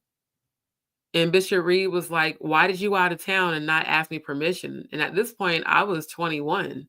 Remember, I joined there when I was 19. And I was like, I didn't know I had to ask permission. He was like, I'm the watchman of your soul. You don't ever go anywhere without clearing it with me or Shelly Scott first. And Shelly Scott at that time was like the assistant pastor. And Shelly Scott was also on the spiritual warfare attack team with me. And Shelly Scott is responsible for hooking up Jordan with Dwight. I found that out a couple of years ago, that it was her that encouraged Jordan to date Dwight. And he's like, you were supposed to clear that with us. I'm the watchman of your soul. You don't even know these people. You don't know who they really are and how they are. And I'm like, isn't she a pastor in our organization? Why is he acting like this? He was like, you're never to go visit anyone else's church, and you shouldn't be spending the night. And they say you're friends with her daughter. Are y'all lesbians? I'm like, what the fuck? Because back then I definitely was homophobic because I was in church. Not only was I homophobic, I was celibate.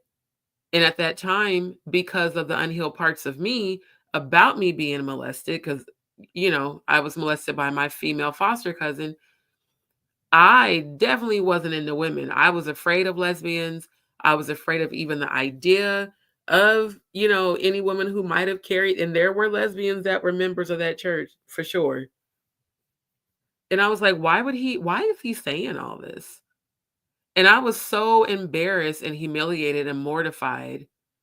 And all I could say was, I didn't know, because I didn't know that we were required to ask permission. And afterwards, Shelly Scott gave me a nice little tongue lashing. Yeah, you should have at least come to me and told me you were going out of town so I could have let Bishop know. Because, if he doesn't know what's going on, he's going to think there's something up. And I'm like, what the fuck? I was like, so is Lakeitha Ringer fucking these kids? Or I'm like, dead ass for real. Like, why is he acting like this? Because that's how they operate.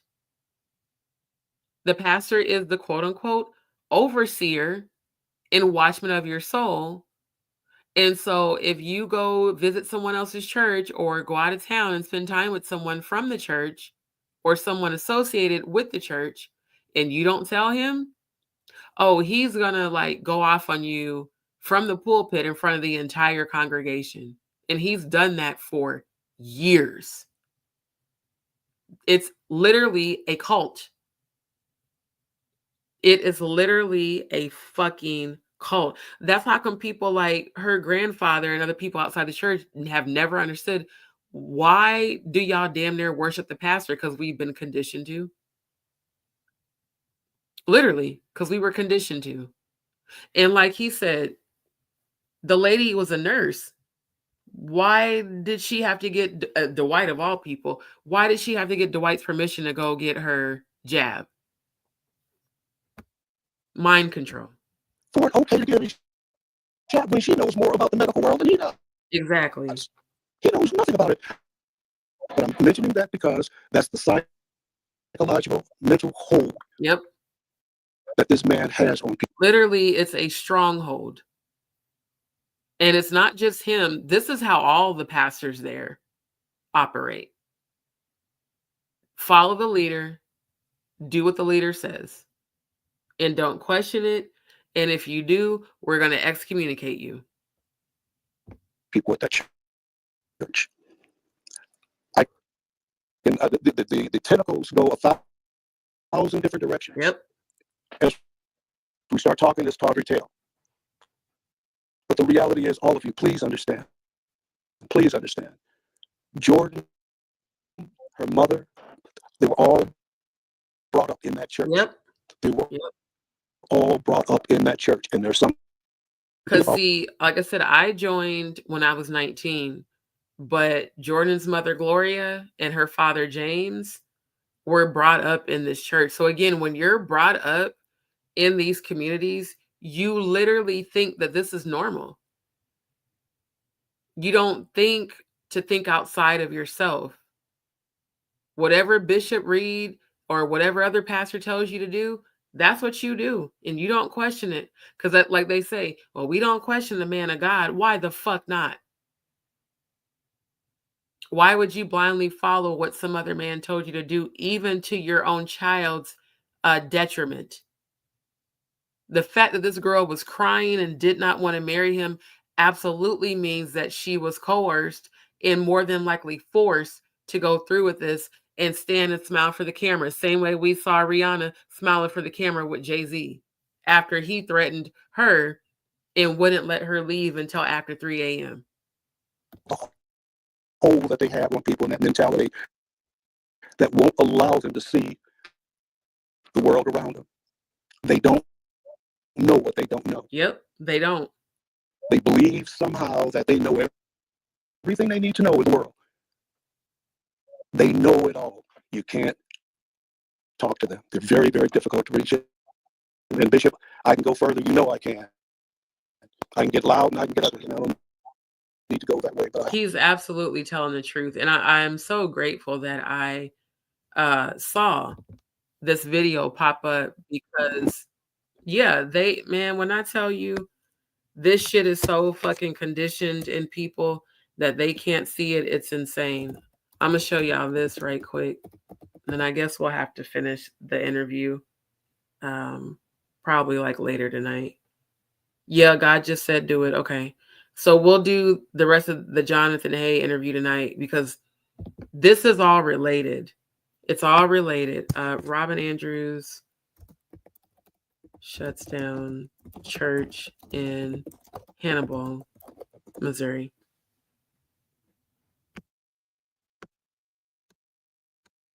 Because there was definitely videos on YouTube. I wonder if they had them scrubbed. Okay, hold on.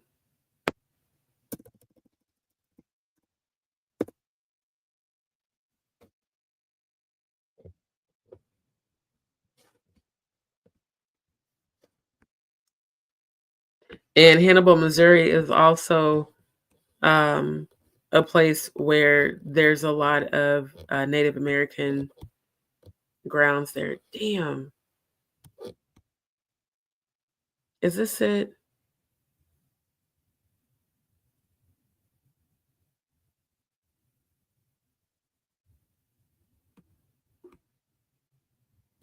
Hold up. I'm going to pull it up online because I need you guys to see this. Because Senegal also started a petition against her church. And went to try to go visit and stuff. Okay, here we go. This is Robin Andrews.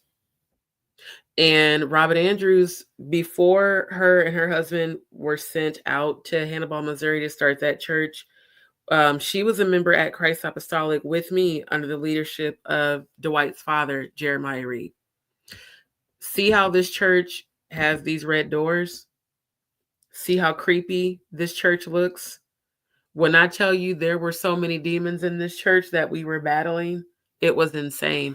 And then because of my gifts, after those children had told me what they told me in the bathroom, psychically, I started having flashes and images of what had been done to them physically at the church. And I told Jeremiah Reed that.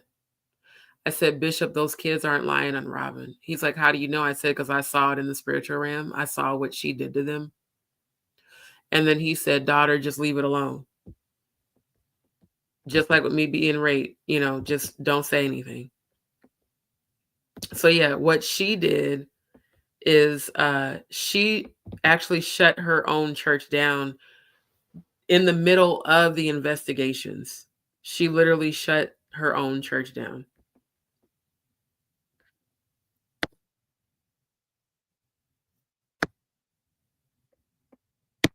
So yeah, this is the investigation he started June 2022. This investigation relates to allegations made against Robin Andrews, also known as Pastor Robin, hereinafter known as Subject, and Christ Apostolic Temple number 3. The Light of Hannibal, hereinafter known as Subject's Church. Subject is the senior pastor of Christ Apostolic Temple number 3. The Light of Hannibal. Subject has remained an avid supporter of Bishop Dwight Reed amidst his contracted abuse for marriage to his teenage adolescent bride and numerous allegations of gross clergy abuse, intimidation, and harassment, according to testimony from a primary victim and 3 primary witnesses. Subject did knowingly and actively conceal allegations of sexual assault on minor children perpetrated by the subject's adult biological daughter, Robin Michelle Hardin, who, upon information and belief, was between the ages of 33 and 37 during the time of the alleged sexual assaults. Upon information and belief, subject did also fail to report adult sexual abuse involving the ongoing incestuous rape of a female member by her biological, and I didn't get the rest of it. So, like I said, it's men and women in these churches. Andrew, you're welcome. It's men and women in these churches doing these diabolical acts that are just as bad as what, you know, these predatory fucking artists have been doing. Same shit. Same shit. And it's fucking disgusting. Yeah, sexual abuse involving minors was reported. And hold on. Here it is. Advocate accused Missouri Church of covering up abuses by youth pastor deacon. So the leader of, oh, this is just talking about Demetrius. Yeah, so it says Rivertown, the Mississippi River town where Mark Twain grew up. It's a daughter church. It is, yeah, because Bishop Reed sent them to, I remember when Bishop Reed anointed and appointed them to, they call it a consecration service. And everyone laid hands on them to go out and start this church.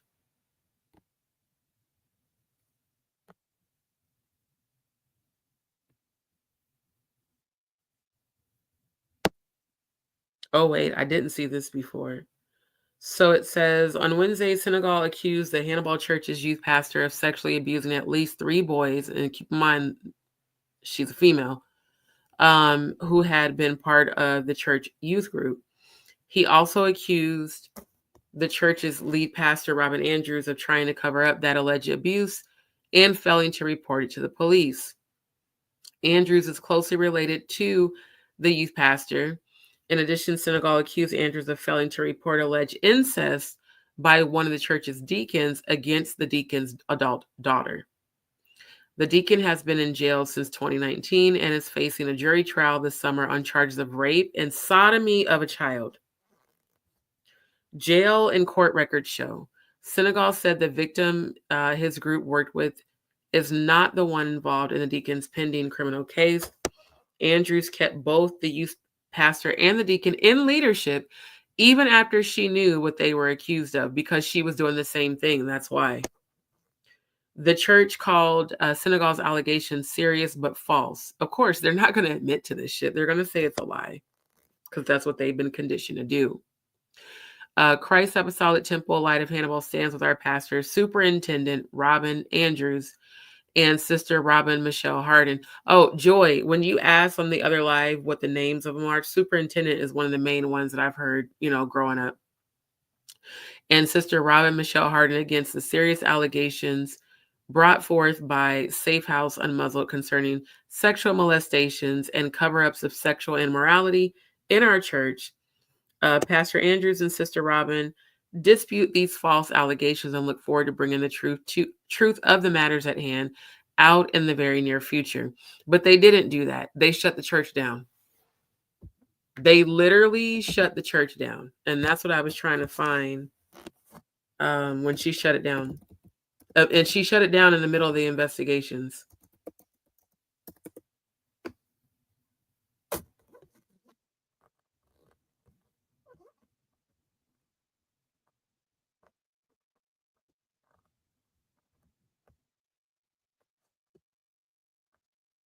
So yeah, like I said, I'm about to shut this down because it's after 4. This shit that has been going on, it's all interconnected. You know, music, religion, educational system, entertainment, military, it's all connected. And we will finish this interview later tonight.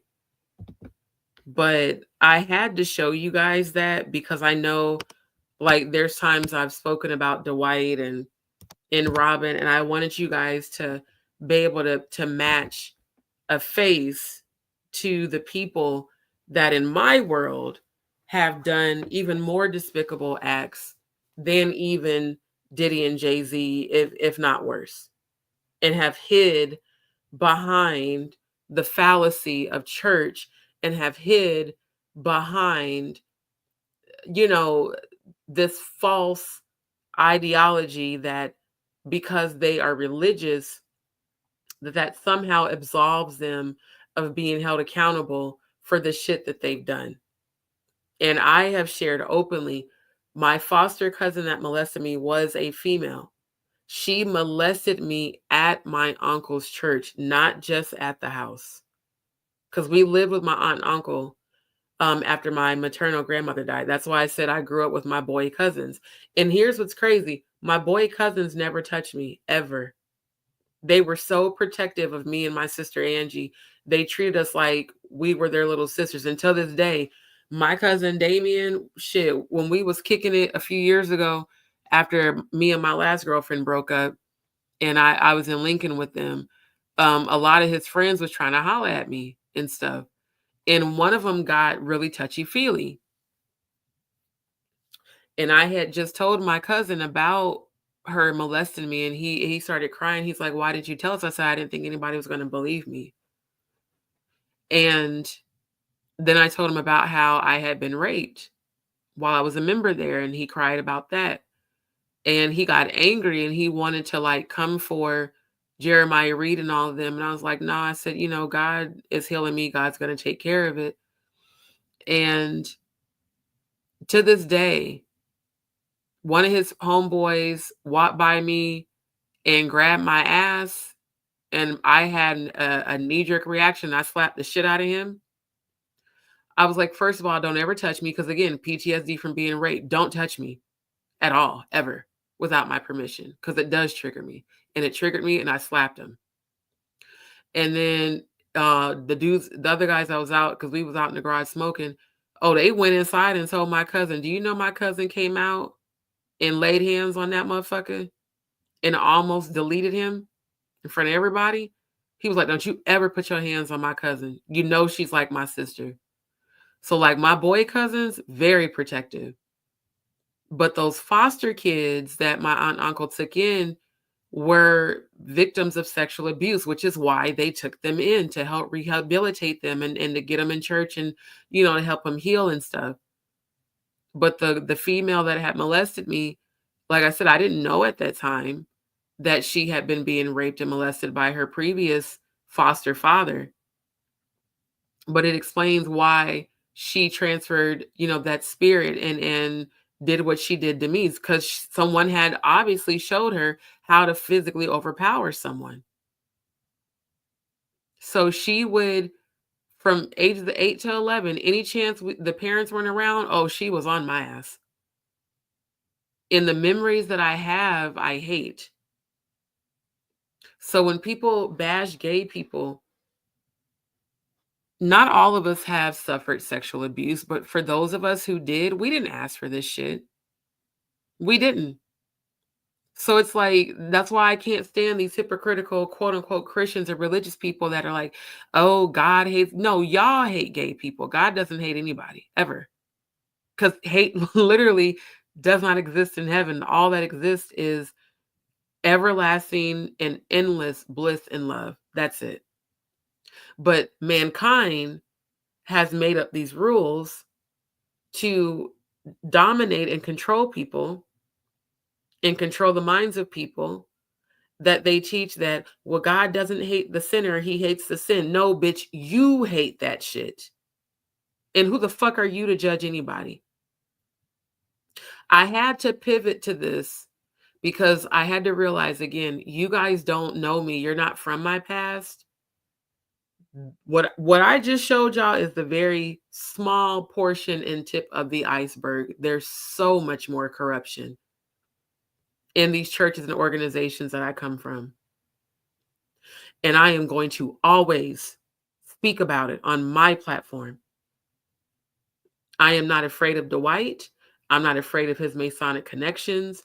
I'm not afraid even of the people that I love, that I used to be close to, that have, tried to call themselves warning me about him.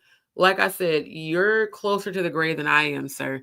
And the premonition I had of them all rallying together and they had rented this white van to travel from Des Moines to Houston to try to come and delete me. And in that vision, they got into a wreck and the van blew up right before they reached Houston. So ain't no way my ancestors are going to let y'all take my life. And you can threaten my life all you want. You can threaten me all you want. You can tell my mom what you want to tell her and tell her not to talk to me and blah, blah, blah.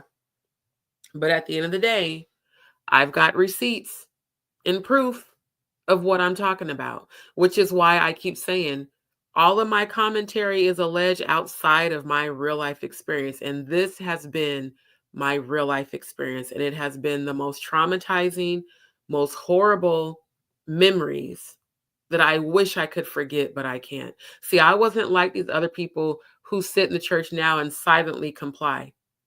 I did go to the police, like I said, in Iowa and in Missouri, and they did not believe me.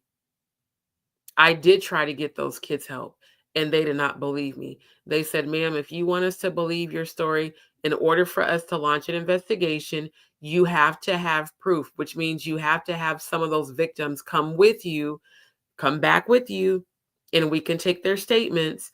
And then once we've taken their statements, we can go ahead and we can file a petition and we can launch an investigation. Well, they didn't want to come forward at that time. So all I could do was pray for them. And my heart bled for them, and I physically grieved for them. Because an empath, we feel feelings, clairvoyant, clairaudient, claircognizant, clairsentient. We see, feel, and hear energies. And me, I've had prophetic visions and premonitions since I was a little girl. Dreaming of people's funerals, and then they would die within like 48 to 72 hours. Started when I was 8, after my maternal grandmother died. And right before we moved in with my aunt and uncle. Because my mom lost her mind when her mom died. So we had to live with them for a few years until she felt mentally and emotionally stable enough to take care of us by herself again. And when our parents weren't around, I was being molested and raped by my foster cousin, who was a female, who pinned me down, who was twice my size, and would force herself on me and then force me to do stuff to her.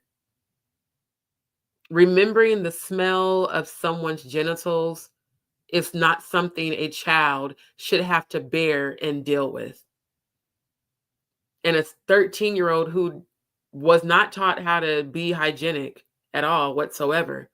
The most disgusting memories that will forever live within me that I am still healing from.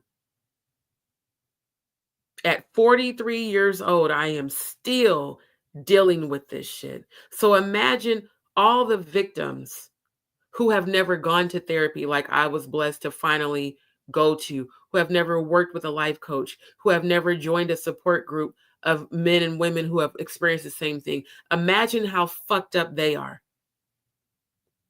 That's why I defend Jaguar the way that I do.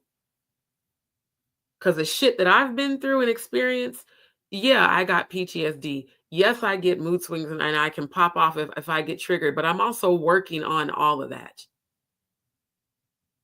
But these predators like Dwight, like Robin Andrews, like Diddy, like Jay-Z, Drake, all the rest of them, when I tell you y'all are not about to get away with this shit, all of y'all that have children, your children, unfortunately, are going to have to pay for your sins. Unless they become the generational curse breaker like me. If not, those generational curses will pass down to the next generation and the next generation and the next generation until someone comes along to break it. So I am never going to stop speaking out against it. I'm never going to stop speaking out against Dwight. I'm never going to stop speaking out against all these disgusting pastors and leaders and women who claim to be men and women of God. You guys are all fucking diabolical blasphemers. You are all of your father Satan working through Luciferian energy to brainwash and manipulate people, to make them think that this shit is normal, to make them think that this shit is okay, and to have the members coming in agreement to cover up for y'all. God is pulling the cover off. Babylon is falling. London Bridge is falling down. Y'all thought 2024 was the year of hidden. Oh no, 2025 was vengeance. That means, just like when I showed you on the last live about Lot and Sodom and Gomorrah, and how those rapist men were trying to get the angels that came in human form out of Lot's house to rape them, and how God sent those angels to destroy that shit. God is sending the angels to destroy all of these churches committing blasphemy.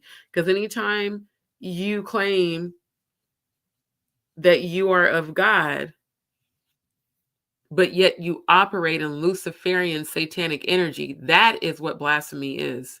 It's not swearing. It's not saying shit like, God damn it. It's literally pretending to be in alignment and allegiance with the Most High, while behind closed doors, you're doing diabolical satanic rituals and satanic ritualistic sexual abuse.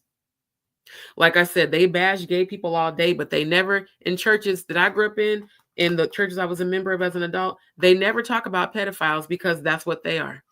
But and you heard Dwight say that, and I heard that Bishop Senegal was gay. So let's talk about that. Let's talk about same-sex marriage that he supports. But yet this same nasty motherfucker doesn't want to talk about his two stepdaughters that publicly came out and talked about how he had molested them. And that was on Clubhouse as well. If I find it, I'll present that tomorrow. I'm going to have to look for it, and then I'll present it. Because, yeah, they gave details about what Dwight did to them and how he did it, and the mental conditioning. Like the one that she said he sat her on his lap at 11 and asked her what sex was, and then proceeded to sexually engage with her. And any sort of penetration to a minor is rape. So yeah, all of you motherfuckers are going down. London Bridge is falling down. Babylon is falling. You will not get away with it. Ever. So Dwight Reed, Christ Apostolic Temple Incorporated, and all the churches and pastors associated with it. Your time is coming. Don't think because you won a case by default that makes who you are and what you have done and what you're doing right. It absolutely doesn't. And your threats towards me, and your threats towards Robin Andrews members, and your threats towards Maurice and everybody else who's been speaking out against you have been recorded in heaven. And the very evil intentions that you've sent, you shall receive 100,000-fold back. So you better pray for your kids. And some of y'all, even your grandkids. Because if you don't repent, they're going to pay down the line. And it's going to be because of you. I pray right now, Lord God, let every single victim, not just from the churches I grew up in, not just from the music industry, all the victims all over the world, give them the courage and the strength to come forward and speak their truth. Lord God, give them healing. Heal them from the trauma so that the trauma does not keep them trapped. Set the minds free, Lord God. Set the minds free of my mother that is a member right now at Christ Apostolic Temple. Set the minds free of those who I have known and love and care about. And Lord God, if they don't choose you, then have mercy on their souls as they transition. But I speak healing over every victim everywhere across the globe who has been physically, sexually, mentally, and spiritually abused, especially those who have been abused by people in the church. I speak divine protection over Jaguar Wright and Jonathan Hay. and all the other whistleblowers. I know that I am divinely protected. And I ask for healing right now.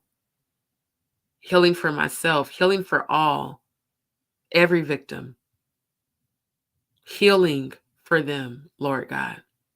Let their minds be set free. And let us all receive our justice. Pull the cover off of every predator, every rapist, every murderer, every liar, every manipulator. And let those who have been blinded, mentally conditioned, coerced, let their minds be set free and let them receive their justice. All these things I ask in your name of the Most High God, in your Son's name, Yeshua. Amen. Ashe. I want to thank everybody for attending this live tonight. I even pray right now for Rhianna.